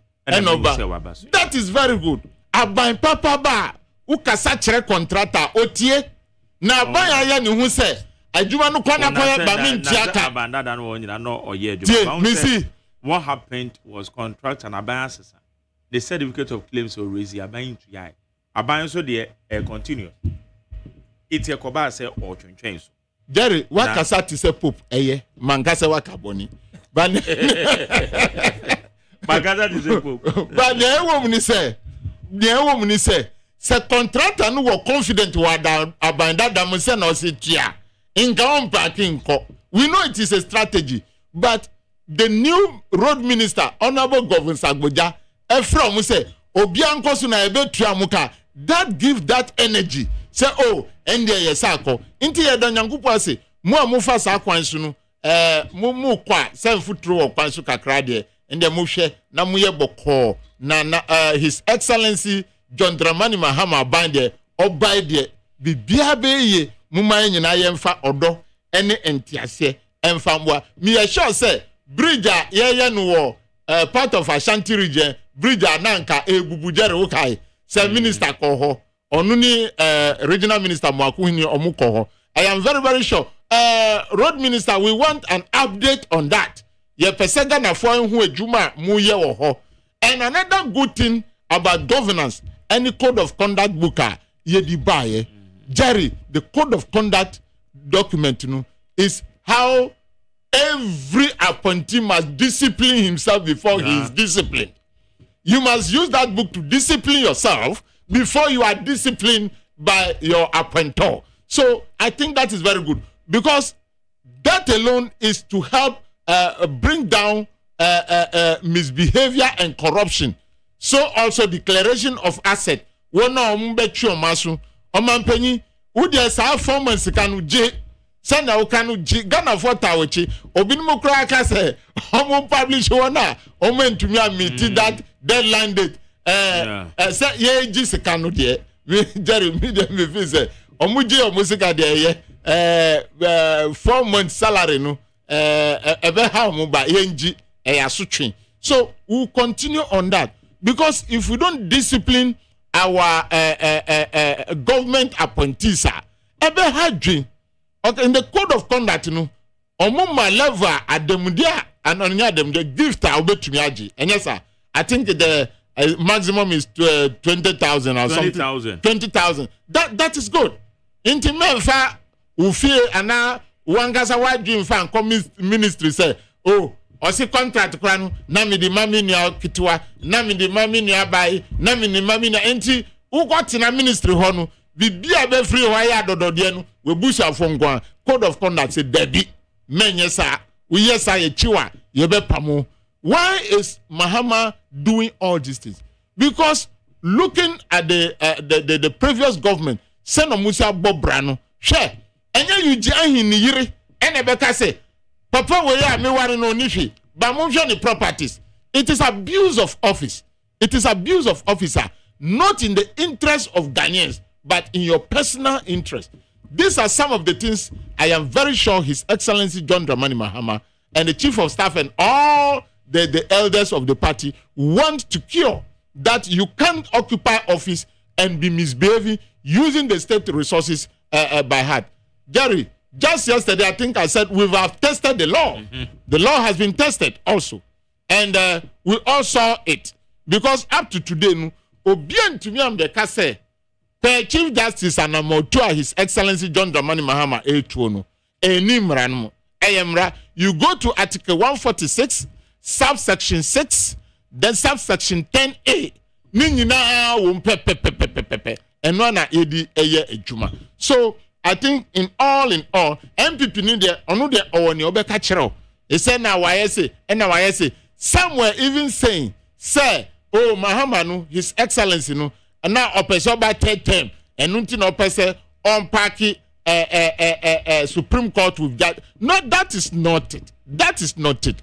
Che, baby Ghana emra edan nenu. Sir Obi Musoka Obi say or third term. It must go for a referendum because it is an entrenched clause. It is not the power of the what Supreme Court that will give that president go ahead. It is not the power of the parliament to give that person go ahead. No, it is all Ghanaians. Anunu yebe vote yes or no. MPP for betuaba, NDC for betuaba, PPP for betuaba, and movement for change for nyina betuaba. In the MPP for omuninam krom na tetem no omudadamo nia eha mini say MPP from penyifo no continuously they continue to deceive many of their supporters. They don't tell them the truth because asema mika say no nanka apenyuma kinim nanka omuloyers ni nyina nim nanka mo MPs ni nyina nim. Why didn't you tell the people the truth? I no one must say your friend is saying Supreme Court, no say your emrani bi oha. Supreme Court decision na you rely on it. And yes, and it. Stand a lawyer for the catch. But beside this question, yes. Now judges, okay, say third term inti, and no package judges now. For what reason? Stand a lawyer for the. For what reason? Ti no package. Those lawyers, you know immediately they are MPP lawyers. Did they ask Nanado? Did they ask Nanado time our party appeal court ni Supreme Court aya kasa sa nipa oye lawyer nia o bisa sa question dey na wa bisa Nanado. Didn't you say that it is abuse of office? We said so. Now answer Nanado abankra bekon. So musa the nipa 5 din court so Supreme Court. Now it says there is vacancy. And yes sir. It is say Mahama say that vacancy no ye filia within the term. That is wrong. They are doing politics. And nunti Jeremy Minkachro. Me prayer point and he say, me bompa yama. Say MPP for gusu etwan trono. Sa party no engu this year. Omun koso na mo yamude na me ma June. Omun koso nunti na maja without it no.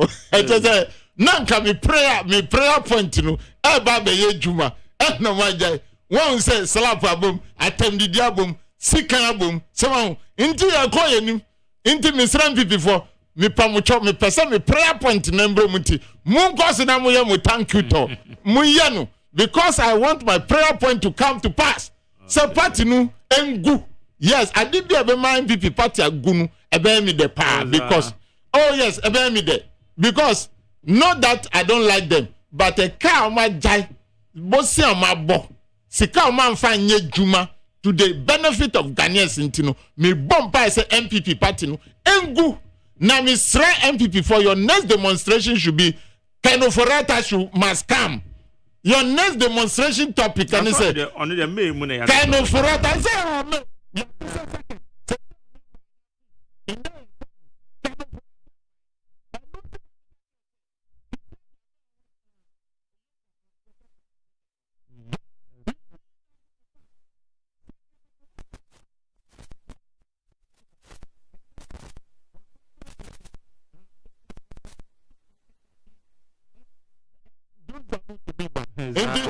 Mr. Someone try emphatically Niobeyama and a date time of arrival of Kenoforata Padia as a saying Pam Friho. Because Mima Camper say Sasama Mitia no cra now no Ajabenu no Kisa Jaben special prosecutor. Okay. Now Gabia Trida Kulaya. Hey, you know, MPP for Bia appointees, not those who were employed through Pontio Biakra. Muma, 1 hour appointing no munye juma na omanu enkosu because these issues are when we say they have an agenda. Afenyu Makin, the minority leader, or Kase Jerry, or see or no, or a minority leader. He doesn't have any responsibility in terms of development for Ghanaians. Inti se NDC for edio masema ba. Ombechi no time. Ti se chewing-gum. Ube hu na 4 years aso. NDC ontumi nya na adwuma. So that is the agenda the MPP people are carrying. Into my penny misro. Pam MPP for nyina na na do appoint omo amusu da so te hon. Sack them. Sack them. We don't hate them, but just sack them. Omun kofie. Saban sisa. Na do wamba be pam governor of Bank of Ghana. Also no ntumi nya adwuma. At a point in time, ye try governance. Now, why not that was he say? Oh, Mudosu. MPP appointees. Oh, Mudosu pa. Mimbo biadi. Oh, Mudosu papa. They see how many can say teachers. 2,692. One more year picketing. But no can say see one more Ghana education. So I'm not Honorable Julius Debra. No, Mr. Jerry. The end no more picketing. Because they say one appointment, one validation, no one form that down. One appointment letters, 8th November. They don't even fall within the category of chief of staff. Validation, we no. So one form, one may be beyond your form of that previous government. And I bet you buy, directives from chief of staff. Yes. And Rinti, one more can say, teacher, ni be a wunyanko payroll so for you matter. Yes. Obi, I didn't know. Okay, yes. Because process no chief of staff kan. No, sir, udi ni payroll so. Bankasa. No say. Obia ye recruit no after 7th December. On for the human tour. And the Ghana Education Service Director crowd the chief of staff say, "Oh no. Oche chief of staff say, no, directive no the my no. Our form on the OBA mu say, Obia one payroll Director General Ghana Education Service. Obia won't call payroll so for you matter. Meanwhile, Obi ya fano 2023. The staff ID mine. But on yanko payroll. Uncle payroll so. Who catch any fund of 2023? This one for the Juman. Our coach radio all this years. Nyabutran sana benumu. And Nyabutrebi, I mean, Nyabutrebi. Yeah, didn't pay you phone come. Say you far Obi 2023. I didn't know one payroll. Nanya the discrepancies. That is the discrepancies. Discrepancy one abrofucation. Something tank kitia et parade nation. You can't say chief of chief of staff. Nakambeka chief of defense staff. Chief of staff. Or say after 7th December. That was the directive. Chief of staff. The appointment here 8th November 2024. The appointment here October 2024. What's this any panic movie? Because on co payroll. So me paucho. Say chief of staff there, say onye teacher. Or chief of staff. And a GS one of my teacher form page for no. Money be payroll no. And all kasa no. It is na wetrema GS for no. I just say chief of staff no there. Okay, na GS for never. And a GS for so chiro say. And na sintin tank kiti ewo ho. Into my answer. Yen share GS for the Sankrat and the baby. Yeah. And immediately one more withdraw. Yeah. Say, okay, more appointment, and I'm fully within that category. Yeah. Be answer validation. Be that's right. And I'm validation. Yes. Now, there, Yana Krane say, one more call regional directorates, Nana can no man 9 pet and GS forecast one more fan. One could do what? One more than Rama Bear Miensa graduation program, one Ghana card, Munko Fendi answer family. Minia. Nipana travel, what travel from Asante Jaben, Yadana to Ningo Pram. What's on Sanko back? On Sanko family. Frustrations upon frustrations. And nobody teachers here. Oh, Jerry, I know that me Maudi, me Mamudi, one SM travels. Yes. By Jerry, Nyabutro. O man penyi kura ye to abamano no 4 months ni ye ntua ne kawo bibia ya botreo me ye time me ye teacher me we school no it took me over 6 months for me to get you're correct. Do you get it? Inti say no. Yeah, funny person so man nchero. Yeah, system has been there. No, one will say educhum no abe say Ghana system. Na nkomu si omo ye term semester. Okay. Say no yes I go back to the term. Inti term. Do you know when they pick student teachers? They pick you around July, August. Now I call station. Into munya botre nanu ma hu former deputy minister ojina kutukutu umwati na woni educhu umwati na oma ye nyama troka se no usa ko gina wo ye de damn onunu damn me ka kire no enyo mu na be dada se nipa ma hwe mu e wo senior high school e 5.7 million se no mu be say 3.5 damn nka okutu kra nka dade bi woni kotodwe onu ne educhu nyama ma se wo krom ha who sacrifice school nkoda say gina aban papa ba ye ba be ye djuma no yiye who ofra konya so how many days ni enye there 120 days now as of teacher say and I am fam adanti na wo fam those people completed school during your time also for the honorable needing credit say mami needing former deputy minister your friend reverend in team fojo yes also for team fojo also for team fojo nkoda uni omko gbakotojo ho no wo time no ma we school adanti na mo post them. If you really want them to work, why didn't you post them? Musora mu your politics. Uni honorable educhum so crazy also be the presidential candidate. I have said it repeatedly. Said they were posted. One more trade, one more cohen higher dying. And no musi say cohen higher down. Why you post to them? Go again. Must them no where they will go. Aye. And yet the beginning of process. No, I process. I don't know musi. Omo from school when Mumbai. One when you see on National Service Secretariat or authority. One when you see ghost name ghost because I was in this country when Nanado ran this program of what NAPCO. People who have completed training college, you know, omutifie and no man posted NAPCO for the Abami Chrome. Some be chradie.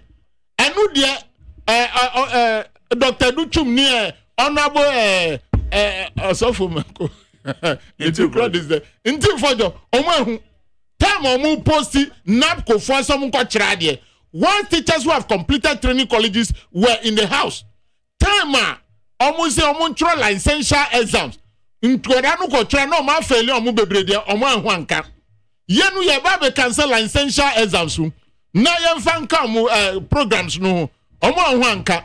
Ye aban papa ba ye be bu adwuma obi anya botre me ametia me ni salary bia so ba me nsu omampanyi ye ntuaneka ba onsu ena ntim for job kwa teacher for say ombu nkotodwamo ye de. You should tell those students the calendar of teachers are time I say yen foul ena unkoko ye dwuma no munja sa politics no enu nti na me see me prayer point no ehu hia me pa onyankopon ongu MPP this June no family and I pray that they should continue with their work. Thank you to na yen hu e just say ho na nyama bebrebe tumi ase ti say atoye nchem ho na nyama no be. I don't know the reason why they have stopped. Chama say over the demonstration na no stop it. Almost stop you omo ye ndem mo infa jere omo infa because what can me Israel no be Canada Japan on san ko ka mo ho e ho na me mpa bobebem.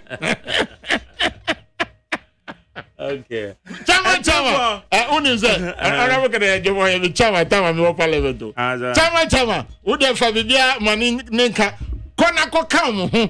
Na mu ye thank you to no. Na mu wie. Munyambo tini we ni nyina. Nti mi sro bia. MVP for mu nkoso na mu ye. Na me mpa bo me prayer point no. Embrum at the end of the day. Okay. Higher need 100.9. Maybe kwa amano so. Na me wakasa pa. So was me ma 40 minutes. And 40 minutes na me dey man we. I was ma 40 minutes and me ma 40 minutes. Yeah, kwa man so 03033 03022 57902 03022 57902 and 03022 43540 03022 43540. Na menu adventure but me wo mame ka we infantro answer na me call okay mame fa amani wie me ba cho me watch you Yeah, me or Jerry. Yes, I tell.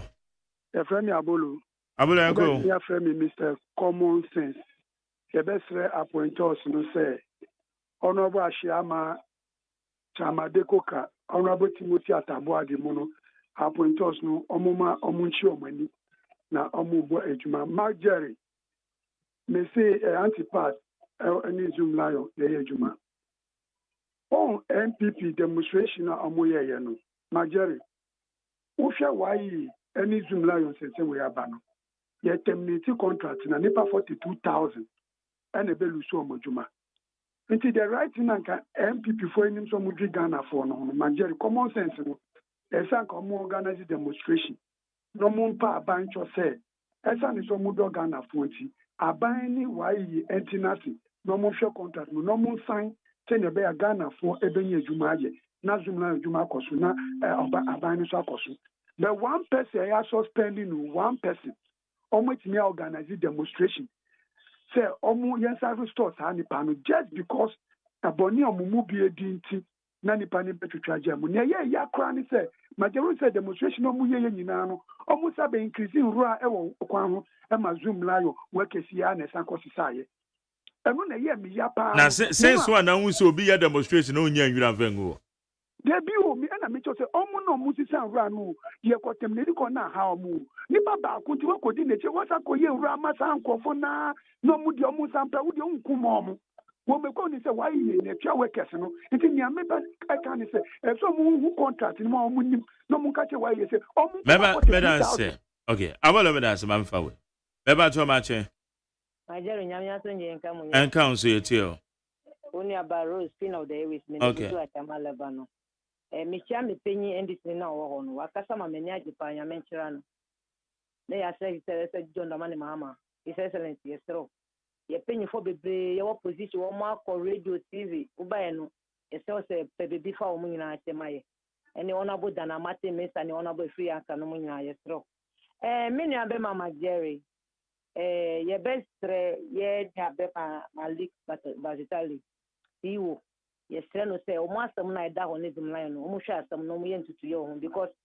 da no me ko baby bola me ko hu wo e ho no mo Nigeria e time dudu because e ho ye ministry kese e ho ye masa ama na buso enti o mo ye tutu ye ho no mo ko sista bola no emfi ho ne masa aka tremia me nua be ma ne me honorable o mo parliament say di o mo nim say emra na ye di ejuma wo Ghana ha because ye nya lawyer na kasa ka tre te chief justice kasa me hu ni video o si Ghana emra na edi ejuma denti na aban bi ba o di mra ye ejuma no o mo so o mo ma kwan demonstration na o mo ko da no me di government ase but me bisa afanyo mic say demonstration o mo kwan no rubber bullet aka ne ba ko ana ya tu nsohye di ago obi so o ma hu se na aba papa aba wo badaye o wo tima wo doma ni man wo hu se na aba papa ba o time ye for demonstration rubber bullet na o di papa ye ti edi nsohye gu ye so pepe egu ye nim but ene o mo ko free me o mo nya every week dia o mo ko be twice ya mo kwan but his excellency John Dramani Mahama why you focus e wo juma pa o pese wo ye ma o man no onu ana o ye onko so no ye nyame so be boa no o be dinkuni o di Ghana be si bo sha sa so Ghana fo ni nya be hu say leader papa ne anya ampa se na ma ba youth ni na waka kiro mu say wo pese o su insa ne juma me diska be hye wase no piensa ne juma uwi afasika no pate leader be ne be ye we akofaro abedi ya bro kronu na mo abebo me so mu na ebe gisika na from okay me dan say my main fa next one me ba cho ma che me ba cho ma che me ma che hello okay my main fa do me ba cho me ma che yeah Charlie too Jerry Uni abema ajano wana mikasa freedom abinya. So jidi se nyame adum huye papa. Majari mami chia NDC form penny for ya seni ada mi bodono. Experienced politicians like Adekoka and the rest. Yabasre yafabu shababi o. Ultimate two sabi the experience the old girls, you know, FM gusa yabasre mmeranteɛ na yɛde kɔkora mpanyinfoɔ mutimu bɔbiw ɛde fra na yɛnkyia mpanyinfoɔ nyinaa kyama jo no mu nyinaa ne kyama tɔn obi no nyinaa hwɛ yɛnka nokorɛ ɛnkyerɛ nipa npp4 da bi amika sɛ mahama ne ti mu dwo ɔmo anya ne fo ɛmu yɛ mmarima fɛm na ebinom akɔhyehyɛ. Okay, Mebacho, sorry. We're free, so you're fine, Marche. My Jerry. Yes, I do. My Jerry, Namisha, and this in the Horpa. Namisha. Now, always say about Papa Nabano. This year, Ubia Hoton. Ubia Kasai free, demonstration we and the MVP address of it to be Bobby too, yet to Chibikogum, we want your channel. Yanju via. Oh, dear, my papa, why are they pa? Charlotte say, Omuyi, Charlotte say, and one air demonstration. On a petition for will be a man petition. Any of the Pamono.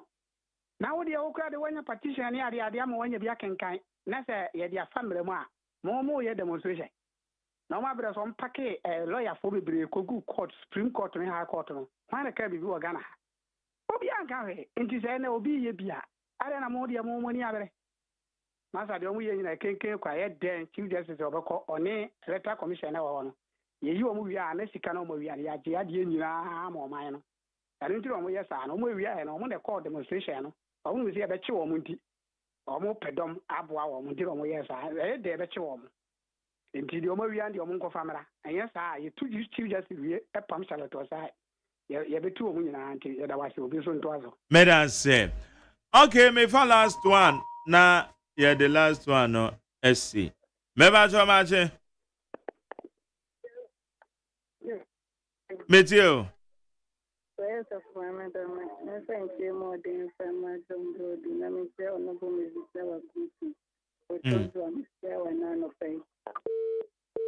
Oh, man, so okay, yeah, they see, yeah, do be ass. Mamma free, you know, yeah, damase. Yes, so it's on all. Yeah. Yeah, yeah, Conti. That Obiase. Yes, right. Programs are banning Obiambon body because in 2028 election, yeah, we are going to use good governance.